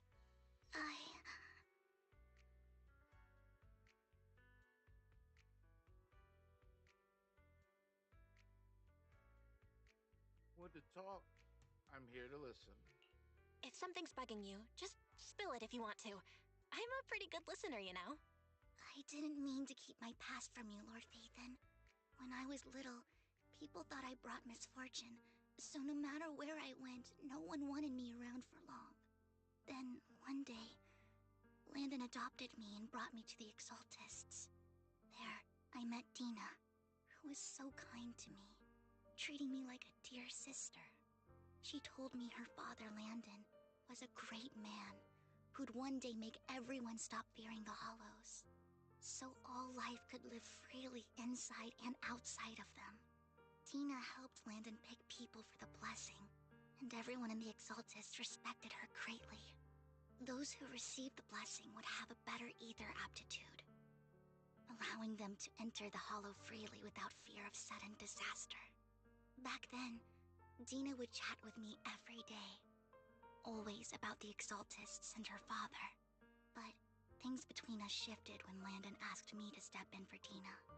Landon told me I didn't only bring misfortune, and that if I listened to him, I could actually help people. After that, he'd take me to meet people, and if I shed tears, he'd give them a blessing medicine. Those who got the blessing could dodge calamities. At first, I was ecstatic, thinking I could help others. I shared my joy with Dina, but that was when she started to pull away from me. Sacrifice serum? The blessing medicine. Please tell me that wasn't the sacrifice serum Bringer had? Yes. To be precise, it was an early version of the sacrifice serum. Landon's medicine wasn't stable. The medicine Landon developed could boost abilities quickly, but also sped up the development of ether corruption. In the end, most people turned into ethereals, and a few became sacrifices, losing all human consciousness. The ethereals were killed while the sacrifices were given to the higher-ups of the Exaltists. The Exaltists wanted the sacrifices to hold human consciousness, so Landon's medicine was seen as a failure, and he gradually lost influence within the Exaltists. One day, I saw Dina, and tears streamed down my face. In a bid to save his reputation, Landon decided to let his own daughter receive the blessing. I had always thought that getting the blessing was a good thing, until I saw terror in Dina's eyes that day.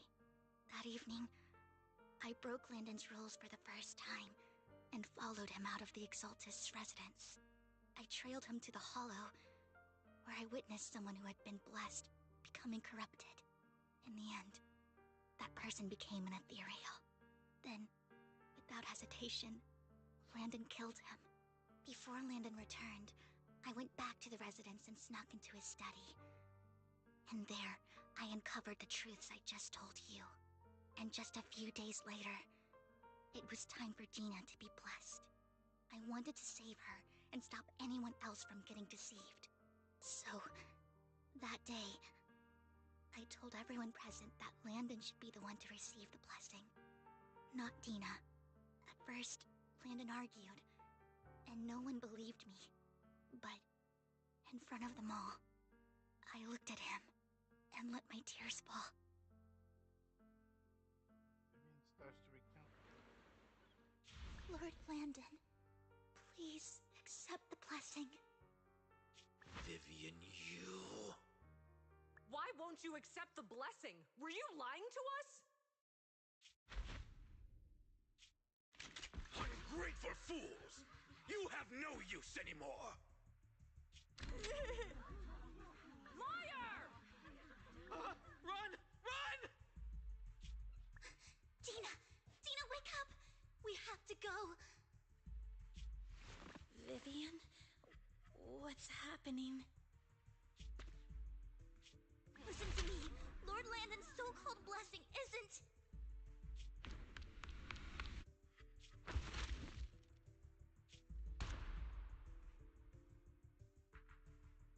Father! Got him.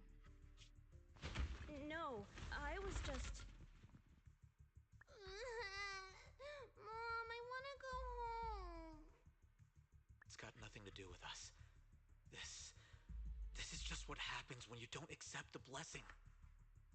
Vivian, was this you? Dina, I just didn't want you to accept the blessing.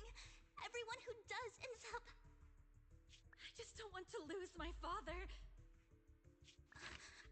You knew? If you knew what he's done, you... He's my father. He's all I have. Stop being self-righteous, Vivian. You only ever bring misfortune. Trembles as she shares her past stories. I thought once Landon was gone, Dina would leave the Exaltists. I never expected her to continue his research, or that Camille would stay. Camille lost her entire family in a hollow disaster, so she's always supported the Exaltists. She's not a bad person. She's just someone searching for hope. She joined the Exaltists very early on, and even watched Dina grow up. That day, she was just so desperate to save Dina that she... All these years, she's been following Dina, taking care of everything out of guilt, I think. But I didn't just fail to save Dina. I trapped her. I see misfortune approaching, but I can never change its course or avoid the bad ending. Maybe I really am a bringer of misfortune.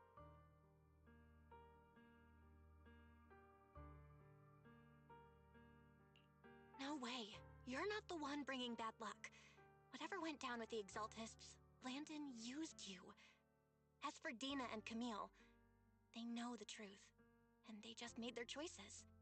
The hollows and the disasters they caused took more than just their loved ones.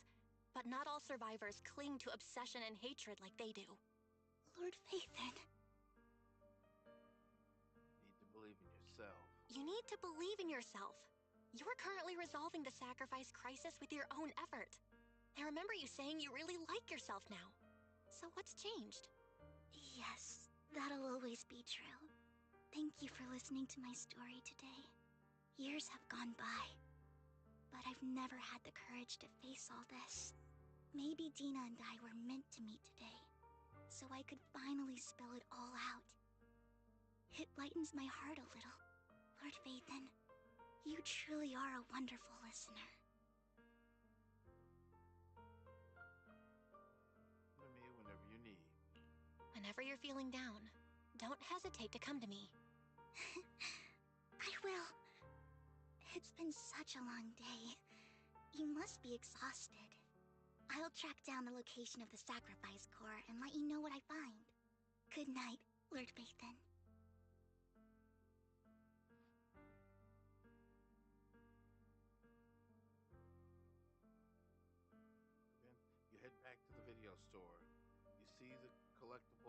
gifted you on the table, and it stirs a flood of memories.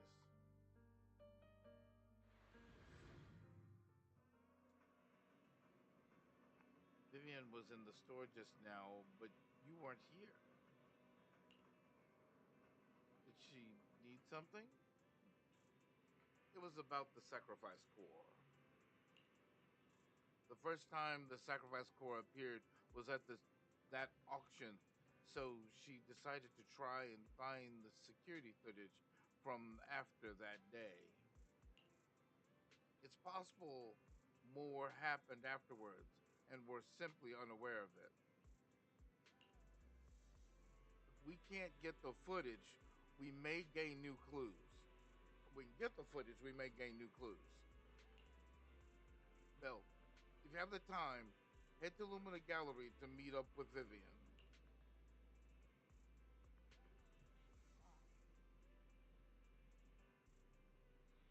Oh. What am I gonna do? Well, hang on. What? This is pretty good though. I do enjoy this. So I'm gonna pause for a minute because I'm gonna make me a coffee and maybe a biscuit. A coffee and a biscuit. Sure, why not? Anyway, give me a minute and yeah, let me see here. I'll be right back.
back. I had to get a coffee. I literally had to go get a coffee. All right, I needed a coffee.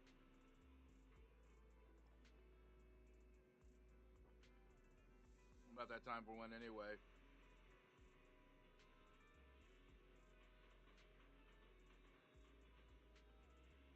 Hang on, I got somebody on. What is this? Um,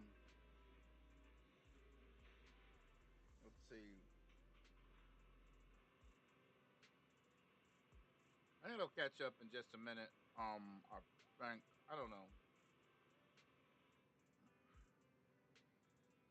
It was weird. I got so many.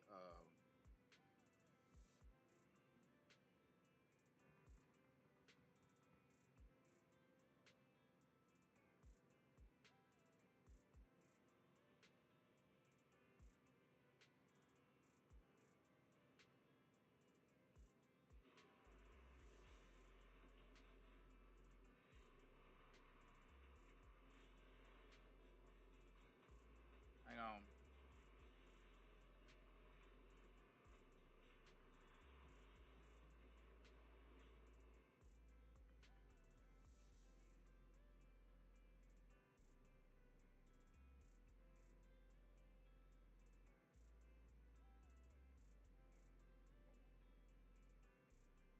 Somebody sent me a message on Discord. Give me a second.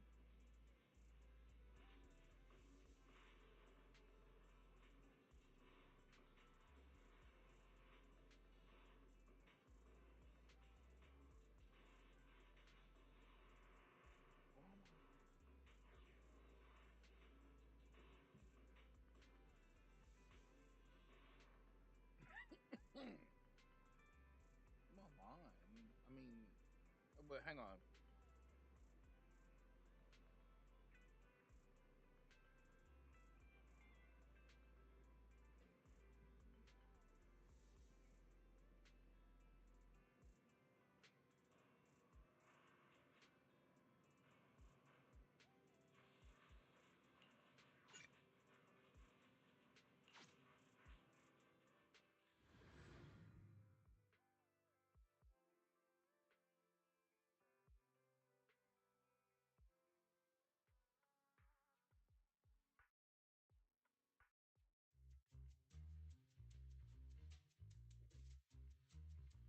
God dang it. Shaw, I didn't expect you to be working here. Perfect. I was just covering someone's shift. The screening here is super strict, and I was afraid the supervisor would realize I was new and subbing for someone, so I hid in the control room during the supervisor's inspection. So I happened to bump into this guy, a blonde man wearing a hat, and I think he was checking some footage. Then he logged that footage into the tape he brought. Later, I found that part of the footage had been wiped. Blonde, wearing a hat. Could it be Hugo? Do you know him? I think it's him. If it were Hugo... I think I know where he would hide the tape. Thank you, Shaw. You were a big help. Great! You also helped me a lot when I started working. I used to make mistakes all the time. If it weren't for you cleaning up my messes, I would have been fired ages ago. So I'm happy I could help you too. All right, go ahead and do what you need to do. We'll catch up another time.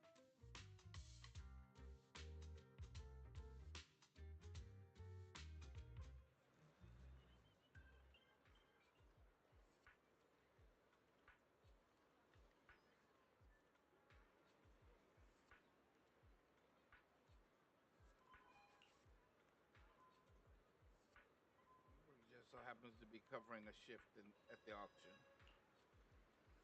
I learned from her that Hugo once took some footage away with him. I think Hugo was planning something, so he hid the security footage.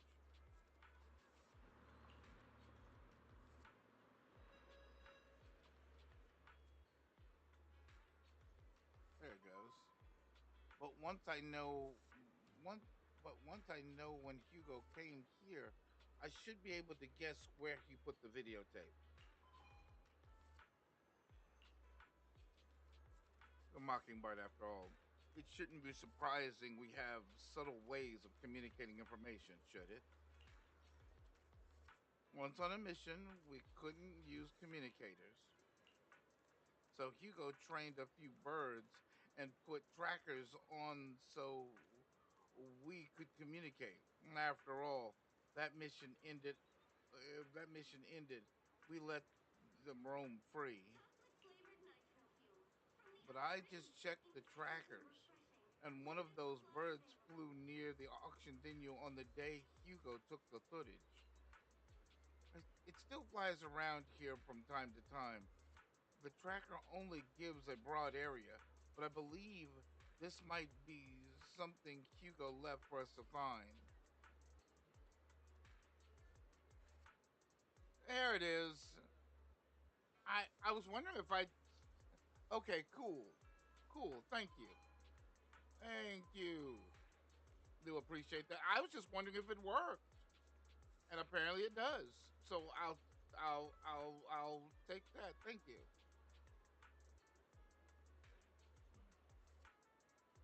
Well, that works. Okay, so I'm gonna worry about that.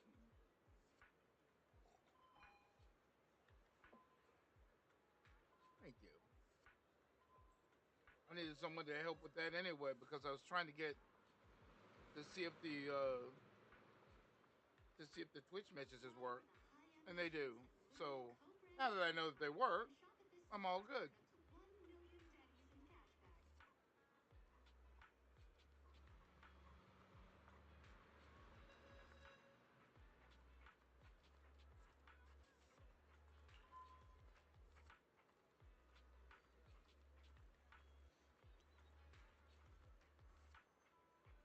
If I'm not mistaken, the videotape is hitting in whenever the bird is.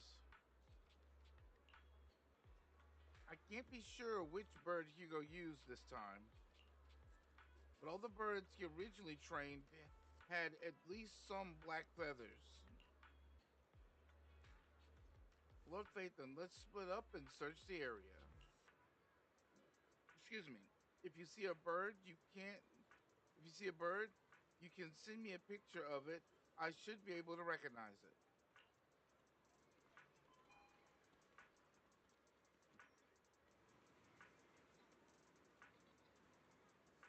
Now I'm tracking down birds. Oh, this is fun. The most comfortable service, the highest quality products. Lumina Galleria. What do I do? Do I take a picture? How do I take a picture of the bird?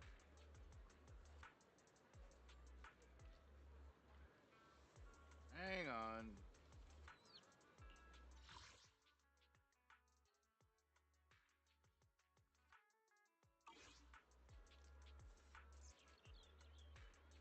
Oh, there we go.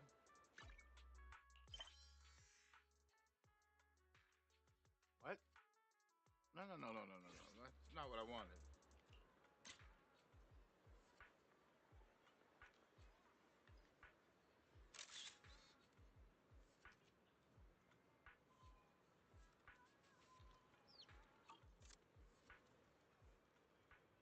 Oh, and a sweet ball of fluff.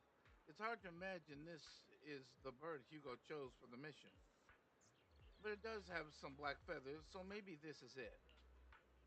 Either way, we might as well take a photo and send it to Vivian.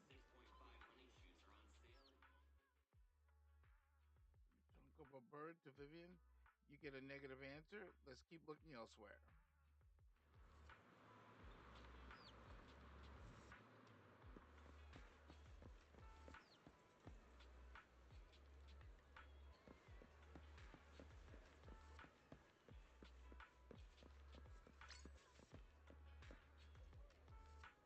That is not a bird.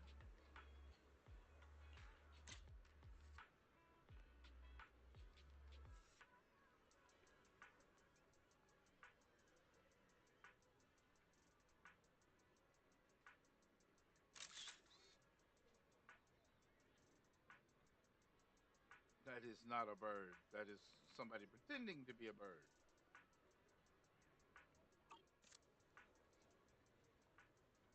count as birds, I guess.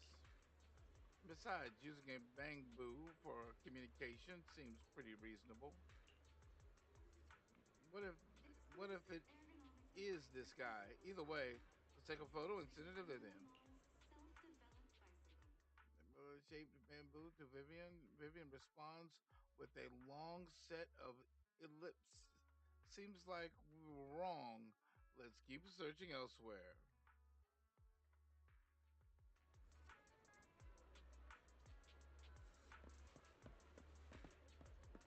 One more. I think it's around this building over here.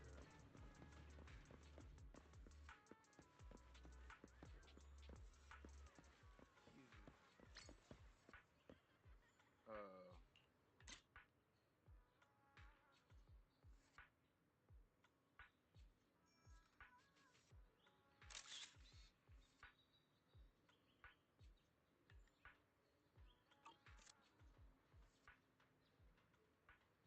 crows and a dark alley.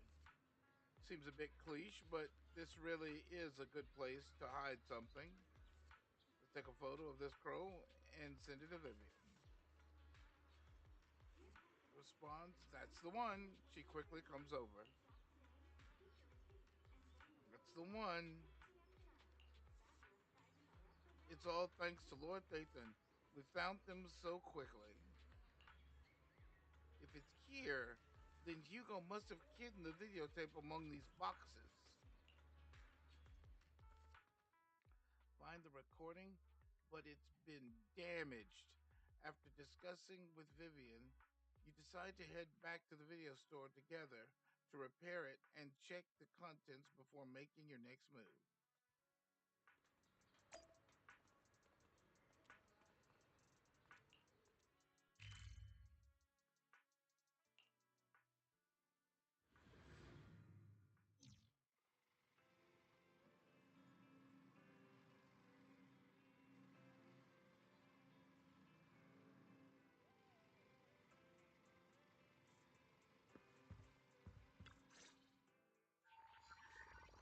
There's a videotape and you watch the recording.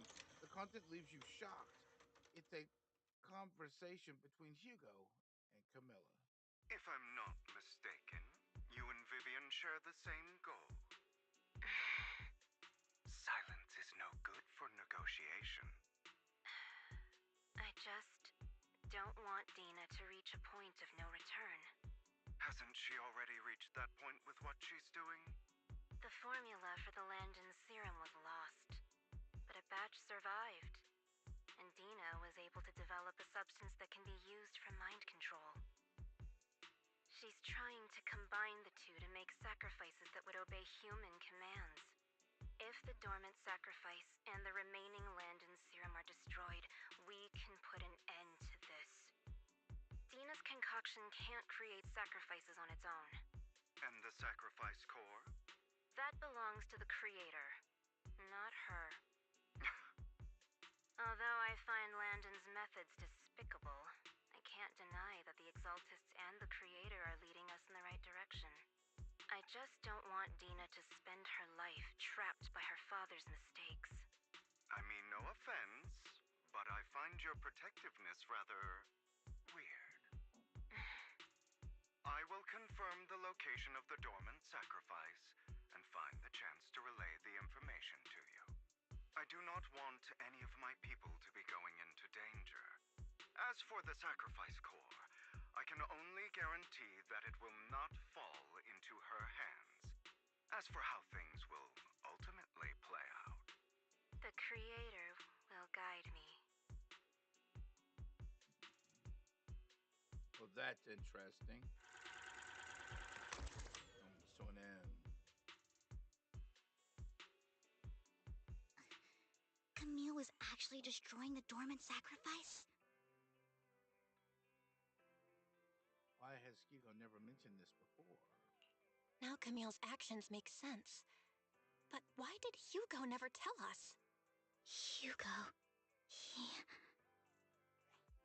Val, Lycon said there's something urgent he needs to discuss with us right now. All right, let's patch him in. Master Proxy, I apologize for disturbing you. We have just learned that the Ravenlock family will host a banquet tonight. This banquet is rather special, as they're allowing members of their family to invite business partners to attend. With Hartman at the center of controversy, there are many members of the family who are eager to use this opportunity to replace him. The mayor has been spreading rumors of a young tycoon who inherited a sizable fortune and is looking to partner with a person from an old and influential family. This information has lured a young man named Burton from the Ravenlock family. So, you want me to pose as this tycoon and use Burton to infiltrate the banquet? Correct. And Hartman's study is also located within the venue. I see. Hartman's study might hold valuable information. What about me? So, what should I do? You can attend as her +1. +1? Lord Phaethon, please go with me! Master Proxy, it seems Miss Vivian requires your presence, so... Yes, just your presence will help me immensely!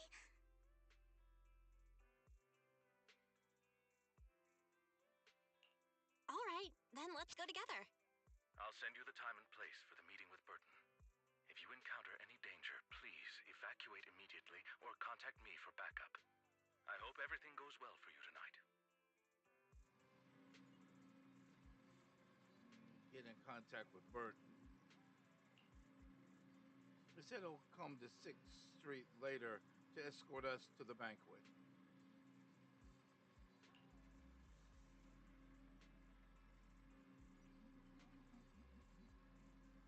Is there anything I need to look out for?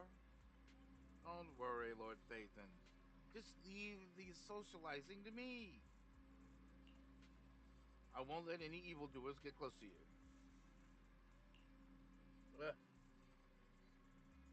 But since there's still some time before we have to go,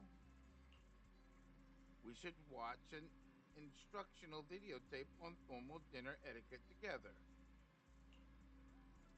I learned everything from videotapes when I first went undercover at a banquet for Mission 2. Though such a method isn't significant to master it, it's enough to deal with this one excursion.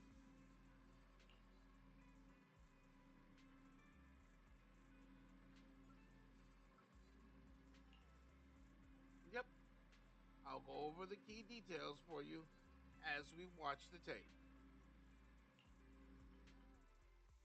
Do some last-minute studying on etiquette expected at the formal banquet for your mission that night. Before you know it, evening has arrived.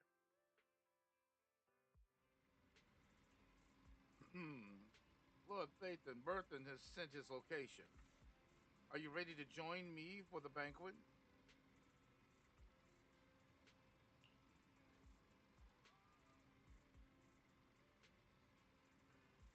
Mary Moo.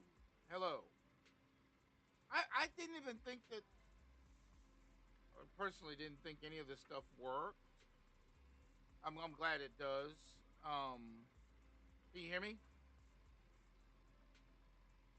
I'm hoping you can hear me, so it's all good. Hang on.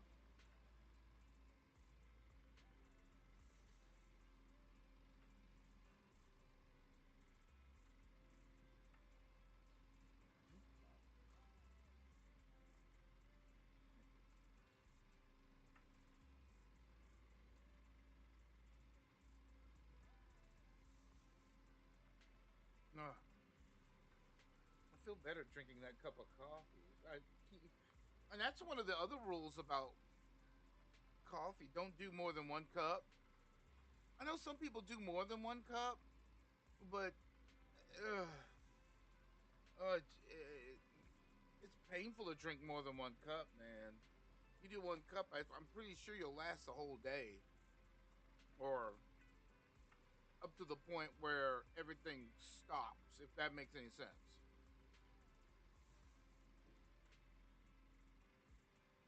Or your day stops, or your day ends, or something like that, and you know.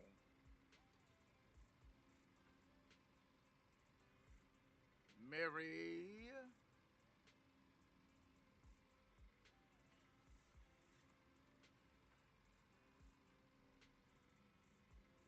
Let's go.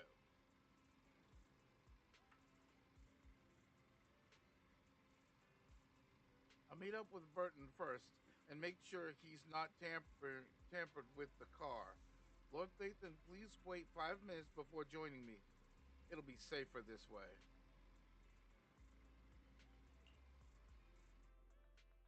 Vivian heads all thirst. After 5 minutes, she sends a message saying all is good. Let's go meet up.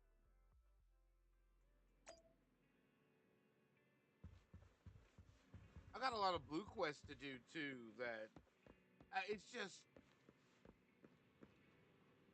and what's so funny about the blue quests? They're about the same as these. It's just that, and yeah, they come with some dialogue where you have to actually for your characters to talk and all that other stuff. So that's kind of cool.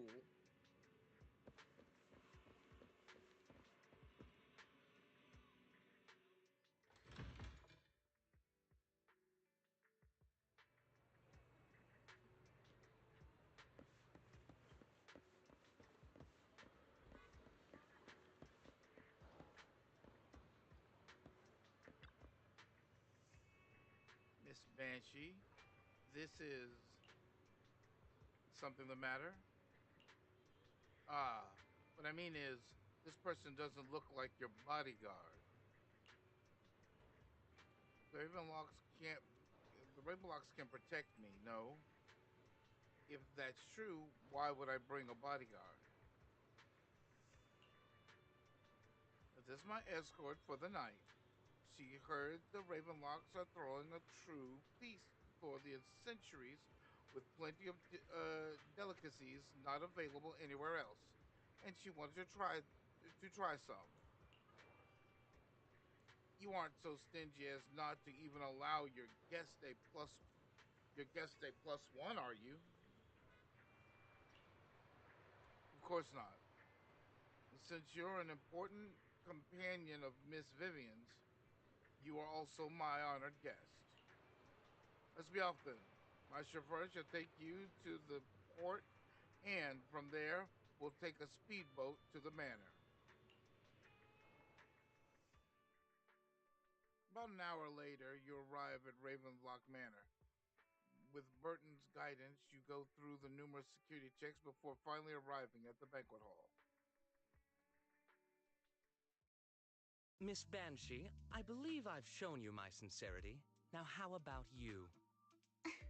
Sincerity? My presence here is a show of sincerity. If we're to work together, Miss Banshee, you should drop your pretentious act. I am well aware of the ways of the Ravenlock family. If I were to come empty-handed, I probably wouldn't even be able to make it out the front door tonight. Since I agreed to come with you, and even brought along my most precious companion, does that not show my deepest sincerity? No need for such an off-color joke. Our door is always open for those coming or going. We both know what's what, so let's cut the small talk. I know far more about how the Ravenlock family made their fortune than most here. I am also well aware of why Hartman, despite such a massive scandal, still remains in power. Oh? Do tell. Exaltists, blessing, sacrifice, Landon. Where would you like me to start? How did you know that? No, who are you? Don't be so tense. If I'm not mistaken, it's about time the banquet began. My companion and I are practically famished. Is this how you treat your guests? By letting them starve? Perhaps when we've had our fill, we'll remember where the sacrifice is hidden. You know where the sacrifice is? So, can we go get something to eat now? And I'm also looking forward to receiving a special dessert from you. We can discuss what you wish to know while we enjoy dessert. Of course. I wouldn't let such an important guest discuss matters on an empty stomach. As for dessert, I will prepare it myself, and I guarantee it will satisfy you. I'll come find you later. I wish you a pleasant evening.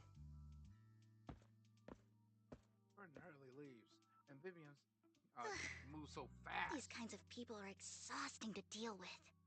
I really don't know how Hugo used to put up with it.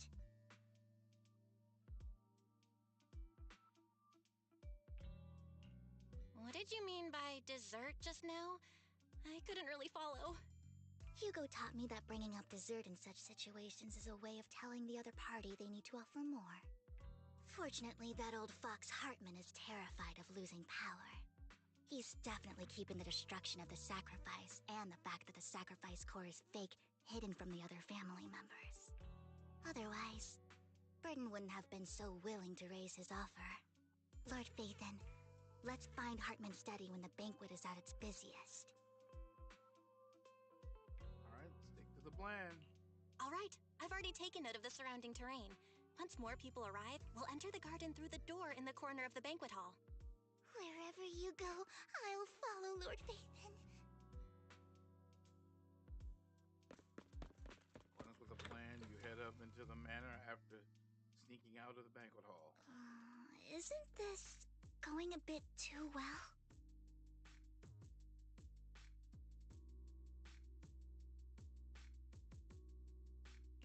The security around the manor is really strict, but inside might be more lax. But just in case, let's tell Lycon. Right. Having some backup would be safer. Priority is to investigate Hartman's office. Let's check Hartman's recent correspondences for clues. I still have concerns about the sacrifice core. Right. Though the core he gave Dina was fake, Hartman might have left a trick up his sleeve and hid the real one. Let's split up. Then let's split up.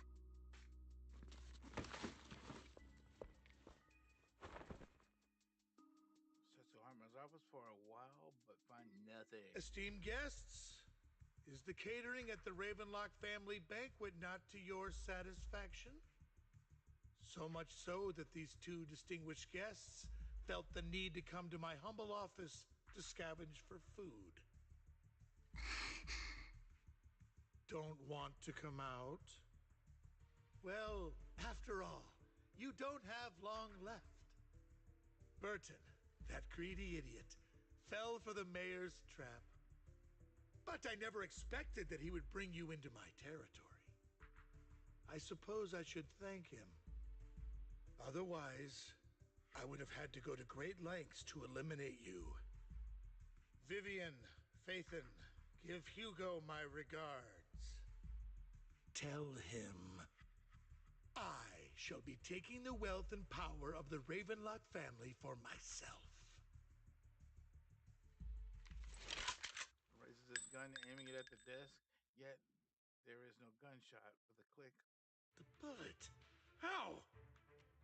Dear uncle, why must we be so distant with one another? You can just tell me what you want to say directly. Hugo! Impossible! You're... Uncle, you must know a Ravenlock will never stop until they get what they want. Did you really think I would be defeated so soon? When I have yet to trample you into the dirt. You filthy bastard! You only know how to resort to these petty tricks! Petty tricks?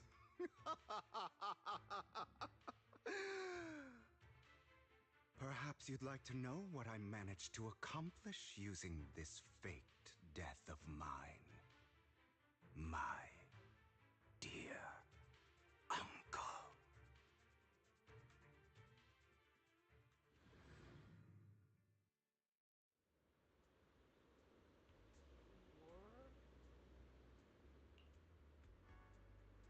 Faking my own death.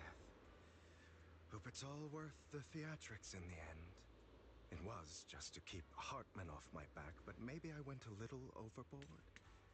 The manager must be pretty shaken up. I should apologize at some point. Guess I'll also bring Lycon along. He's my partner in crime, after all. You're late. So strict. Spare me a moment to catch my breath, will you? You're taking longer to rest than I expected. Lycon, you think too highly of my physical capabilities. Well, thank you for your cooperation. I must say, if nothing else, at least your acting skills have improved. Why do you look so angry? You should be happy. We pulled that off together with flawless teamwork and managed to fool everyone. Drop your foolish facade. I'm glad you still remember the code we set all those years ago. And thank you for ensuring your sleight of hand didn't deteriorate. Oh, right. I should also thank the blood bag hidden in my clothes and our other props. Do you remember when we last used this trick? It was probably ages ago. Sometimes I really don't understand you. Have you never thought about what the consequences would be if I didn't understand your code? If I decided against helping you? Or if I just couldn't control my strength properly? You'd understand it. Of course, if things really did go awry, I had alternative plans. You wouldn't be so arrogant as to think I'd bet everything on you, would you? You're insane. Aw, I'm flattered. So what exactly is the purpose behind all this? Surely after going to such great lengths to erase your own existence, you don't just plan to hide here and reminisce about the past with me. Don't try to brush this off. I've already helped you enact your plan. Tell me the truth. Don't get your tail in a twist. I have more plans that require your assistance, so naturally I would not hide anything from you. Simply put, as things stand, whether as Hugo Vlad or as Mockingbird, I am doomed to die. Seems you've made quite a few enemies. As a member of the Ravenlock family, I negotiated with Edmund and managed to obtain resources from Tops for my future plans. I also confirmed what attitude they held toward your master, the Mayflower family. Meanwhile, I used my identity in Mockingbird to strike a deal with Hartman and gather information on their collaboration with the remnants of the Exaltists. That's where I got my intel on what Bringer left. Oh, by the way, the crime declaration letter that your dear mayor received, that was also sent by yours truly. He's probably figured that out by now, right? Though I'm not sure if he told you. The mayor learned about the sacrifice attacks through his own means, but lacked an opportunity to take action. That warning letter was precisely what he needed. You aren't hopeless yet. How delightful. In short, I'm more well-informed than your lot because I get around, dealing with all these different important figures. But of course, it comes at a cost. It's only fair. After all, you can't hide the smoke from a wildfire. Rather than trying to carefully tame it and risk setting yourself alight, it's better to let it burn free. When I helped you put on your little act, killing you in front of everyone, you left the sacrifice core to Hartman. That was intentional too, then? Oh, yes. And it worked like a charm, didn't it? Now no one cares for me anymore, and all eyes are on Hartman. A perfect situation for keeping the Ravenlock family in check while dealing a cutting blow to the Exaltists behind them. Another crucial point is Vivian and Phaethon. I must sever any ties they have with me or Mockingbird. Although I feel bad for Phaethon about what happened, but it had to be done. That's the only way they would be safe, allowing the plan to continue. I noticed that you never turned your blade toward Master Proxy. So, those words you said back then were also... I will bloody my hands. I will carry the weight of my sins. I will become the Abyss. Obviously, it was all an act. My acting has always been impeccable, as you know. Hugo, you're taking such a tremendous risk. Why? Would you believe me if I said it's for justice? But unfortunately, it's not. I want revenge on the Ravenlock family. And I will make sure that despicable excuse for a human being, Hartman, suffers a slow, torturous end. Of course. I also promised Vivian that I would help her investigate the whole thing with the Exaltists. That's all. You don't look too good. Is it your wounds? No. This is the first problem I plan to resolve. Lycon, do you have a place that is sufficiently discreet, quiet, and can take a lot of damage?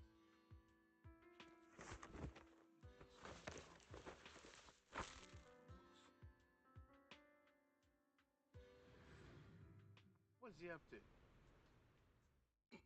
What exactly are you doing? Don't look at me like that. If I didn't have to do this, I wouldn't.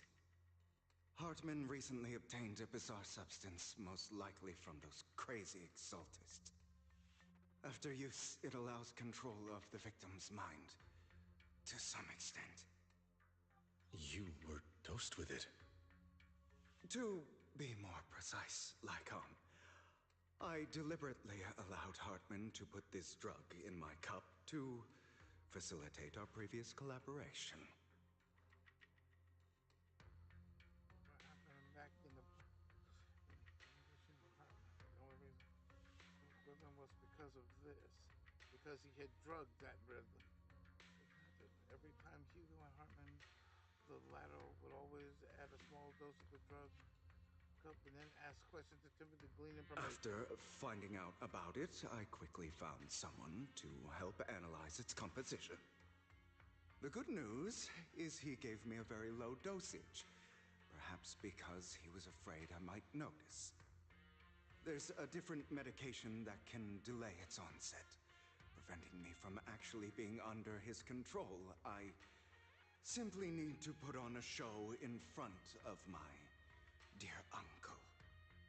The bad news is that currently there is no antidote. When I delay those effects, however, they will accumulate and erupt when my body reaches its limit. It may even break my mind. And that's exactly what's happening now. I need to endure those accumulated consequences. So, I will lock myself in this room for however long that takes. I've tied my limbs to prevent me from smashing this place or accidentally hurting myself. Anyway, after you leave, do not open this door, no matter what you hear. I recommend seeking professional medical assistance. This is advice I received from a doctor.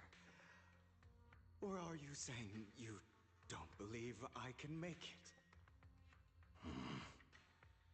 So, I can't.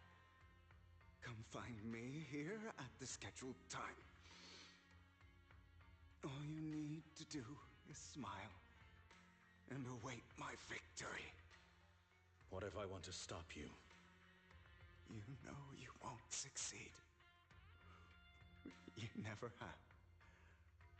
And you never will. Well, time is short. Let's begin. I understand. Don't die, you stupid bastard. Who knows how long after enduring seemingly endless pain, Hugo wakes. 9 times. Is this because the side effects haven't worn off yet? Lycon's late. I'm surprised.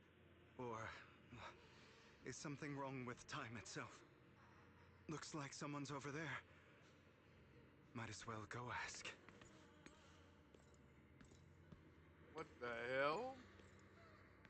Oh, he's in his own mind. It's all your fault. born with these soul's eyes. If it weren't for you, I wouldn't be in this mess. I had made it. I endured for so long, all those years of planning. I was so close. He already agreed. Go and beg him to reconsider for me, okay? Tell him you'll do anything. Tell him to take me back. No. He won't want to see you now. You can't go and see him.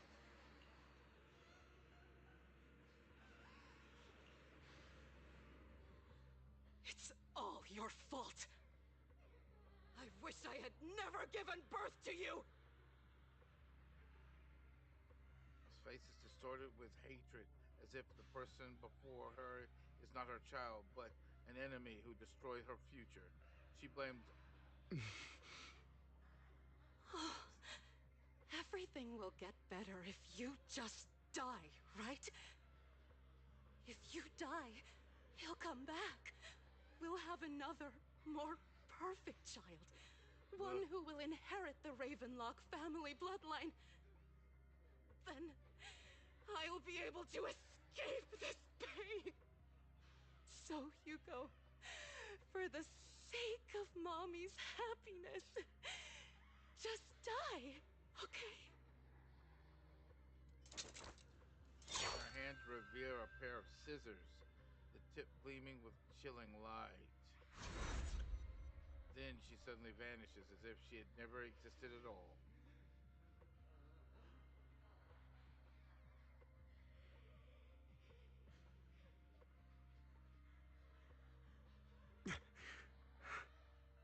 So, I wasn't awake yet after all.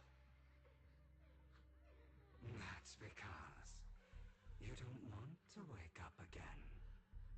Who are you? I am you. Hidden deep within your heart. Your most true self. You want to kill her, don't you? Your so-called mother.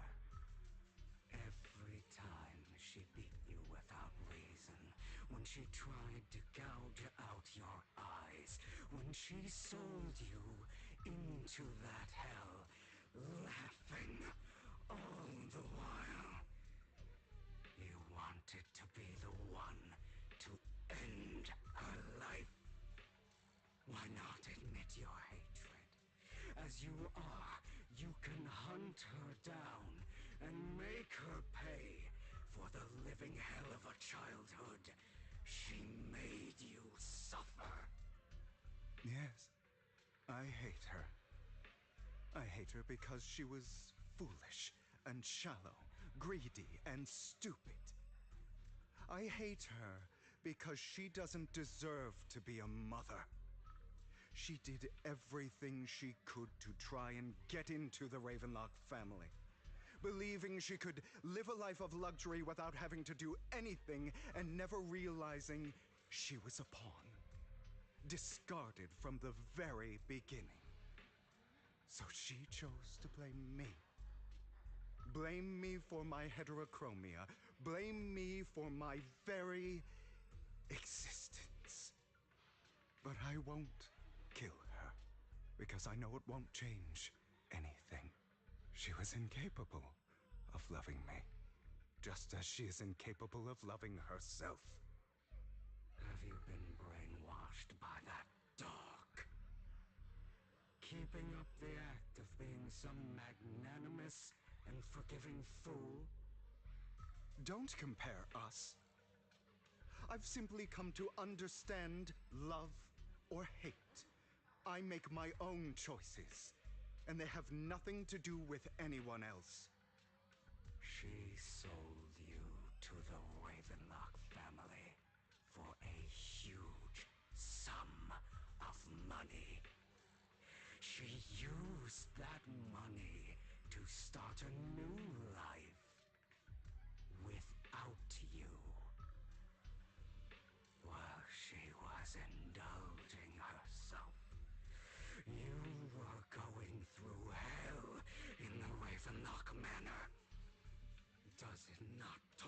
don't you? Do you not feel the hatred? Do you not want to demand answers? Kill her. Only by killing her can you be truly free. For a long time, I thought the same way. But now, well, I want to make a different choice. Stop lying to yourself. You never had a choice. This weak-minded thinking will only lead you to failure. Like before, you'll be nothing but a worm, trampled into the dirt by those so-called elites. Do you still not get it? This is how the world is, and always has been. Hesitate and you'll be the victim. If you don't grab your knife first, you'll end up being on the other end of the blade. If you want to change anything, you must first become the one who makes the rules. Just like that woman. The only reason she could treat us that way was because we were weak. So listen to me. Find that woman, kill her, and prove to this world your strength! It's what she deserves! Why forgive them? They don't deserve it. I'm not forgiving them. Or rather, I don't care about them. They don't even matter, at least not yet. You know, perhaps the person I hate the most, the one I truly cannot forgive, has never been someone else, but rather my weak, powerless past self who could do nothing but hide inside a closet and cry. I hate myself for having neither the strength nor the courage to resist. I hate myself for begging for so-called familial love, even after being treated so terribly. I hate that despite the pain of my wounds, I still hope to receive the carrot and not the stick. And that me is you, correct? So, I forgive you. I forgive myself. You'll regret this, fool. Your pretty words mean nothing. You will ultimately return here to me.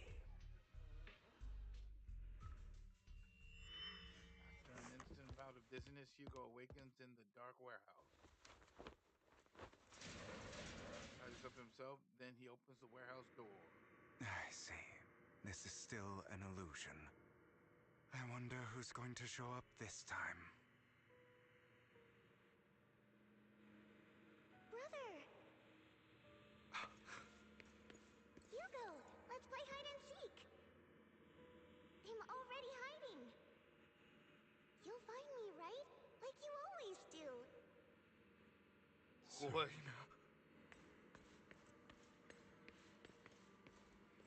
That's not funny. Okay.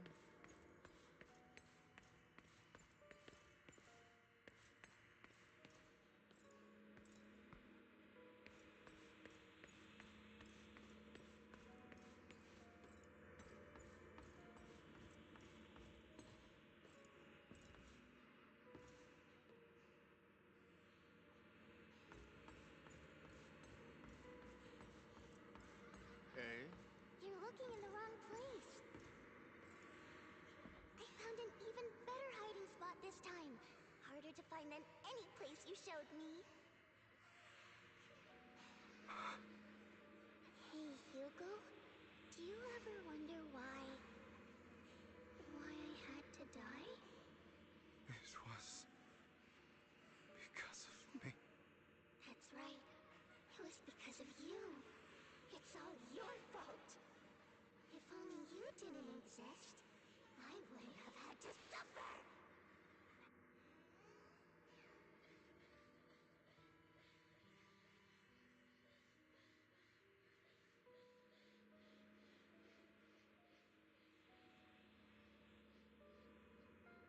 Oh, that bear has some big ugly eyes.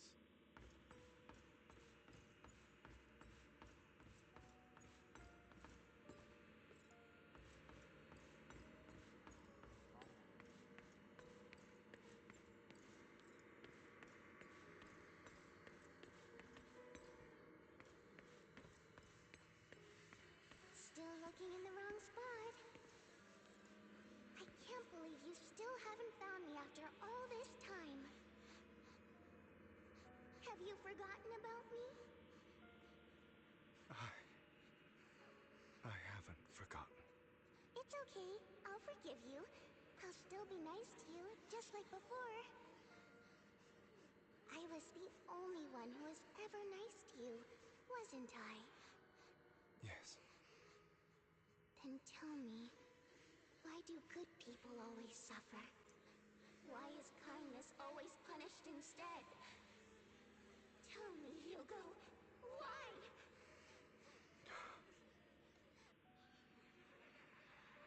Hugo, are you lost? Go back the way you came. I left you a surprise there.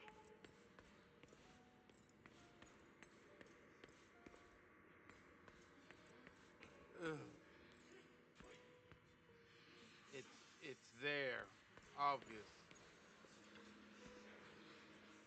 What a cruel bastard.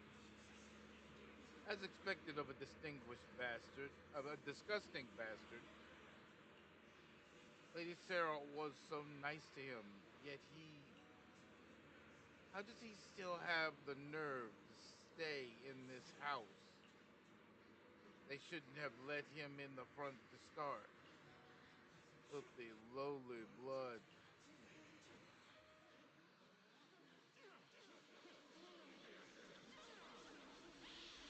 The mocking of rage and form a wave that crashes through him.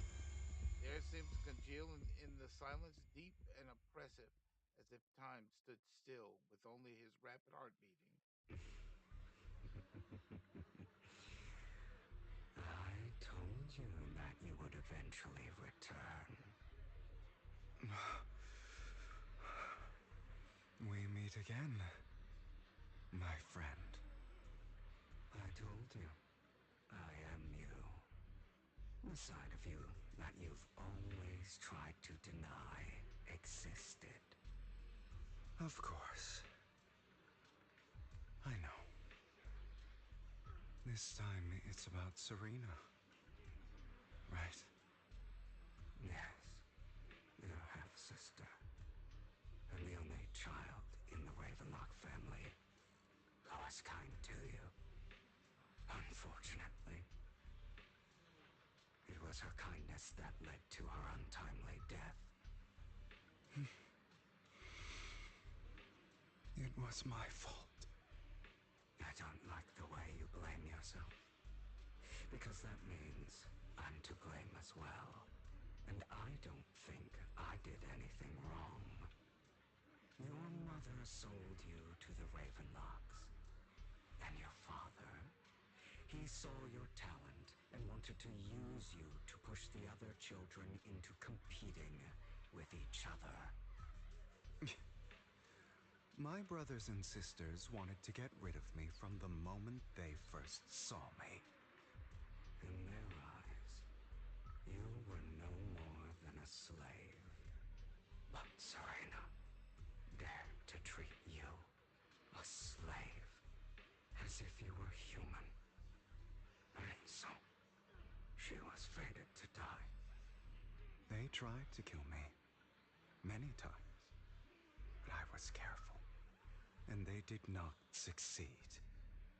So they killed Serena, who was weaker, an easier target, and pinned everything on you. Serena died in your place. Those cruel brats thought that by reporting this to Father, they could use it to get rid of you, a rival who threatened their positions. Yet, not only did Father not blame you for the incident, he praised you for it. In this world, only the ruthless, cruel, and merciless can stand at the top.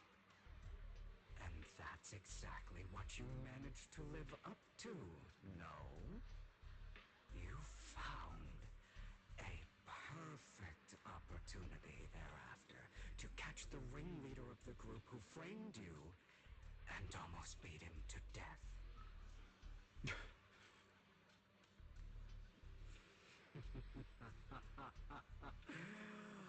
Oh, you should have seen the expression on your face back then. Oh, crazed and manic with utmost delight. I don't remember that.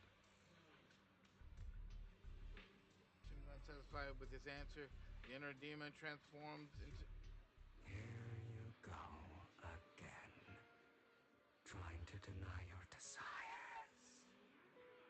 Deep down inside, you've always wondered, asking yourself why these evil people never got the punishment they deserve.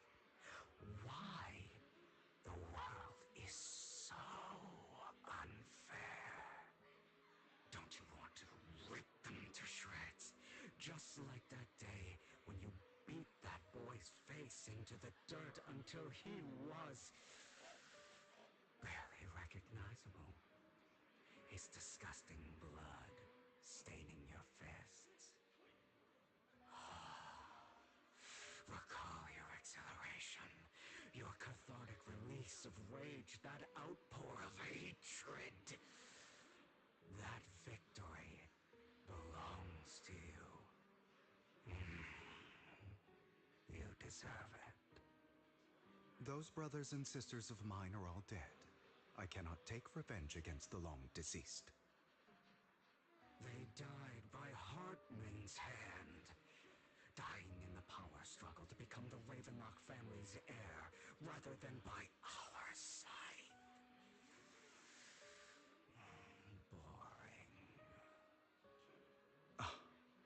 Boring. I find it hilariously ironic. Children who would murder their own kin for scraps of power dead at the hand of their uncle who followed their example. Is that not karma? Power struggles pitting kin against each other, betrayal, suspicion, and hatred between people of the same blood. It's like a curse written into the Ravenlock family's genes. Laughably stupid. Don't forget, my dear, that the same blood flows through your veins. His words, the inner demon transforms into Hardman.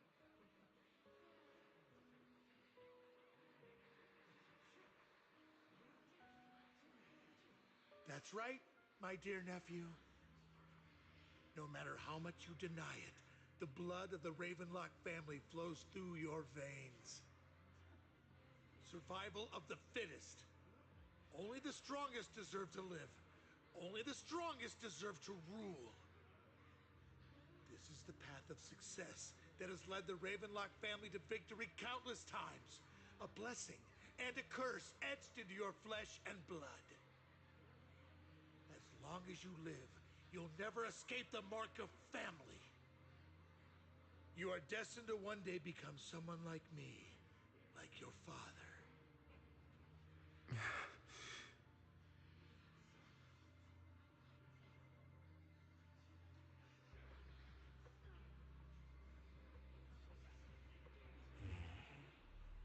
Is that fear I sense? I can see you trembling. Why does the Ravenlock bloodline terrify you so? I won't. I won't become like my father. Never. You won't become a failure like him. So relax. Our power eclipses him, and so does our ambition. So, do not deny your own desires.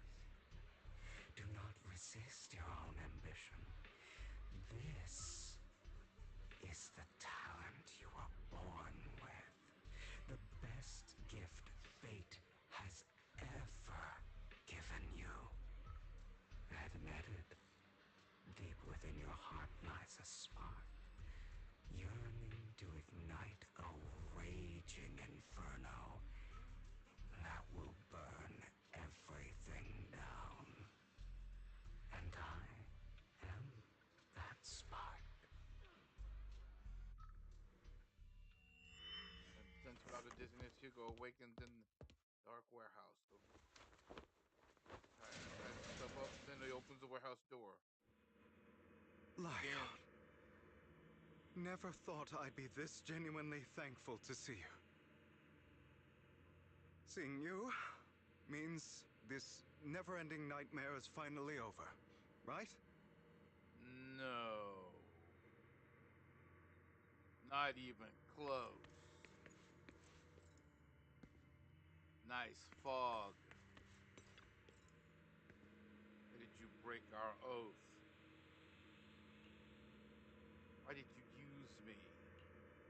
My eyes and these legs, they were all your fault. You know, you are exactly like your father.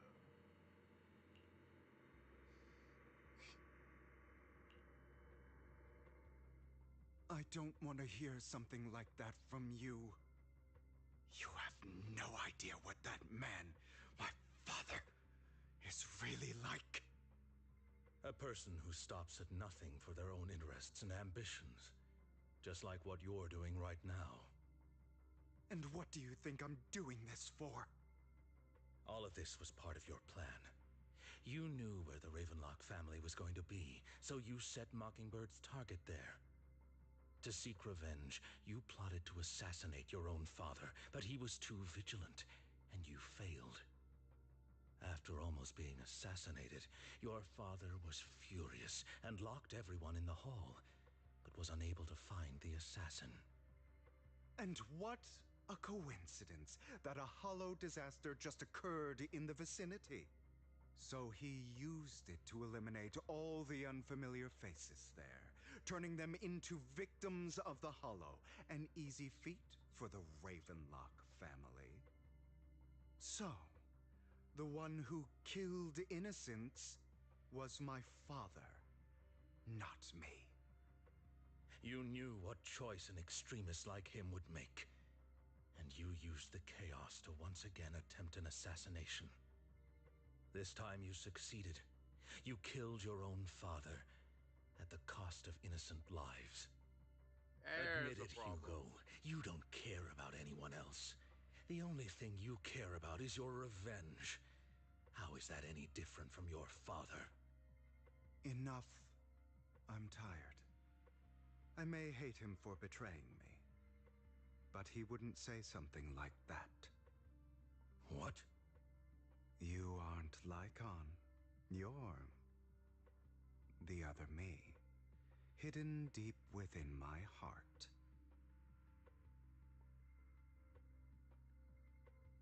And so there were too many holes in this statement. Like the fact that he claimed they killed innocent lives, and most of them were the family members, the Ravenlock family members, which in that case, can you really say that the Ravenlock family was actually innocent, or they were innocent lives, as most of the Ravenlock family throughout this entire storyline that they've been describing and depicting the Ravenlock family have done whatever they could to stay in power, be powerful, more powerful.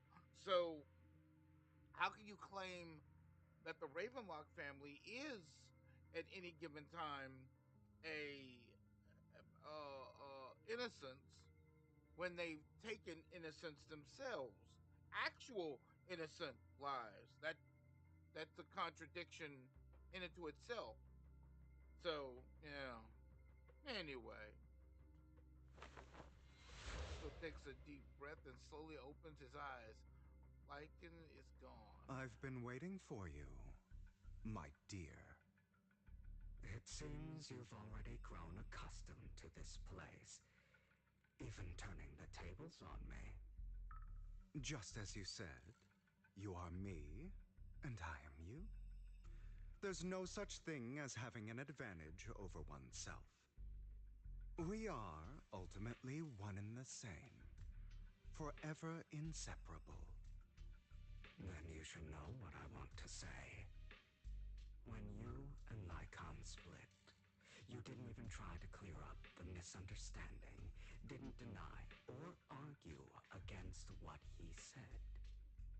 Because you realized that deep down, he was right about you. You just hadn't acted on it yet.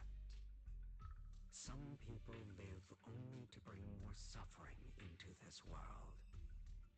Sometimes, murder is what brings justice back into this world. For that, I must stain these hands in blood. That's right. Just like what you said before you faked your death. Were those words really just an act? To slay the dragon, you must first become one with sharp claws, rending fangs, and strength enough to destroy anything. You know the truth better than anyone. If you hadn't hesitated and instead seized the first opportunity to kill your father, none of what followed would have happened. Innocent civilians wouldn't have died. Your partner wouldn't have lost an eye and both legs trying to save people. And Mockingbird would have never gotten to that point. You can save more people. Save good people. Save more lives than the evil ones you take. I've spent countless hours in regret over that incident. So why not submit to your true nature? You want to be the judge, jury, and executioner of this world. And you can. I wasn't responsible for Father's death. The true mastermind is my uncle, Hartman. His schemes to kill the head of the family were all so he could take control. Mockingbird was simply unlucky enough to get caught up in it. So, for a behemoth like the Ravenlock family, with its roots so deep, a single person's death, regardless of who that person is, wouldn't change anything.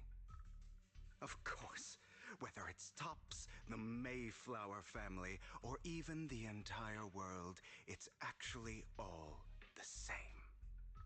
I refuse to be dragged down by pointless hatred any longer. You foolish, stubborn idiot. Do you understand the power of hatred? Have we not come this far precisely because of it? Or are you going to follow Lycon and Jack's twisted logic? Come on. You don't actually trust anyone? Otherwise, why would you hide this whole scheme of faking your death from them?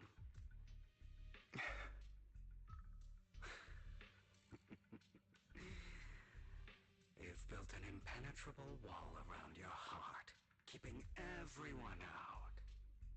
Of course you are right to do so. No one in this world can be trusted. Always. All you'll receive is hatred from your own blood and no love. Suspicion from your companions, and betrayal that comes all too easily. But the most ridiculous thing is that you want them to trust you. You stay silent and long for them to notice your suffering. You yearn for your companion's understanding and trust. Idiot. That's why you are incapable of exploiting them for your own ends. You care about their safety even more than your own.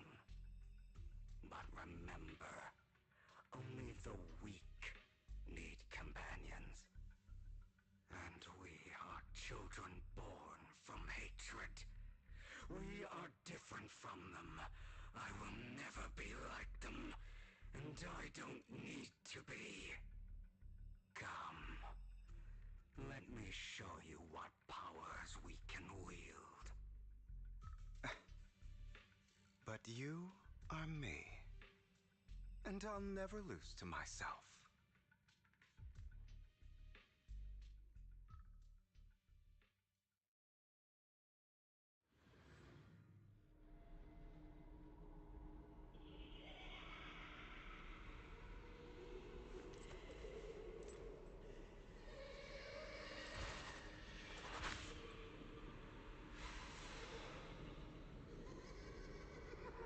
God dang it. One-on-one. Special attack or ultimate hits.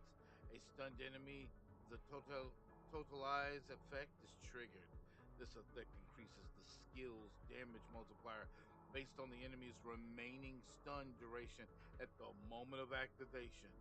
After triggering totalize, the enemy will immediately recover from the stun, and a certain amount of days will be inflicted based on the remaining days.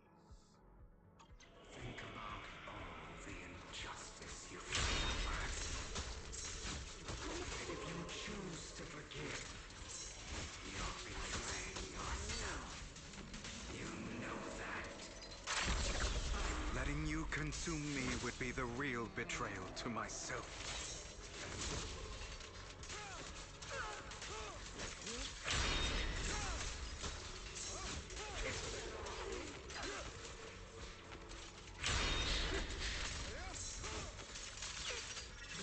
You're just afraid to admit it.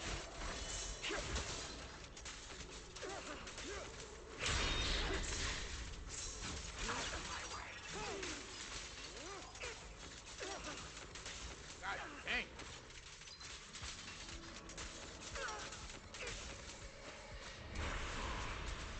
Are you trying to kill me? You think you can just get rid of me?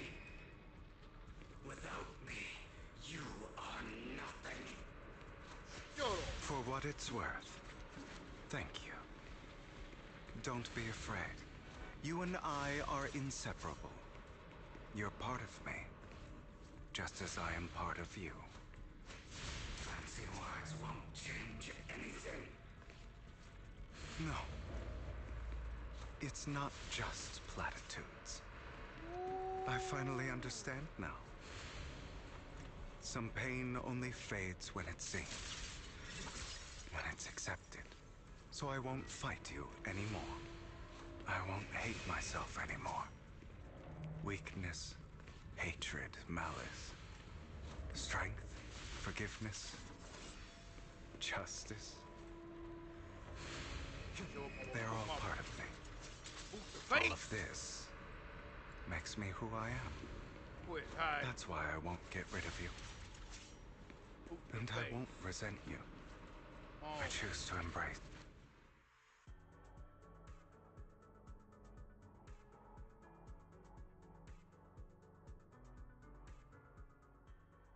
It's time to meet up with Lycan.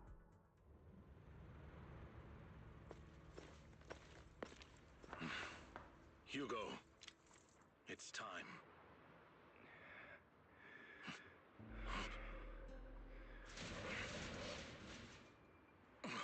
Hugo. Hugo, you... Did I scare you? I made it through. I won. No praise for me, my dearest partner.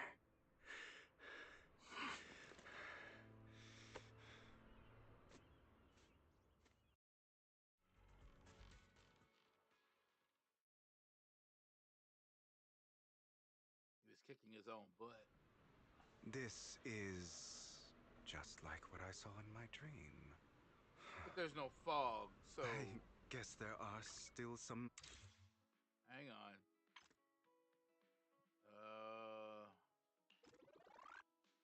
Layman. 2020.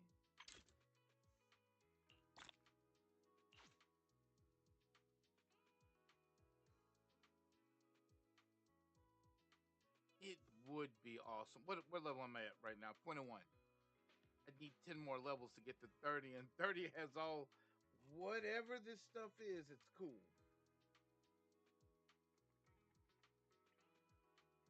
It's just, I don't know.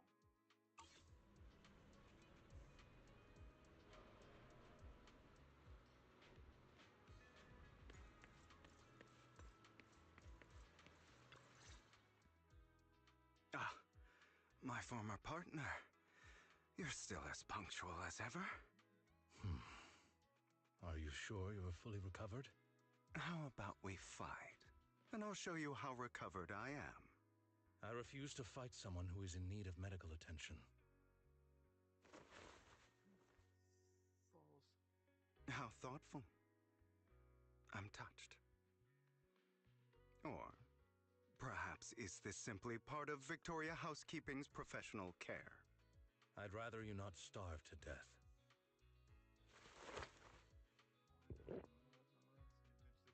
Not to your liking. I'm fairly certain this is the same kind as before.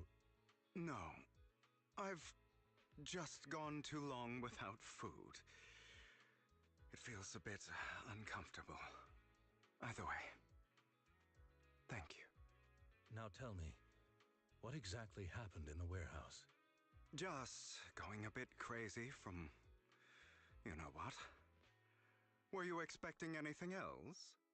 But I did have a very long dream. A dream about many things from the past. If I had to put it into words, it would be like giving myself psychological therapy. You seem like you could benefit from some too. How about it? Want to book a session with me? Trust me, I'm a pro. Seems you really have recovered. Well, of course. I'm feeling pretty great right now. Like I could argue with you all day on every petty detail of who exactly was in the wrong back then. I wanted to ask, what you said about Mockingbird before, when you faked your death, was that part of the act? Oh, you mean the part about how Mockingbird has never really changed anything or saved anyone. I didn't expect you to still be so hung up on this. Interesting. After all, it was you who chose to betray Mockingbird. To betray me. Just as I said before, I never considered Mockingbird a failure. Perhaps Mockingbird deviated from its origins, but it has its value. You shouldn't reject the things you've done. Or Mockingbird. I have contemplated this before. Yes. Mockingbird has helped some people and has genuinely managed to cause trouble for those who abuse their positions of power for evil. Yet those in high positions still possess immense resources, and the people we helped remain destitute and suffering, willing to become slaves to those in power for scraps. But just as you said, even if what we did was childishly idealistic and flawed, as little as we actually achieved, even the slightest change is by no means meaningless. Nothing holds more value to me than Mockingbird. Stares out at the ocean, gentle breeze lift his golden locks, the sunlight glance off both his eyes. All right, let's catch up later. I still have things to do and need to wrap up my plan. I thought you would rest up first. As much as I would prefer that. My dear uncle and the Exaltus fanatics likely would not give me such an opportunity. If all has gone to plan, the fish will have taken the bait already. And if everything goes very well, I'll soon have solid evidence of the Ravenlock family's crimes. Well then, thank you for your assistance, former partner. Let's part ways here. I'll go with you. Lycon, surely you don't think that because I just recovered, I'm too weak to deal with those useless fools. Hartman's actions will disturb the safety of New Eridu. As I serve the mayor, I should intervene. Very well, whatever. Let's go. And don't slow me down. Before that, don't you have something to tell me? What do you mean? Don't play coy with me. I know you're not spilling your whole plan. So you kick things off by approaching Edmund from Top's Big Shots. How did you manage to sweet talk them? I'm a bit of an illegitimate child, but I still have that Ravenlock family blood running through my veins. Funny enough, this Lord Edmund thinks direct lineage is the way more noble than the side branches, which is absolutely laughable. So I played his arrogance to my advantage. And let's be real. I had some juicy intel to swap with those high rollers, but that's Mockingbird's secret, so I can't let any outsiders in on it.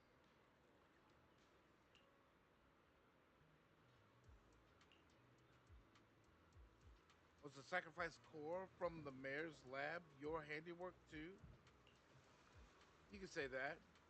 The security there is no joke. So I had to leverage Tops for some extra intel. After all, as you know, they've got plenty of moles planted next to your mare. And it was you who threw the sacrifice core up for auction to lure in the Exaltus. You knew they'd be all over it. Yep, I embedded the sacrifice core right onto the robe of the heroes. They actually matched pretty nicely, don't you think? Classic. I heard that after the auction, they found a stash of counterfeit Denny's.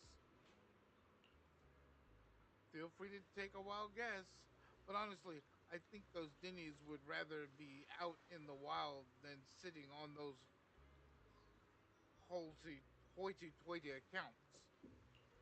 Uh, then you found Hartman and talked him into a partnership, getting your hands on more intel on the sacrifice and the Exaltist.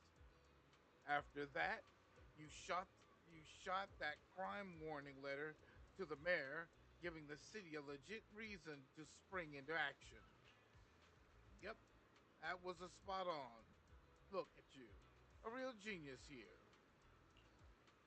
In the end, you faked your own death to pull yourself out of the mess, and you used the whole show to redirect everyone's attention to Hartman and the Ravenlocks, keeping the Exaltists on their toes.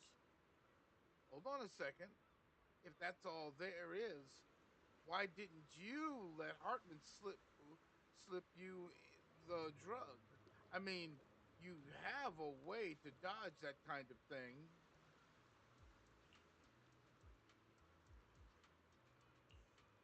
Lycan, I've got something I've been keeping under wraps. Actually, I've teamed up with your beloved mayor. What? When it comes to stopping of the Exaltus, the mayor and I are on the same wavelength, so we can totally collaborate. What you should be wondering is why he didn't clue you in on this. The mayor must have his own reasons. If you can convince yourself of that, more power to you. Just know, if you ever want to swing back to Mockingbird, you can come beg me. I'll make sure to turn you down gracefully.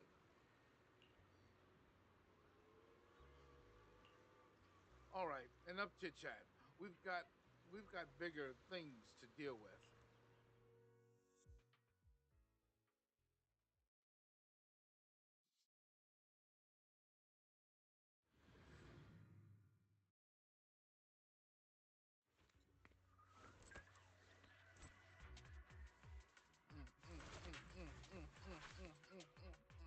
I'm sure you've heard about the missing workers from companies under the Ravenlock family, too. I know where they are. Those are Ravenlock's men. The workers with them are the victims who were tricked into going into the Hollow. Yep. Come on, let's get them out of here. I'm not opposed to working with you.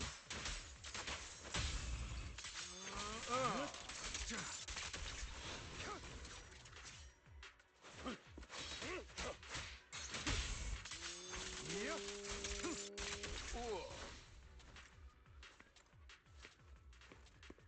Now see, if they had put him on the, and I'm pretty sure I'm doing this whole, you know how you do this whole catch up thing. That's why there's more characters on the screen, the summon screen for more characters exclusives. I'm like, it's making me catch up to them. I'm like, god dang. I can't even get to the, I've got to the two I want, but I mean, it would take too long. And what, 14, I think it took me 2 days, 2 or 3 days to get those two. You untie the workers. Thank goodness someone's here to save us. Thank you. You're welcome. So could you tell us what those Ravenlocks did to you before they ran off? They're a bunch of liars. They tricked us into this hollow. They said they had a job with high pay for us, but they kept avoiding the topic after we got here. Something didn't seem right, so I wanted to leave. But then they showed their true colors. They tied us up and told us they were going to ship us off somewhere. They didn't make you take any weird medicine, did they? Medicine? No. But it wasn't just us they tricked. Another group went that way too. Went that way, and I'm about to that too, but hell, it might as well. Let's see, here. Take this carrot. There's an exit nearby. You should get out of here as soon as possible. I can't thank you enough. Let's go. Oh, we must save the rest of them. You sure are eager.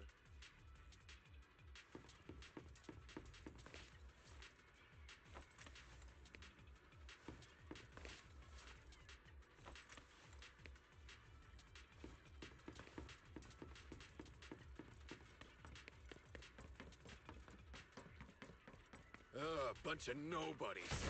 Annoying as hell. Kill them! You're welcome to try. They didn't even get a chance. None.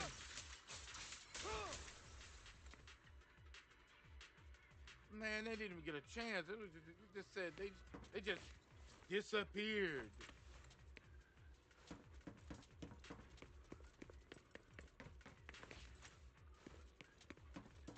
More workers here. And quite a lot of them. Sorry, didn't mean to be mean. I saw loot, and I wanted it.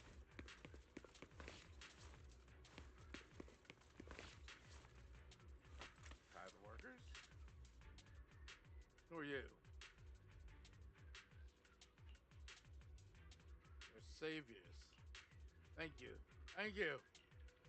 I had a bad feeling about that group from the start. I shouldn't have ignored my gut instinct. Did those Ravenlocks do anything to you? Do anything? Well, we weren't doing as we were told, so they tied us up. Nothing else. Good. All right. There was another batch of workers ahead of us. They should be. They should be by the roof. Don't worry, I'll handle it. You should get out of here as soon as you can. Let's continue. Is Hartman behind this, too? Of course. He threw them into the hollow like offerings for the Exaltists. To him, those workers are just another resource, no different from the ether his company mines in the hollow.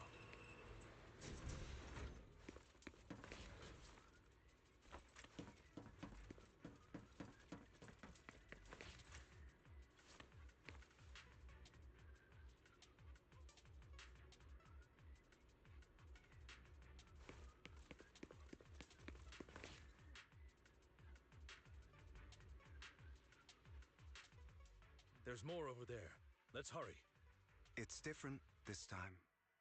Don't rush in. Let's listen in on what they're saying first. I still need more direct evidence to ensure the plan is absolutely foolproof.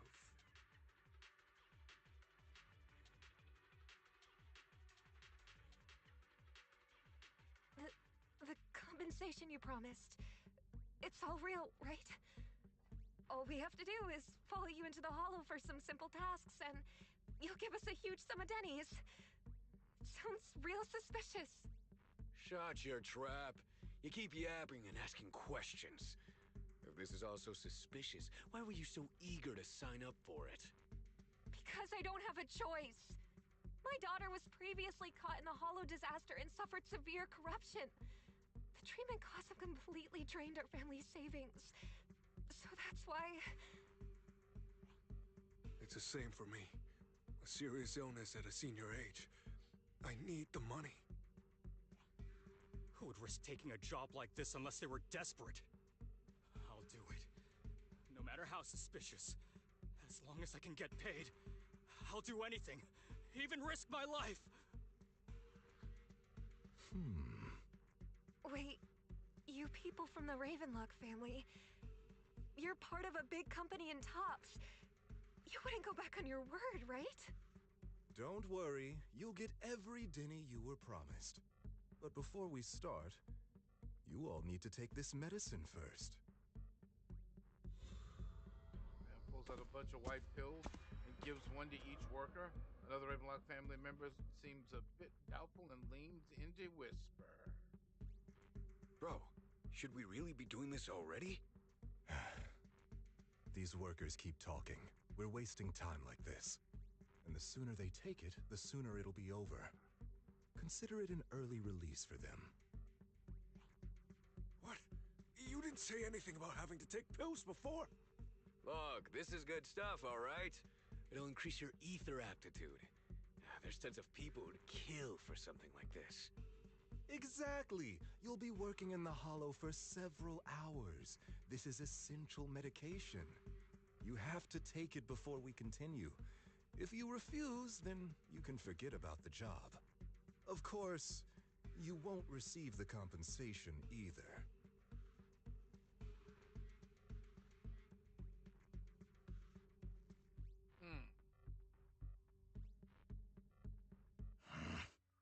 Lycon, what are you doing?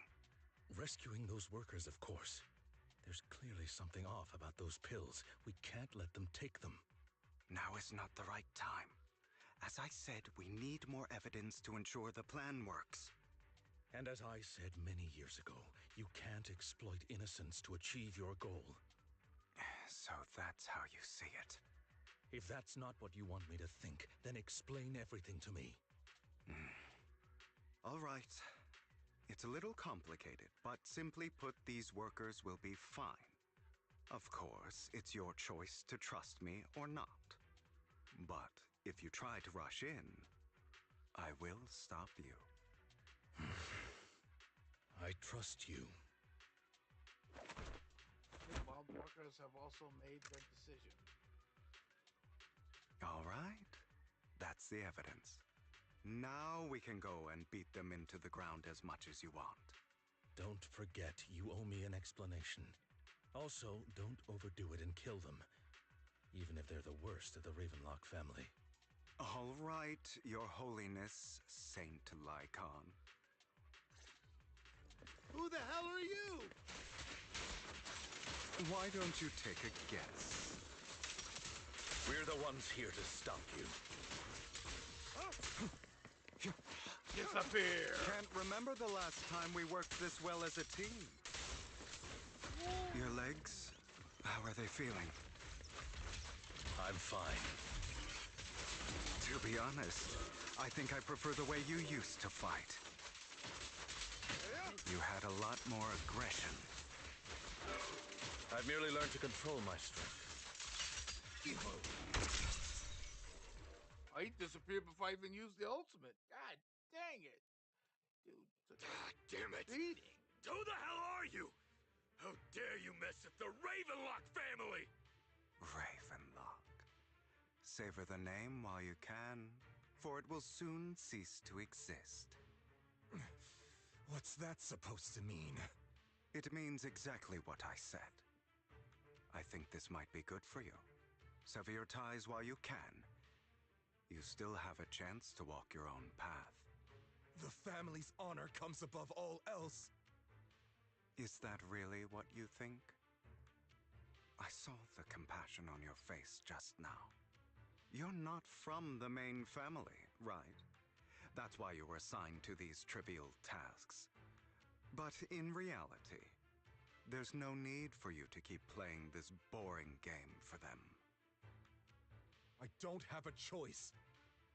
From the moment I was born into the Ravenlock family, You always have a choice, if you're willing to act. All right, let's end the small talk here.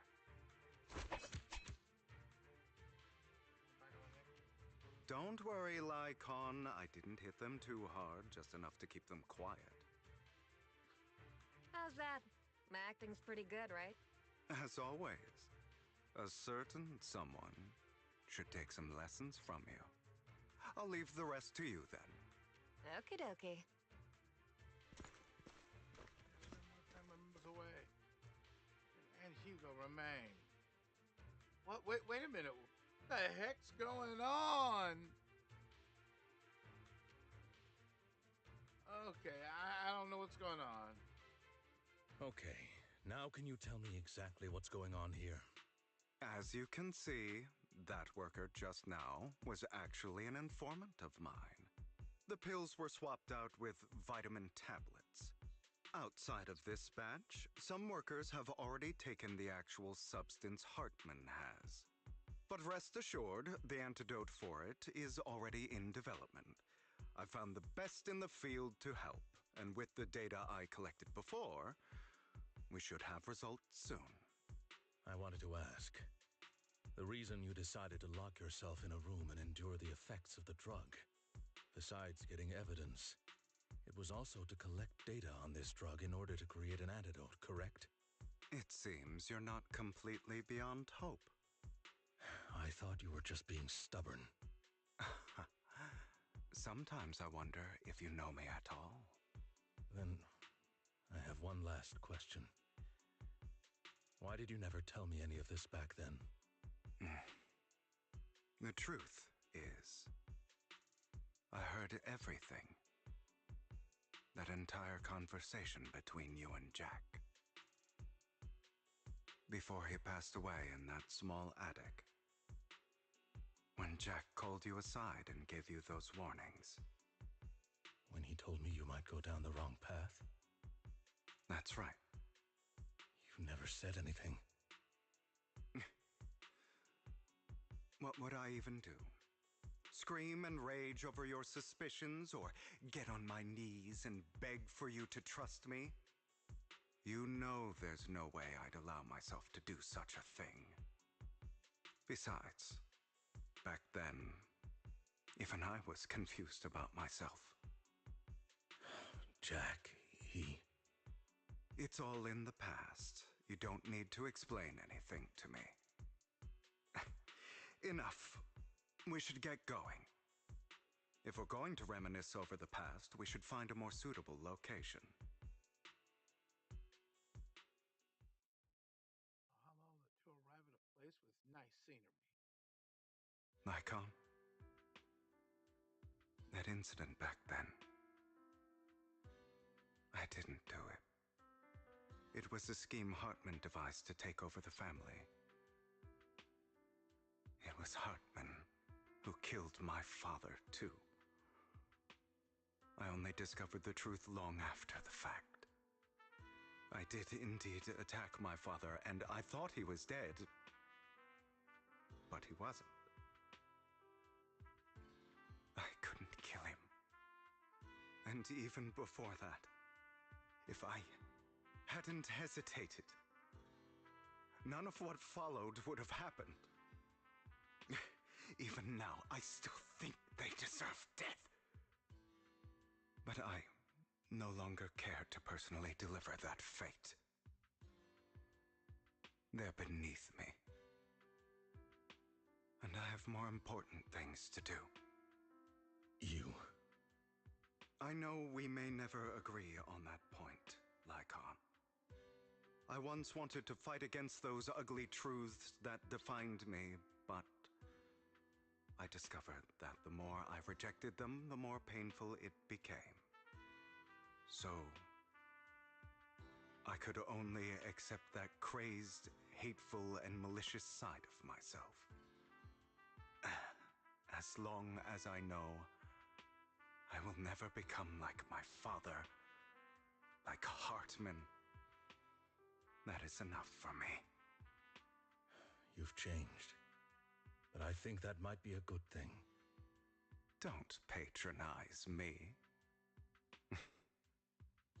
You've changed a lot too, compared to before. I still disagree with Jack's words, and I won't forgive your betrayal. I will walk the path I believe is right, even if I must tread over thorns and through the mud. But I will also allow you to walk your own path, Lycon. Should I say thank you? You're welcome. Come to think of it, we haven't talked about your legs and eye. It was just an accident, not your fault. I'm doing well now. I hope you are too. On the contrary, perhaps I should be the one apologizing. I misjudged you. I used to think you wanted power, that everything you did was for your own ambitions. I thought you wanted the power to pass judgment on all in this world, like a god. I am a god. I am my own god. Or you could say that in this world, everyone is their own god. There are many things that we are powerless to change. But there are also many choices we can make. Just as I said before, I am the only one who can kill me or save me. I'm glad you think that way. Let's go. I still have one last thing to do. To witness the end of Ravenlock.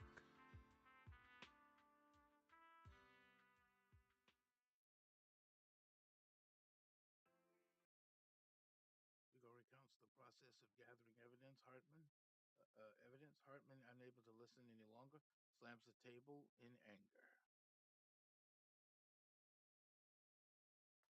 You really think you can take my place if I die? Never, you filthy bastard!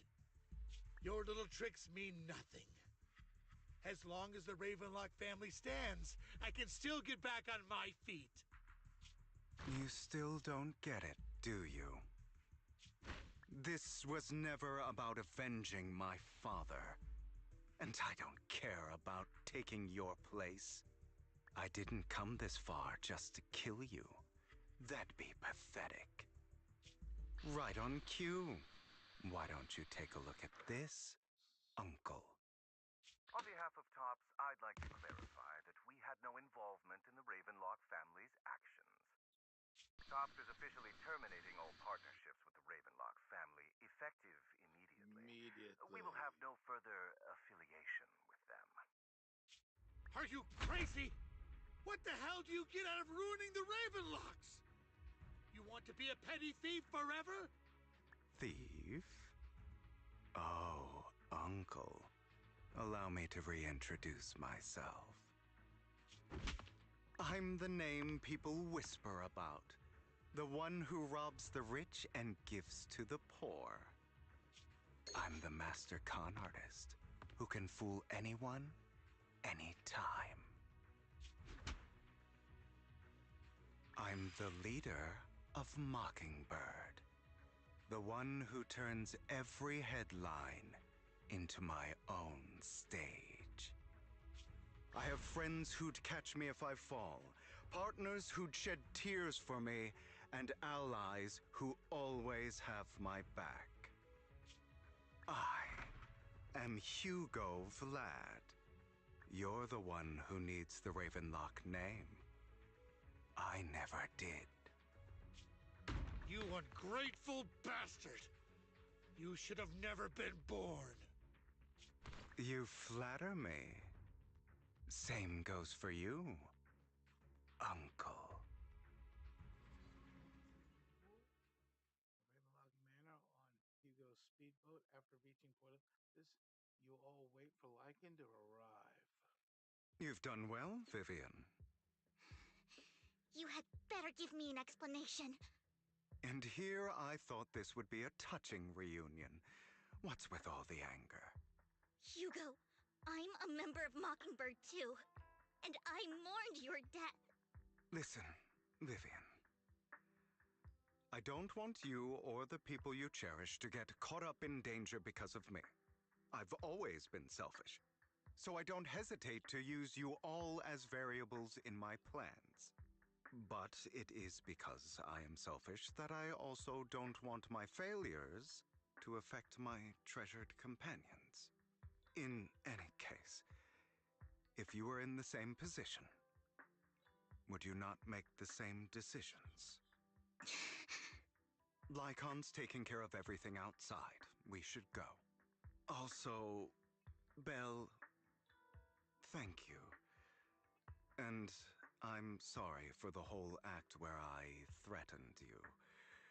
It was the only way for Hartman to drop his guard against you and leave you be. I, Hugo Vlad, am forever indebted to you. Lycan's assistance, you successfully leave the... Master Proxy. So fast! Although it is late, there is some important intel that I must give you now. So you knew about everything. So, Lycon, you knew about Hugo's plan to fake his death? I was simply playing along. After all, I could not determine whether Hugo's plan would pose a threat to you. You are a student of the mayor's late friend, and I am obligated to protect you. You still have that habit of finding awkward excuses when you're embarrassed. Mr. Hugo Vlad, if you have any important intelligence to share, please do so with haste. I need to return to rest before midnight. You guys are really close. You two sure are close. For the sake of a certain old fossil's sleep schedule, I'll keep it brief. I learned from Camille that Dina intends to embed the sacrifice core into the sacrifice. Apparently, it will make the sacrifice much stronger. Sacrifices created this way will not retain their minds and will indiscriminately attack all living beings, including their creator. So the Exaltists don't do this. It would bring them no benefit. But Dina's concoction can control people's minds. If a person takes the pill and is injected with the serum Landon left behind, the sacrifice would be under its creator's control. Although the dormant sacrifice has been destroyed, Dina found a batch of that serum her father created and wants to create new sacrifices. Idea where the real core is. Never mind the sacrifice. Hartman's sacrifice core is a fake. We don't know where the real one's gone. The real core has always been here. Here? In Lord Phaethon's video store?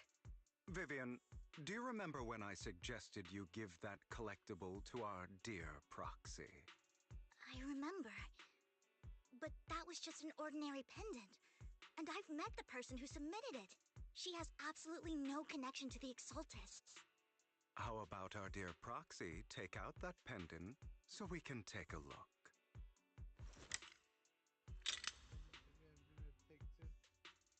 The penny clicks open from the middle. The core.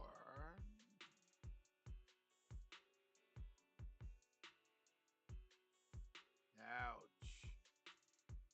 Ouch. Damn.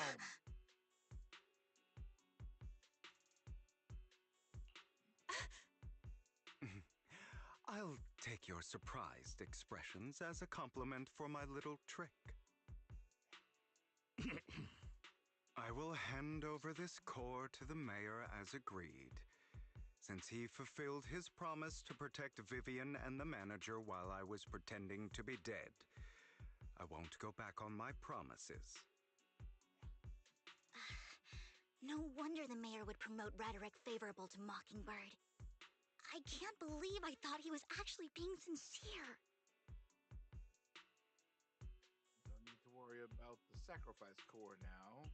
Since we have the sacrifice core, all we have to do now is stop Dina from using innocent people to make more sacrifices. Yes, and we need to destroy the last batch of Landon's serum. Hopefully with no options left, Dina will give up her obsession. All right, that's the important stuff. I'm going to go and confirm where Landon's serum's been stashed.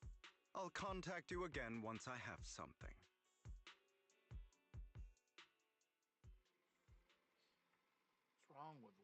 What's wrong, Lycan? Weren't you in a rush to get back and rest? You act like you're going to turn into a werewolf after midnight or something. How are you feeling now? Relaxed? I'm not kicking the bucket just yet. But you looked a bit more run down than before. Just getting over something nasty, that's all. Risking your neck like that wasn't exactly smart. Maybe you should have. I can remember what I said back when I faked my death. For a permanent and absolute victory, we must endure the plan of cutting away rotten flesh and preserving through the darkest hour before the dawn. Not wrong, sure, but it was arrogant enough. Instead of playing God, I picked who lives or who dies. I'd rather just do what I can do.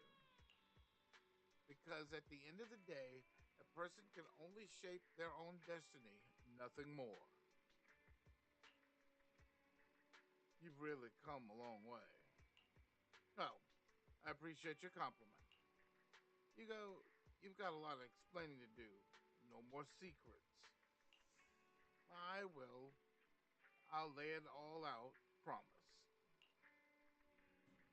After a little chat, Lycan, Hugo, Vivian say their goodbyes and take off. You drift off to sleep, drift off to a deep, nice sleep. Well, Hugo sent a message earlier. There's new progress on the sacrifice situation. They found a large batch of unused sacrifice serum. He wants us to be there. Their guide, Vivian, and Lycan will be headed into the Hollow with us to destroy the serum. And I'll use the HDD system this time to head into the Hollow with you all. Tell me when you're ready, and remember to bring Eos with you.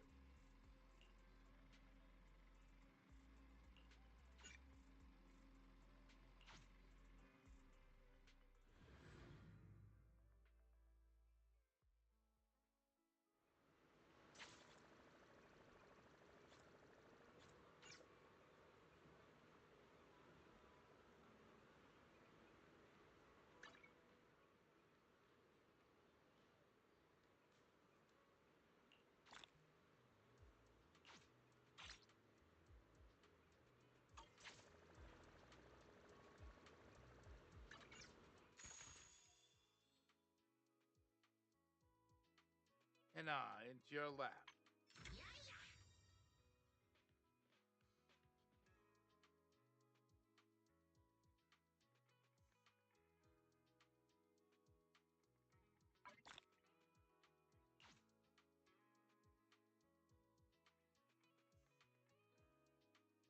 Oh, yeah, I did log in, so... Oh, I was already in, but... You know...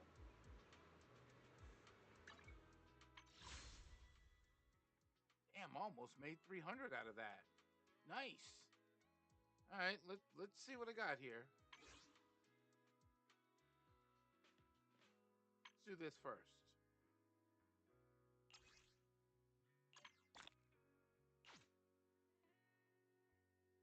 Puts me at 9. I'm actually at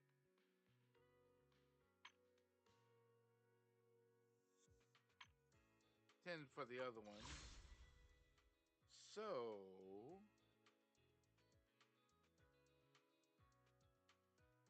hang on.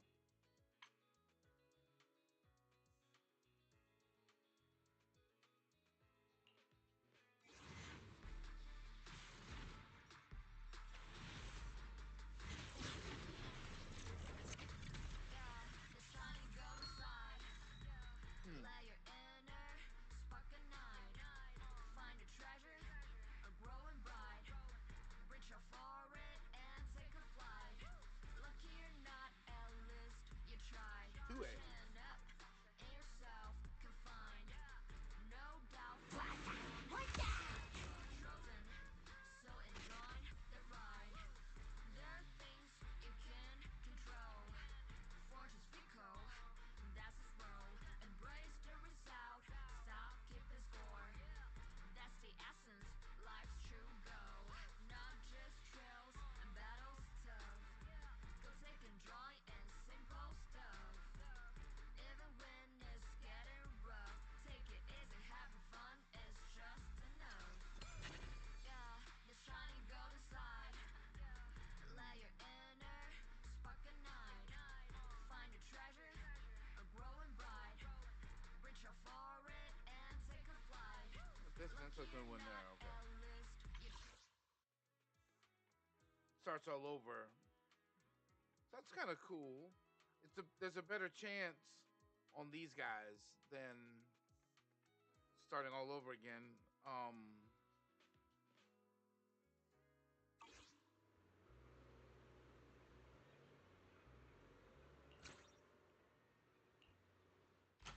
you're up early.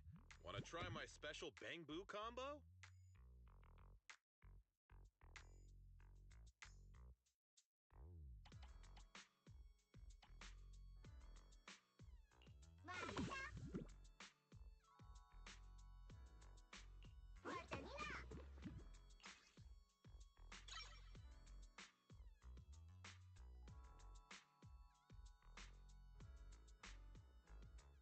I got plenty of new ideas.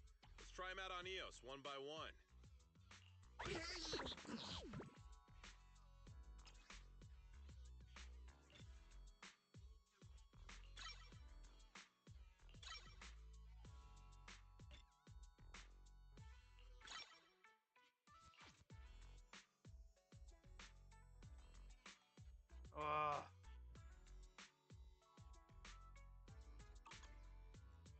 I got plenty of new ideas. Let's try them out on EOS one by one.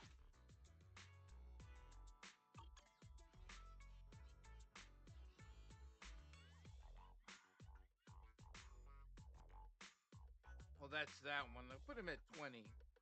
Then, of course, I got the big box monster here that he's got 4 scars. I might as well at least level him up to 10. I got plenty of new ideas. Let's try them out on EOS one by one.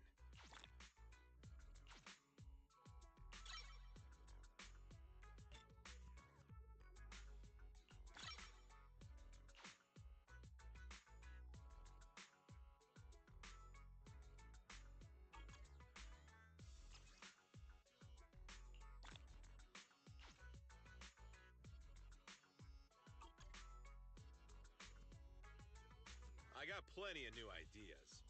Let's try them out on EOS one by one. If you got any questions, come find me anytime. I'll be here. Okay, so there's that. There is something. Well, you know what? If I get to the end of this, which I should be headed that way now.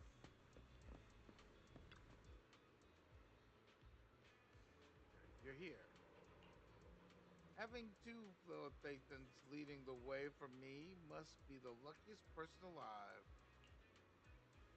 We'll be counting on you two, as according to my intel, this is quite the large batch of serum.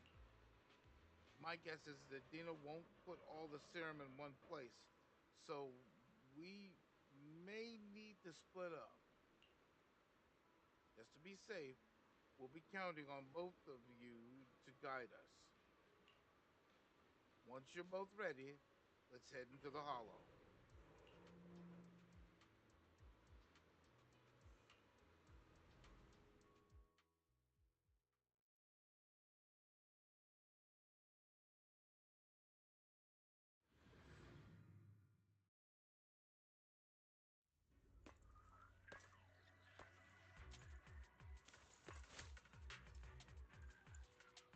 Landon's stash should be somewhere nearby.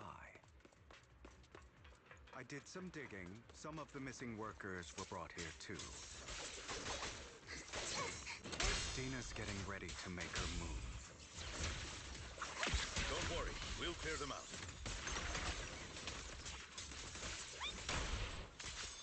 Yep.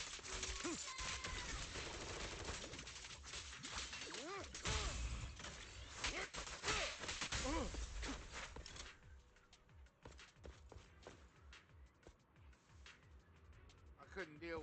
Well, I mean, she's good, but having her start out makes it. I don't know. It's her build up. Her build up needs to be a little better. I'm checking spots for crates and other things I might want. They're trying to destroy the goods! Stop them! We need to take care of the guards first.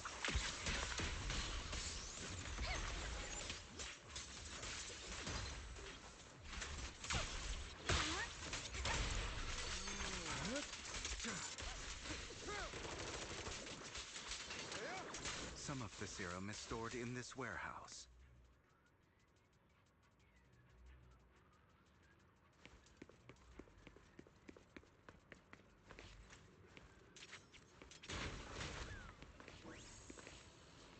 You're not taking anything from here! Hugo, get the guards first.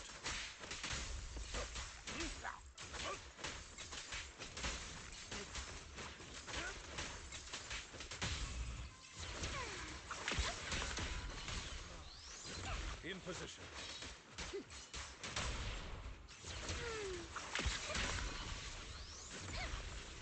You just stepped into your own grave! Fools.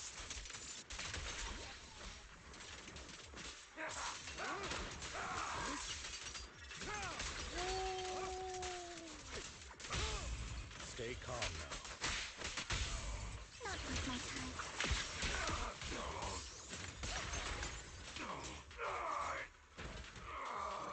I'll take you.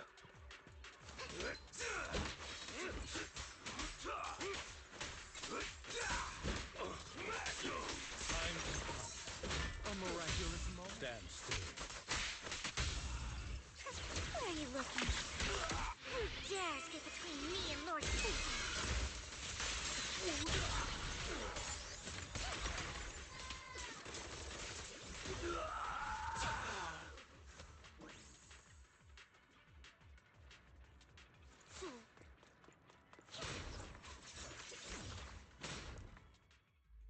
More of Landon's serum survives than expected.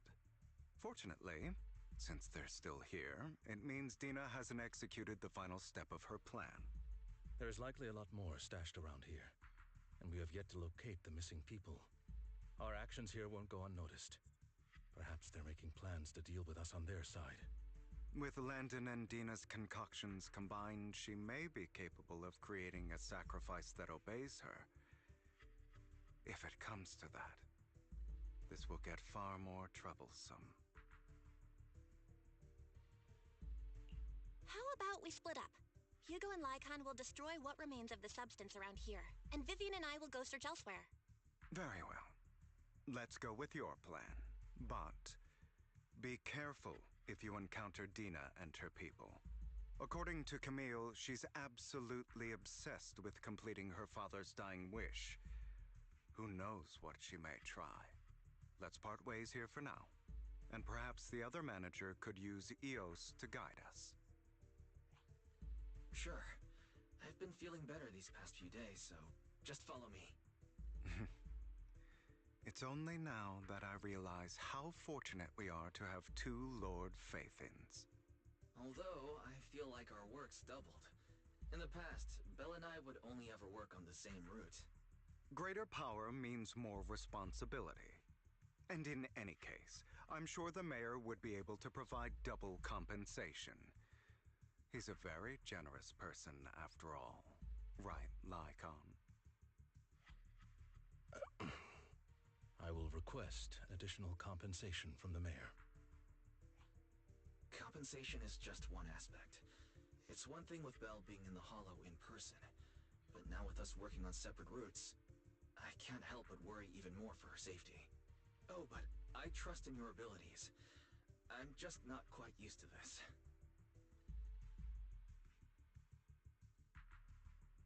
Behind them and suddenly sheds tears as she gazes at one of them. She turns and quickly approaches the area where Landon's serum is stored. And recalls the tears she shed when looking at Phaethon and the Destiny. This is the future I saw. Lord Phaethon. Her eyes as if making a decision, then... I'm sorry. This time, I will make sure the future I saw does not come to pass. I don't want to bring you misfortune. That's all I wish for.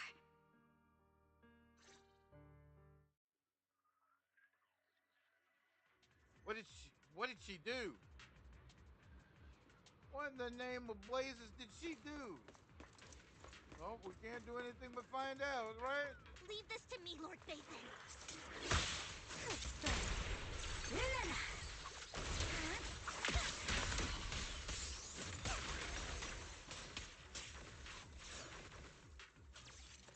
She destroyed them. Oh, they got blown away. Lord Phaethon, there might be more serum here.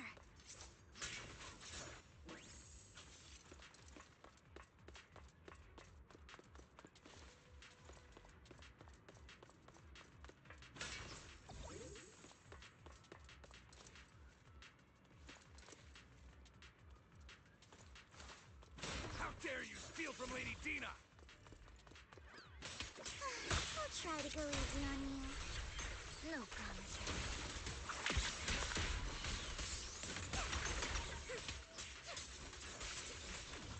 Fool.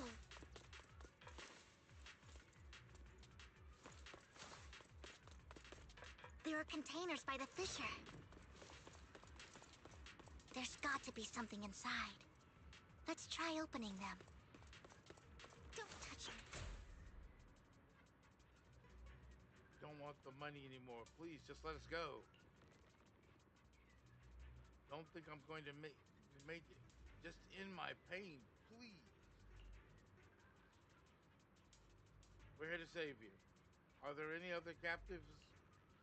There were, but they all turned into ethereals. So many ethereals. They're all dead. Just let's go. That girl never intended to let us live. My friends will get you out. We'll deal with this. Don't be afraid. We'll get you out of this hollow alive, we promise. Really? Oh, thank goodness. Be Be careful. So many people were brought in with us. They're all ethereals now. Really, really scary ethereals. I can't even imagine what she's planning to do with such a massive horde of ethereals. People will die. Everyone will be killed by those ethereals. Say no more. My friends will get you out. Leave the rest to us. To contact Hugo and Lagan, they quickly arrive. Eventually decide to have them first take the civilians to a safe place, while Vivian and you continue. It must have been tough for you to find this place. Vivian, if you had stayed out of it, I wouldn't be so eager to get rid of you. Those people have been taken to safety. You're all out of options. They're just mere test subjects. So what if they get away? There will always be people consumed by greed, and therefore, they will come willingly to me. In any case, what are a few sacrifices in comparison to the completion of Father's grand ambition? Dina, you deceived those people. They didn't come willingly to you. You tricked them, just like Landon did back then. Deceived? Father gave hope to those who had everything taken from them by the Hollows. Vivian, you once rejoiced at the hope Father offered you, too. Before Father took you in, you were no more than an omen of disaster that no one wanted.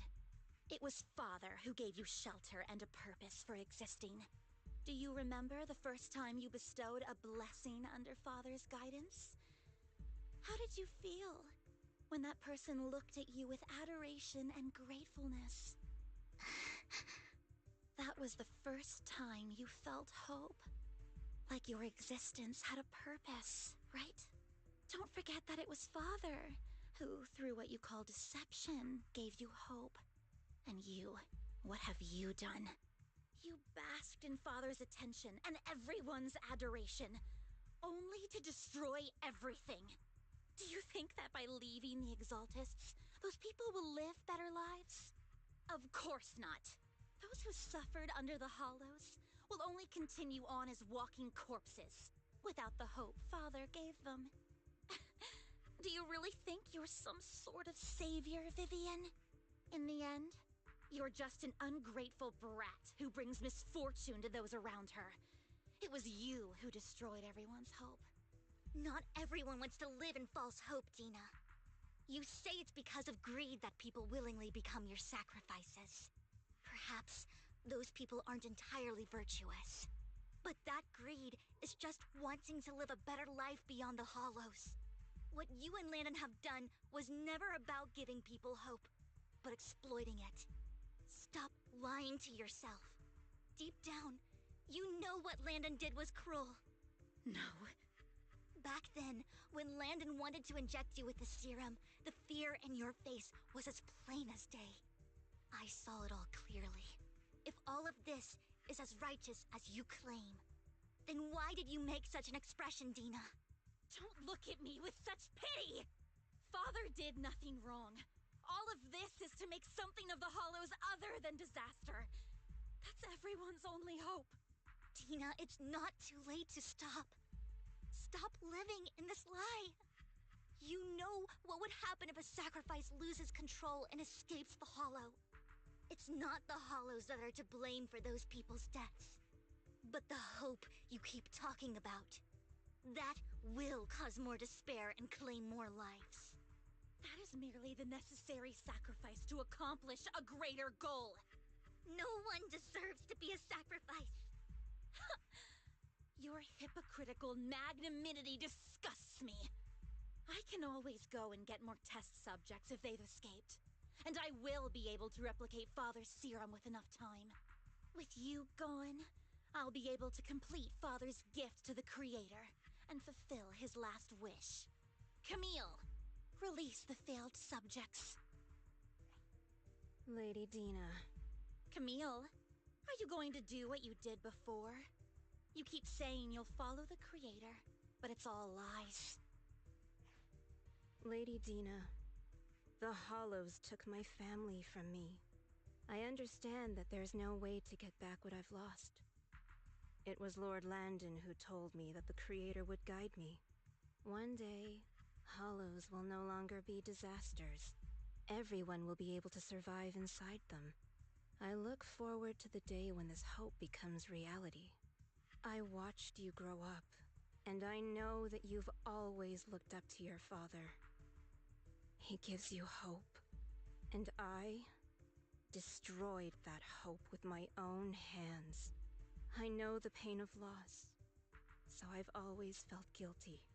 I want to atone for the hope I destroyed.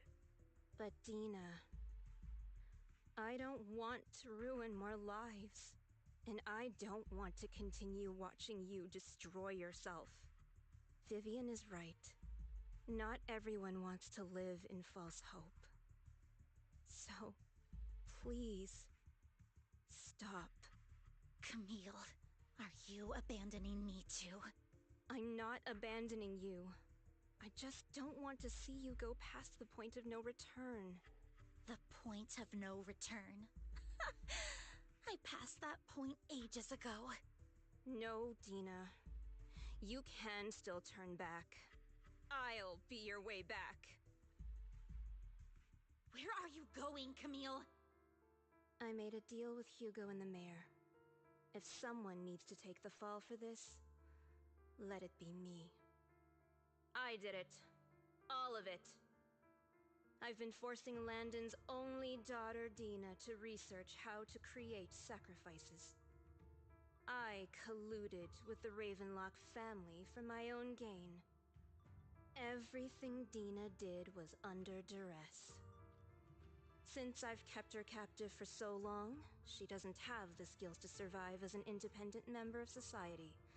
She'll need a caretaker and teacher. Someone who will look after her and educate her. No! I refuse, Camille! I refuse to accept this! Dina, I'm going to dispose of those failed subjects. I won't allow it! You'll die! I won't allow it! You can't leave me. I command you! You've always followed my orders, and you will follow them now! It wasn't your orders that I've been following. My younger sister, who was stolen from me by the Hollows, also had such beautiful red hair. When Landon told me the Creator could bring me hope, you were standing there, right behind him. I was certain, then and there, that this was the hope the Creator had given me. Start over, Dina. You still have so long, so much time. You'll make friends, find people who love you, and make many beautiful memories. That's not what I want! Camille, you're not allowed to die! I won't allow it! I won't allow it! Goodbye, Dina. And I'm sorry, Vivian. I'll leave the rest to you. Walks towards the fissure as Dina stares at her disappearing figure. For a moment, she walks forward. Dina uses the control to open a container door. Let's take out these ethereals first. We can't let Camille's efforts go to waste.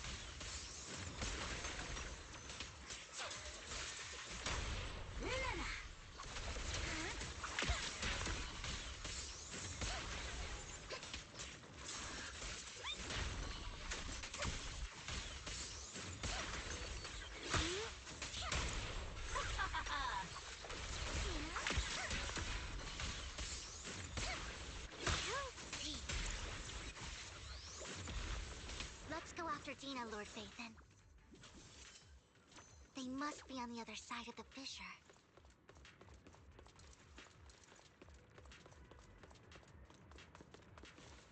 Yeah, I was thinking there was a box over here, but it's not.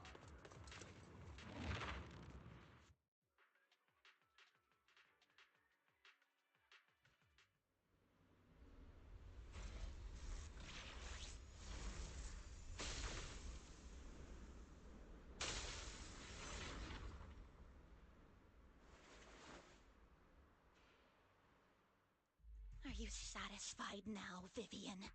You were the one who brought yourself to this point. You're saying this is all my fault? Losing my father, losing Camille. I wish you had never come into my life. At first, when Father brought you home, I was happy. There are so many Exaltists, yet Father never allowed me to get too close with any of them. I never had any friends either. But when Father brought you back, he told me to take good care of you, that you were my first friend. I was also so happy the first time you took my place in helping Father select a person to receive the blessing, because it meant you were different from all those other people. You could stay with me. But soon, I grew jealous. You took the attention that should have belonged to me. You even took Father's love from me. It's only because of my ability that Landon... I know, but... Vivian, jealousy is something you cannot control for fear and hatred. I was terrified that one day you would look at me and shed tears. I knew if that day ever came, Father would not hesitate to force the blessing upon me. And when that day did come, I hated you for causing my father's death. Tina, you knew everything about what happened back then, so... why are you still defending Landon?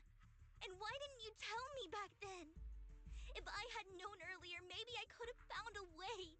Because it's the only thing that makes me more special than you, no? It proves I had Father's trust. I was more useful to him. Vivian, you said you wandered without a home ever since you were young, hated by anyone you encountered. You were happy to gain recognition from everyone and help Father when you were among the Exaltists. But in the end, you discovered you were being used, so you felt betrayed and hurt. Then, what about me? All I ever had was my father. I've never known a life outside of the Exaltists. Ever since I was young, my only purpose was to help Father select who was to be blessed. The only purpose I had was my father and the Exaltists. I've never been taught anything else, Vivian. It is what little value I have, and have ever had. In the end, you took even that from me, and completely destroyed it. You think you're doing good and fighting evil. You've only managed to affect a small part of your world. But have you ever wondered if maybe that's all there is to my world? I never wanted to hurt you. You were also my first friend. And that's why I wanted to save you back then. Save me? You and Camille all talk about saving me. Why don't you understand? To me, loss is so much more painful than death. Tina, you can start over.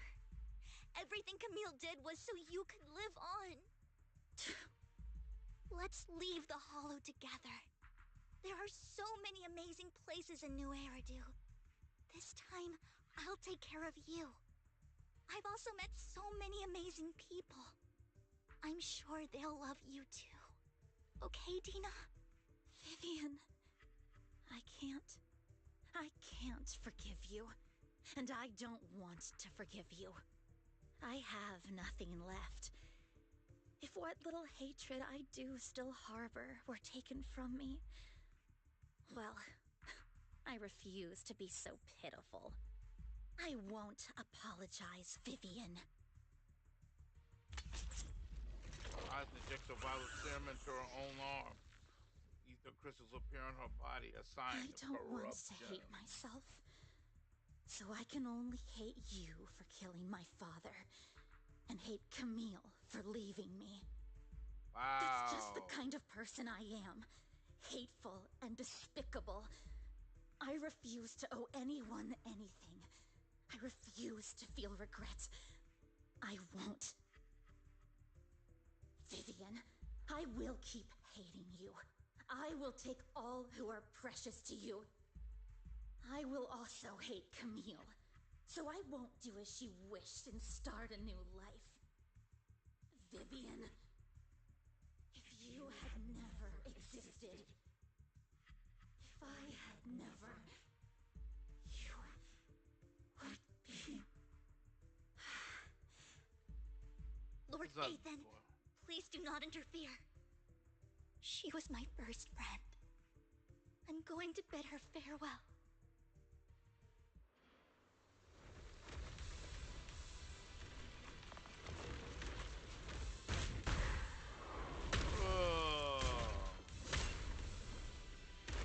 A monster! Dina, soon, pain will be over. Lord Phaeton, don't come any closer! Don't you know? Get my dress dirty and you'll pay.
What happened? What the...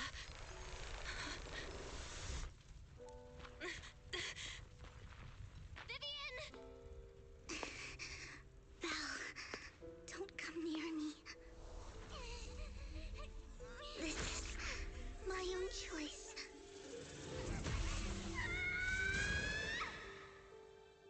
Oh no. I will change the fate I saw. Vivian! I just want you to remember me when I looked my best. Vivian! Vivian, your body. I'm sorry you had to see me like this, but I don't want to be the one that only brings misfortune anymore. No, please. No. It's so warm, and the night is beautiful.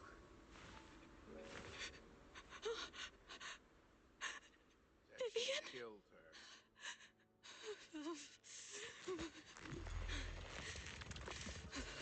No. It can't end like this.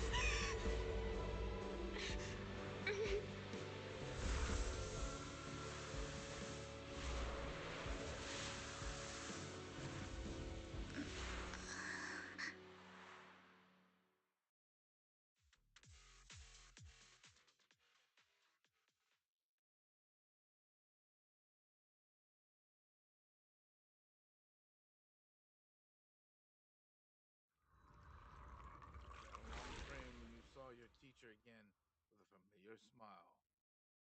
Belle, you're scaring me. Belle, I'm so glad you're awake. What happened? I remember Vivian and I... Wait, where's Vivian? She injected herself with Landon's serum. Hugo and Lycon brought you out of the hollow. You were in a coma and... I'm so glad you're safe. And you said Vivian used the serum on herself? But she looked fine to me, barring a couple of scratches. Hugo sent a message earlier saying he got her checked over, and she was all right.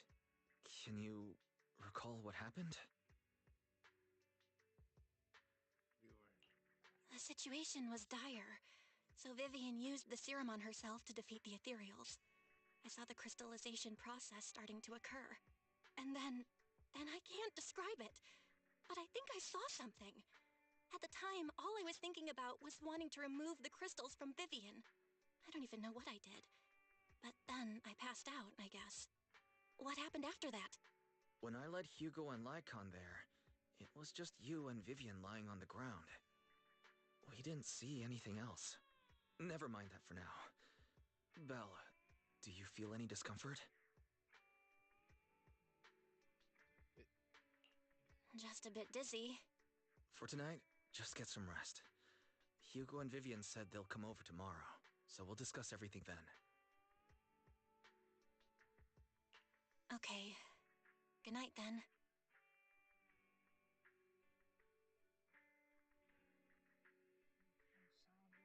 Or sight in your dream, and you sleep peacefully throughout the night. You awake, Vivian, Hugo, and Lycan arrive at the video store. Lord Phaethon! How are you feeling? No headaches? Leg pains? Heart palpitations? Loss of appetite? Vivian? I was just so worried. Sorry. Anyway, Lord Phaethon, I'm so glad you're okay. What happened this time was all my fault. It's not your fault. You only became an ethereal to defeat Dina. If it weren't for you, neither of us would have made it out alive. So, what happened? Belle said she saw the crystallization process start, but I didn't see anything through Eos. Hugo, Lycon, did either of you guys see anything strange? Allow me to explain. Miss Vivian told us what happened after she awoke, and the mayor arranged a full medical checkup for her. Based on the results, Miss Vivian indeed shows mild corruption sequelae. But if the crystallization process had already started, the lingering effects should be far more severe. To be precise, if the process had already reached the point of mass surface crystallization, it should have taken no time at all to become an ethereal. So, the mayor theorizes that it was the etheric energy within Master Proxy's body that affected Vivian's condition and the surrounding etheric particles, causing Vivian's corruption to recede. Essentially, corruption is a reaction between the etheric particles inside the body and in the surrounding environment. Therefore, it's not necessarily irreversible, just that currently our mainstream method of defense is prevention. Etheric energy? How come I didn't know I had this ability? How's it even possible for me to influence other people's etheric particles? That makes it sound like I can manipulate etheric energy at will. Master Proxy, you are special. This is a gift your teacher left you. With our teacher? Our teacher? So this has to do with her? I don't know all the details, so I cannot explain everything to you. My apologies. However, Miss Yixuan might be able to answer some of your questions. She will visit you sometime soon, so please feel free to ask her any questions you may have. She has quite an eccentric personality. If she causes you any inconvenience, I can file a complaint. If she causes trouble, can I file a complaint about her to you? Master Proxy, you have always been a people person, so I trust you will handle things just fine. That just makes me more worried. In any case, the mayor has asked me to give everyone his most sincere gratitude. Unfortunately, the mayor could not come personally, but has promised everyone a favor. Provided it's within his means, he will offer his unconditional assistance once. There is no time limit on this favor. Unconditional, What if I wanted his position as mayor? If that is what you desire, then the mayor and his subordinates will be first in line to vote for you in the next election. As for the other votes, you'll have to work for them on your own. But should you assume office, I hope you take full responsibility for handling all day-to-day matters and lead by example. By sheer happenstance, the mayor has provided you with a copy of his current assignment. The city waste sorting and processing proposal. Old fox. Well, can I request Lord Phaethon's? The mayor imagined you might ask. I have prepared all the necessary documents, and the ceremony expenses will be covered by the mayor as a gift. As long as Master Proxy agrees, we can sign and process the documents immediately. But this matter requires mutual consent and cannot involve coercion, confinement, or one party's lack of consciousness. Stop! I would never do that to Lord Phaethon! Probably. At least not today. As for you, Master Proxies, the mayor has some sense of what you desire. That said, he hopes you might speak with Miss Yixuan first before you decide the timing of that favor. Vivian sits on the side, eager. Just can smell the aroma of noodles from the neighboring noodle shop. Well, are you feeling all right? Lycan said you could control ether particles, and it was a gift from our teacher. I keep thinking about it. And that Miss Yuan, we should investigate her. But let's not talk about that for now. You probably only just started to feel better. You should get some rest. I'll be there with you whenever it happens in the future.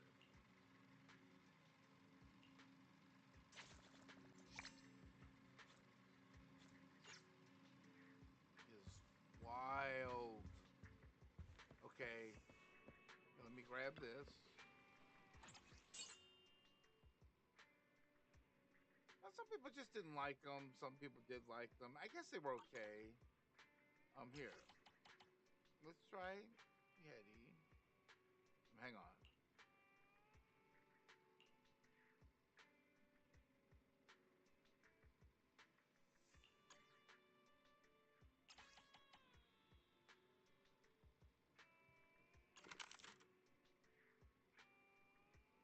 I think it was Hetty who. Okay. Well, you know what? Let's just go with it.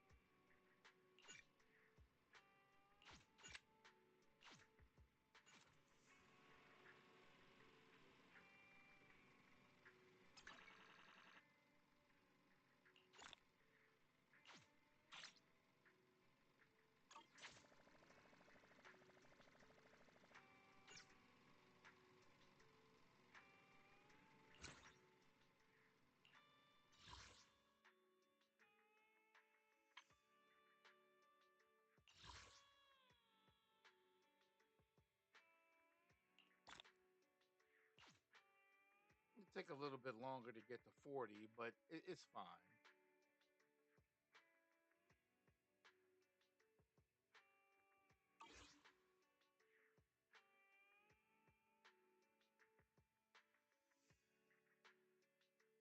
After the proxy 3, which is once I get to level 40, I can get them all to 45, and from there, there should be.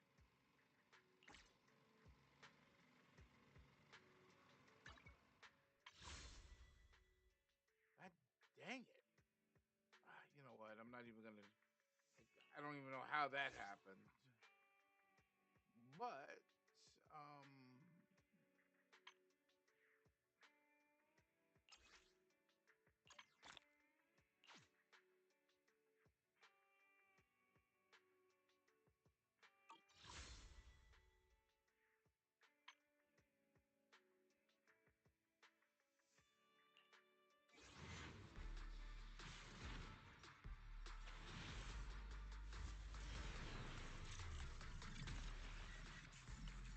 I got 1A. Okay, well, I got 1A. I won't complain.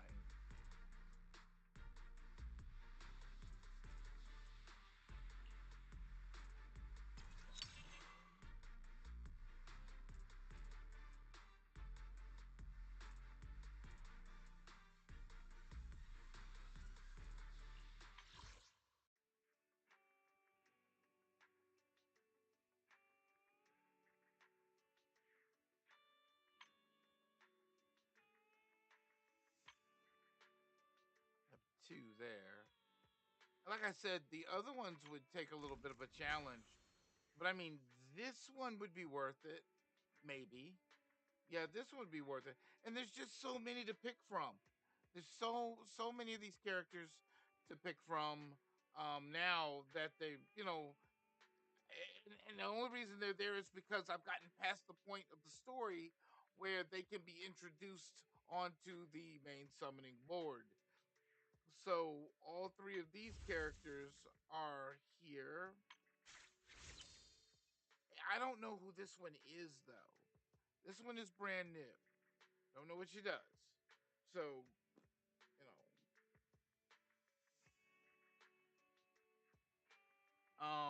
So there's that. And then there's their engines, which you know, I mean, that's the one I'm going after. Let me look at something real quick.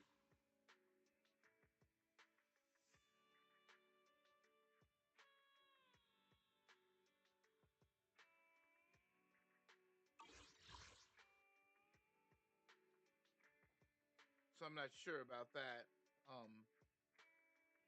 at all. Um, couldn't tell you. Thank you for being here. Thank you for hanging out for the last 7 hours. I'm gonna see how far I can get.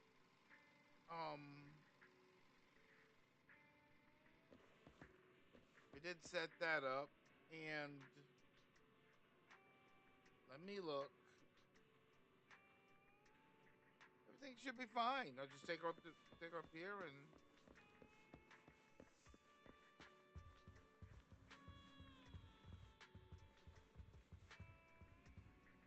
I think I got another item to put on the shelf. Maybe.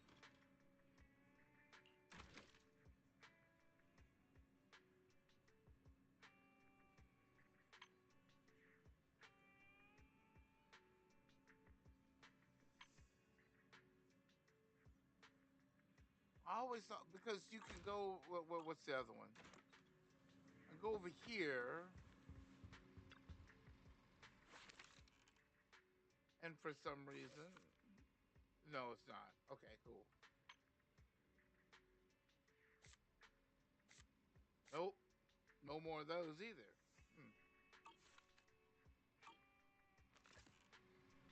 Maybe I'm supposed to keep the pictures I make. Maybe I don't know. Thinking back on it, a lot sure has happened recently. But I can really control etheric energy. If this is a gift our teachers left us, then doesn't that prove that our research was focused on mitigating the damage the Hollows have on humanity? Perhaps this can serve as evidence that she was innocent. But I don't feel anything yet. It doesn't feel like I have any special powers. Your thoughts are all jumbled together and your mind feels heavier and heavier. You drift off without noticing it.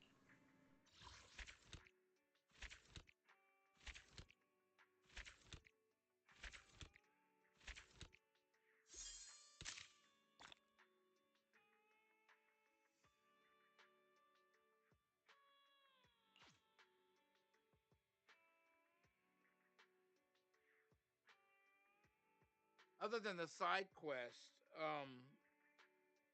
that last boss at the end was yeah, that last boss at the end was pretty ugly. So I'm not even trying to figure out the but that is pretty cool that I've gotten all the way to the end of chapter 1. I've gotten all the way to the end what was it? It was the main story. That there are some stuff I do need to um like uh wandering around and all the other stuff. That's why there's so many blue things. so many blue things out there. And I wanted to get in here because you get the new casual, the new Yunku Summit casual wear thing that I'm gonna get my hands on. And then there's some other stuff in here, and should be in Temple, which gets unlocked.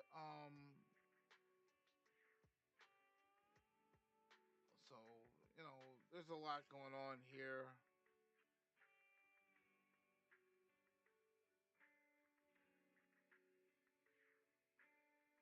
Oh, and this is only up to what, chapter 5? Well, hang on, let me look.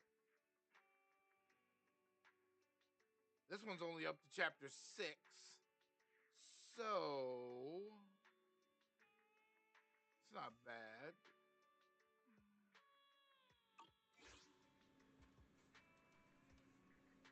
New Eridu continues to coexist with sacrifices, and neither daily life nor hidden crisis ever cease. New stories and the distant horizons are surely exciting, but one should also cherish the passing day, present or past. One day, they'll become memories worth holding on to.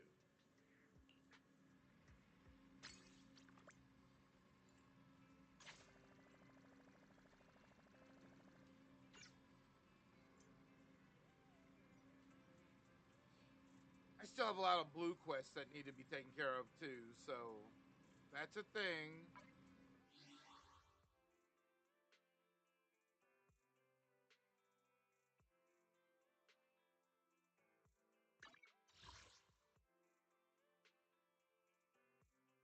The song for tomorrow, the faith and story.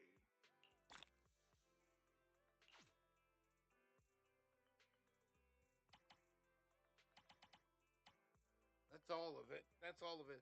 That was the chapter 1 faith and story thing, which is now complete, finally.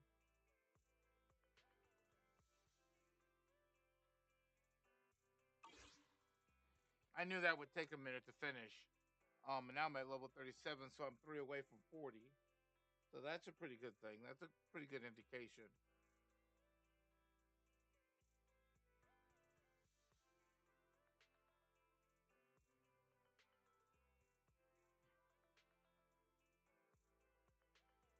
Let me look at something real quick.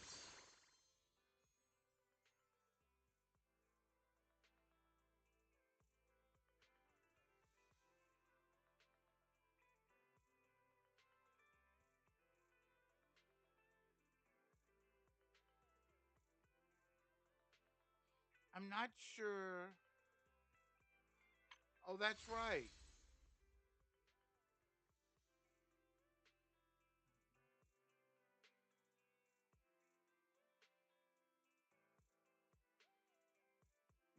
Let me do this before I vanish. I have 13 of them, so, and they have a time limit on them.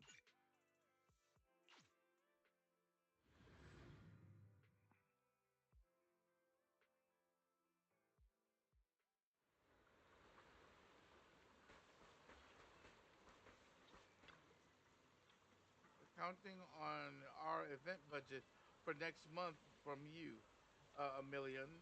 This is your this is our chance to make some serious cash. Oh, and don't forget to charge up when you're running low on battery. A million, awesome, big money. Charge up, won't forget. I gotta run.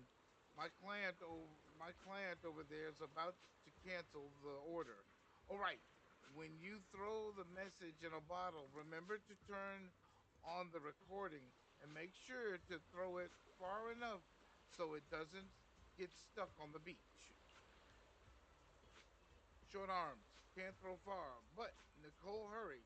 Nicole, hurry. Nicole, go. Don't exploit bamboo. It's you. Perfect timing. It's too late to leave now.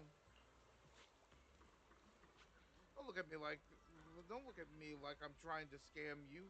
Long story short, There's a money making opportunity here.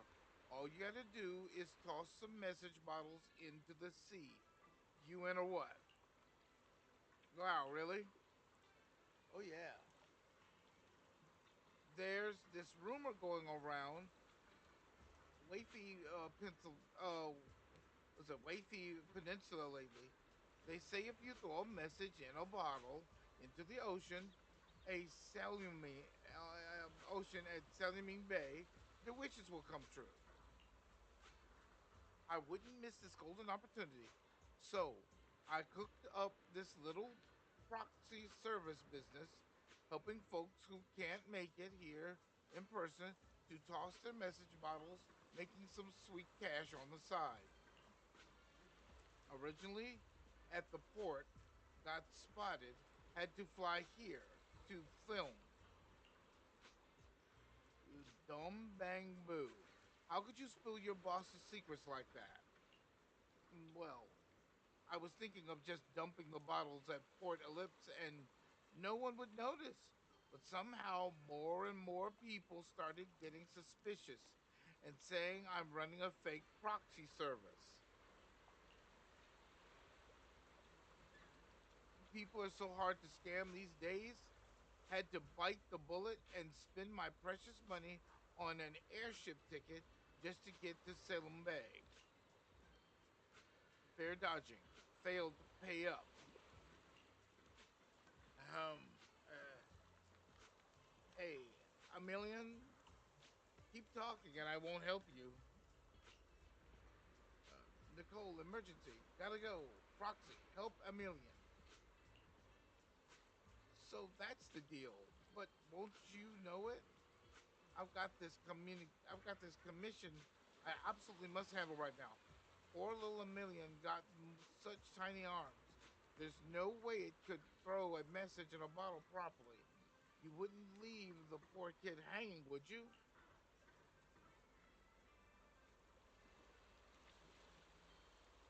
Now hang on.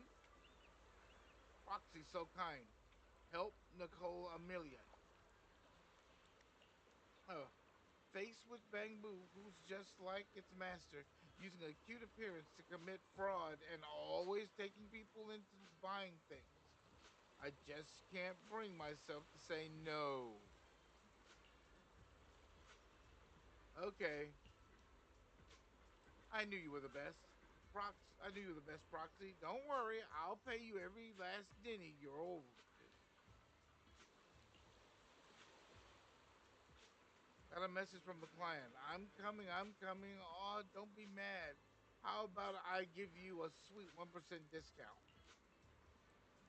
Go rush away in a hurry, leaving one person and one Bengu staring at each other in bewilderment. That's great. Let's work together, make big money.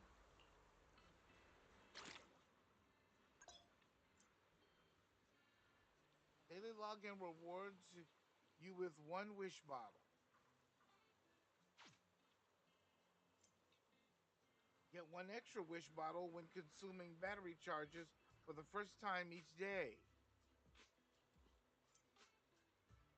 Toss the bottle to earn polychrome rewards. Pick here to throw the wish bottle. Click here to view your sent wish bottles. Now throw your wish bottle.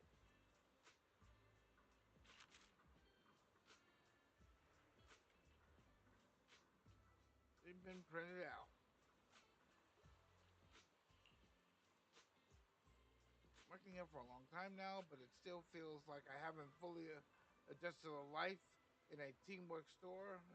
Even though I get to drink my favorite tea milk every day, whenever I run into an unfriendly customer, I just want to curl up and disappear into a hole. Okay, I'll just throw that.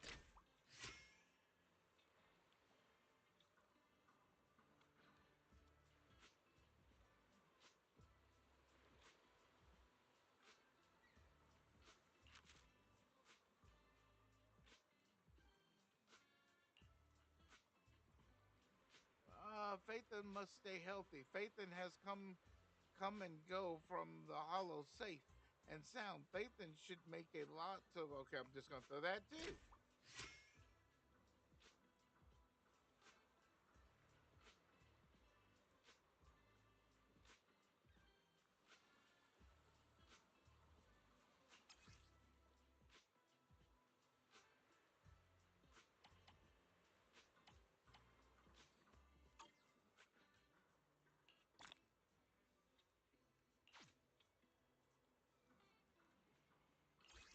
Just gonna keep tossing bottles.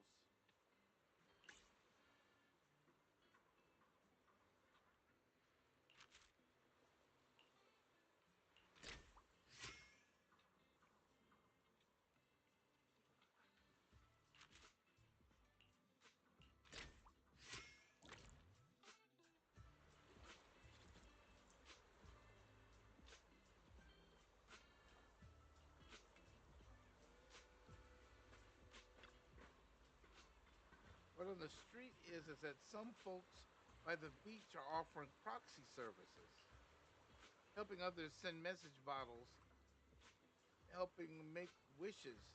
I never knew one could make money this way. Alice. Bell, bell, bell, bell. You, what are you doing here? Don't tell me you're also hard about the recent rumors of Salem Bay and came here to make wishes by throwing message bombs.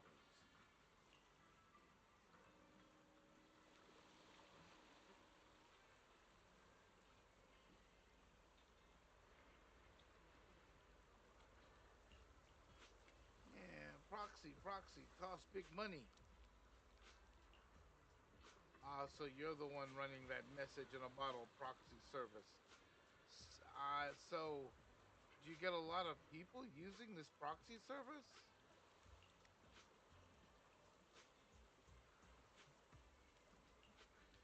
I see.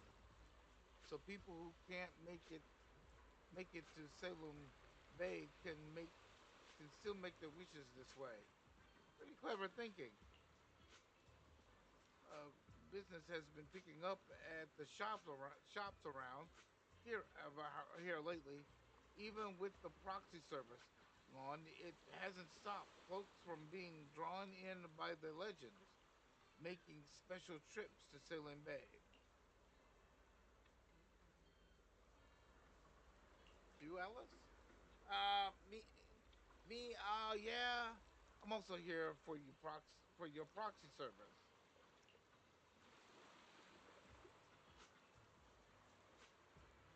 You couldn't just brought the service on. You could have just bought the service on the website.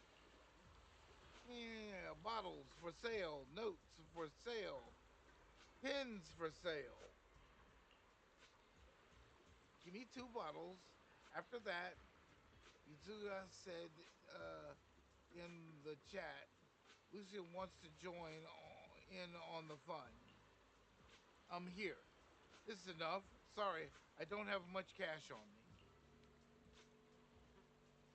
Stopping Emilion, who is eagerly raising his hands to catch the money, I pull out in one bill from the thick stack of cash and return the rest to Alice.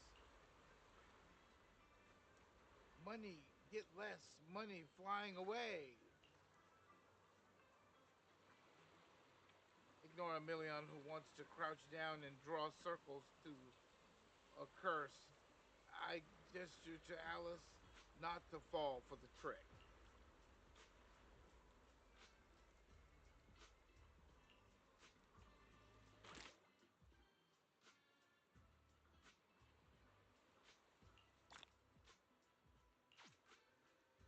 I'll take that.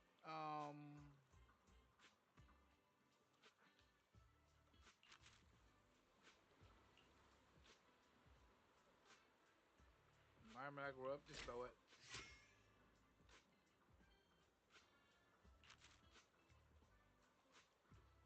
Open. I searched a bunch of folk tales with the old guy at the end of the alley. Tonight I'm totally using them to spook that Phaethon. Huh. Bro.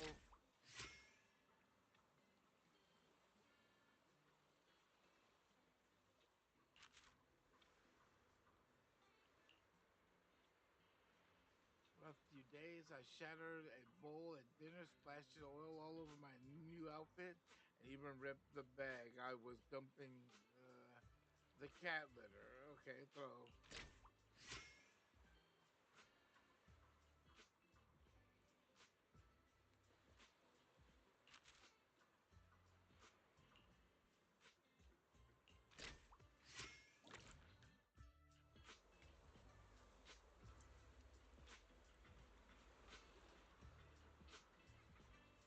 Hang on. The department's budget only covers one airship ticket. Since I made it all the way to Warfield Peninsula, I might as well try that thing everyone's been raving about lately. Let me see. First, I need to find a good spot. I'd I'd be bad if the bottle breaks on the rocks.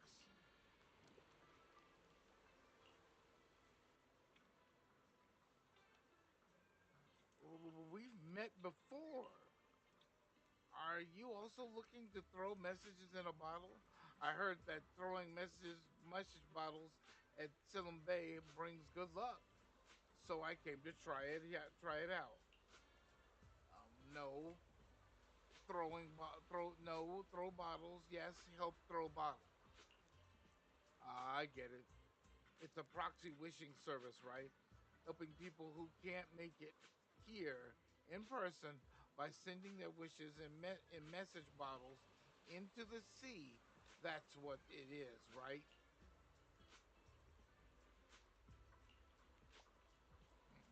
Of course.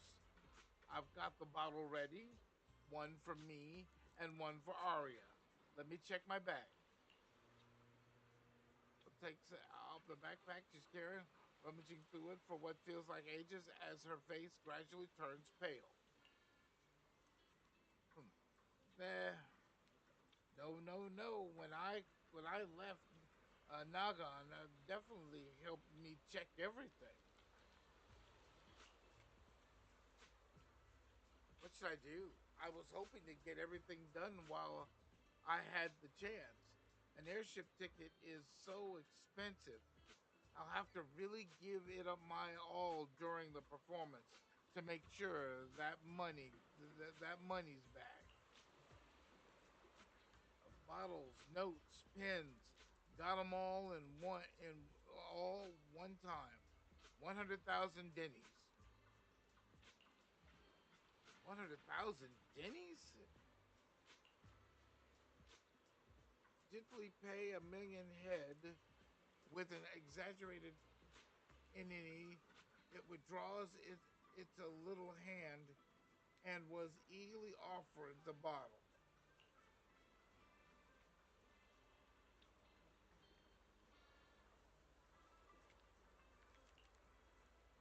Really? But my friends also need this. Make it two, please. I don't have much money, but I can swing for you in return. I whisper, sing, by the way. Whisper, even though I can't sing as well as Arya and Naga.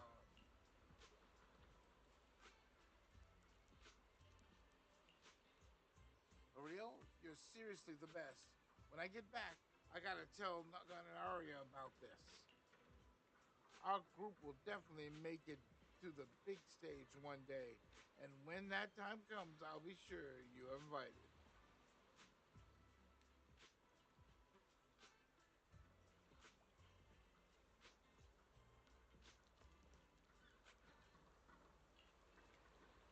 The girl eagerly takes the bottle and paper, seemingly deep in thought about what wish to send in the bottle.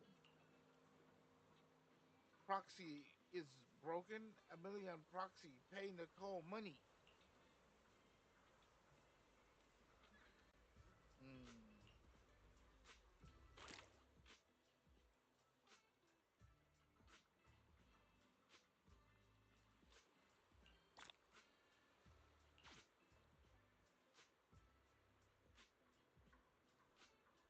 got 5 more, so where am I? It. Give me a minute. 8. 12 more would be 12. One would be 13.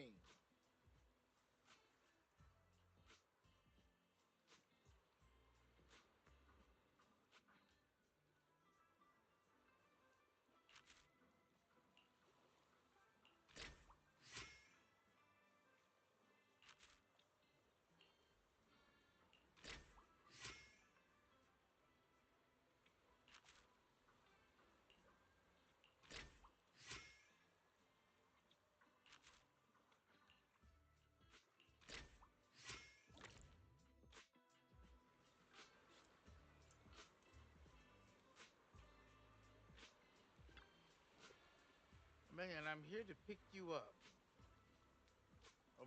Looks like you've been doing well these past few days. After checking the back end accounts, Nicole says you did a great job and has prepared a special gift for you, Amelia. Gift, a million, God, gift.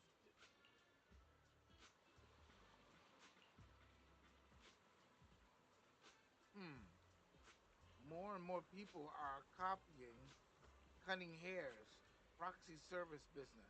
Nicole says there's not much money to be made in this anymore, so she's told me to bring a million back. More importantly, that free airship ticket I got from the lottery is about to expire.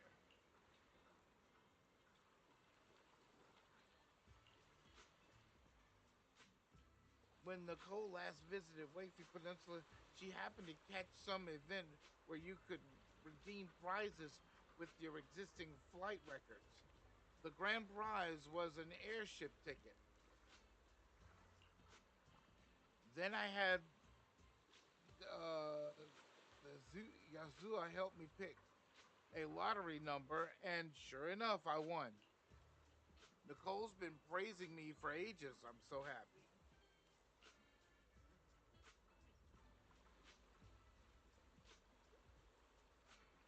See, oh, I almost forgot to thank you, Proxy.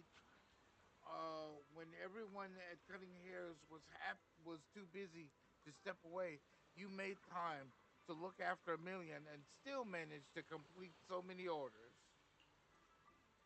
After we're finished, the remaining proxy service commissions in the system, we'll head back to Janice Quarter. Check back in 2 commission orders, finally.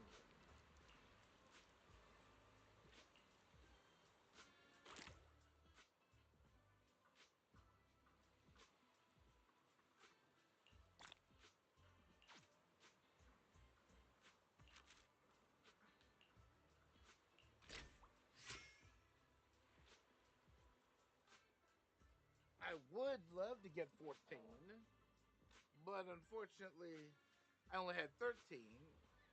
So,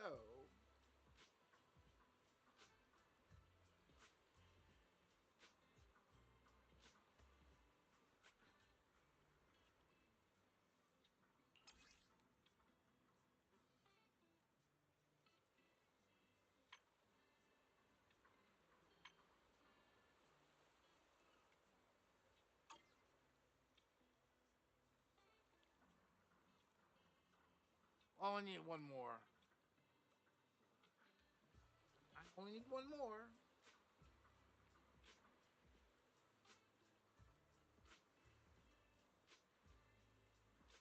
Keep forgetting about that, though.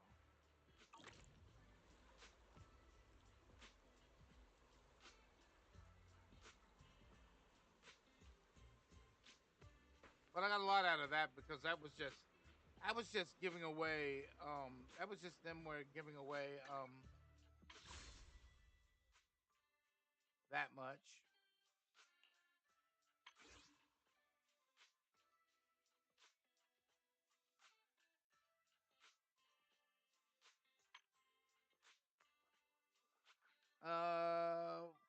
I want to do? You know what? I'm just gonna keep going. What I have a plan.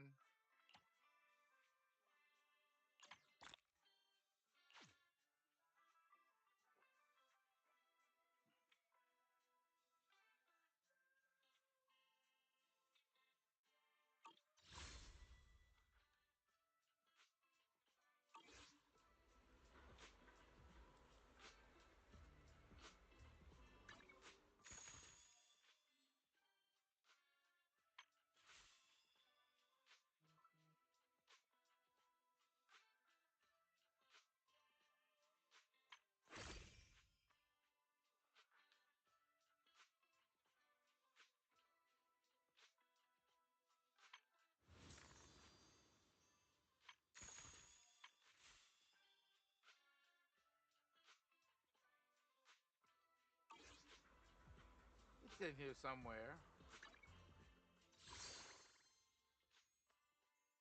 That cleared a bit up. That did. The wish filling station, the wish filling station is almost complete. Wish bottles obtained today were one of two. I only need one more to finish the wish filling station, so it's all good.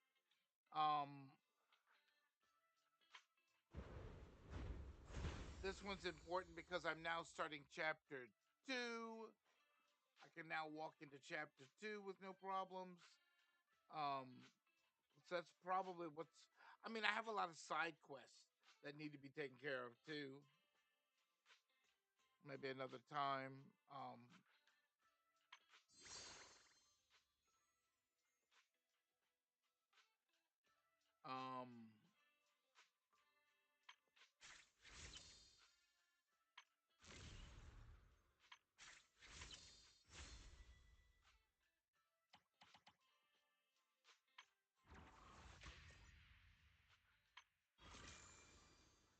where is it?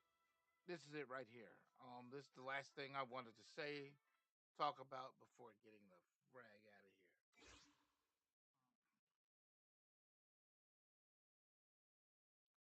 Um, Bam.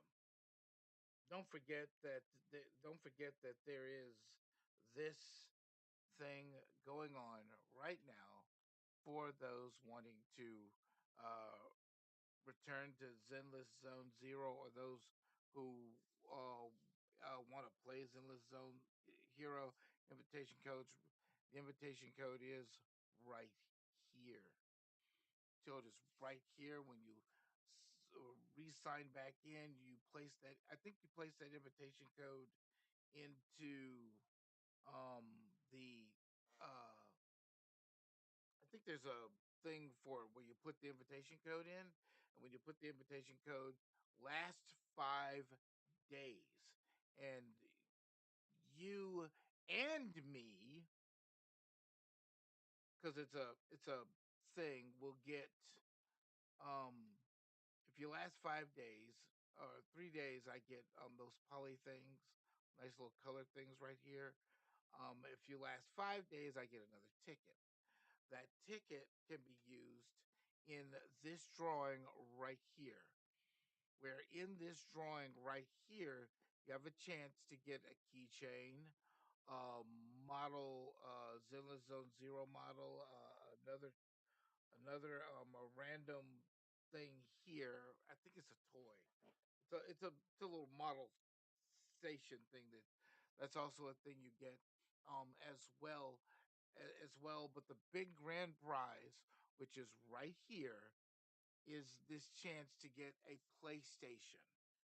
It's one of the newer PlayStations, so you have a chance to get yourself a PlayStation, and so do I. So it'll give me tickets, and it'll give you tickets, and it'll give you a chance to get. It'll give you a random chance to literally get your hands on a PlayStation. All you need is this. It gives off all these prizes for me and the quote unquote friend that returns to Zenless Zone Zero. So don't forget that. Like I said, you get tickets, I get tickets. You put the tickets in, and it draws for one of the random prizes sitting right here. And one of the possibilities is you getting your hands on a PlayStation. I know everybody wants a PlayStation. I don't. Well, I do technically. I wouldn't mind a PlayStation. That'd be something added to the stuff to what I have now. So wouldn't be a bad thing. But there is a chance. I don't know if they'll send the PlayStation to you or they probably will. They'll mail it straight to you so that way. And don't forget that if you do win the PlayStation, and it's one of those gift things that I think you still have to pay taxes on, at least in the United States. Anyway, but that's how that works. But that's all of this. I did say I was going to push it, so I am just informing people about it and letting people know that this is here and a PlayStation, and you get a chance of getting a PlayStation if you last 5 days. So yeah, the invite mission gets me these poly things first time. Invite gets me 100 plus a ticket. I still get tickets, but the thing is, I get more tickets if you last long. Like with 3 days, I get those little color boxes that I can use for stuff. And if you last 5 days, I get tickets, which I can then go in here and I have a chance of getting a PlayStation, and you have a chance of getting a PlayStation. So there's the invitation code, and I wish you the best of luck.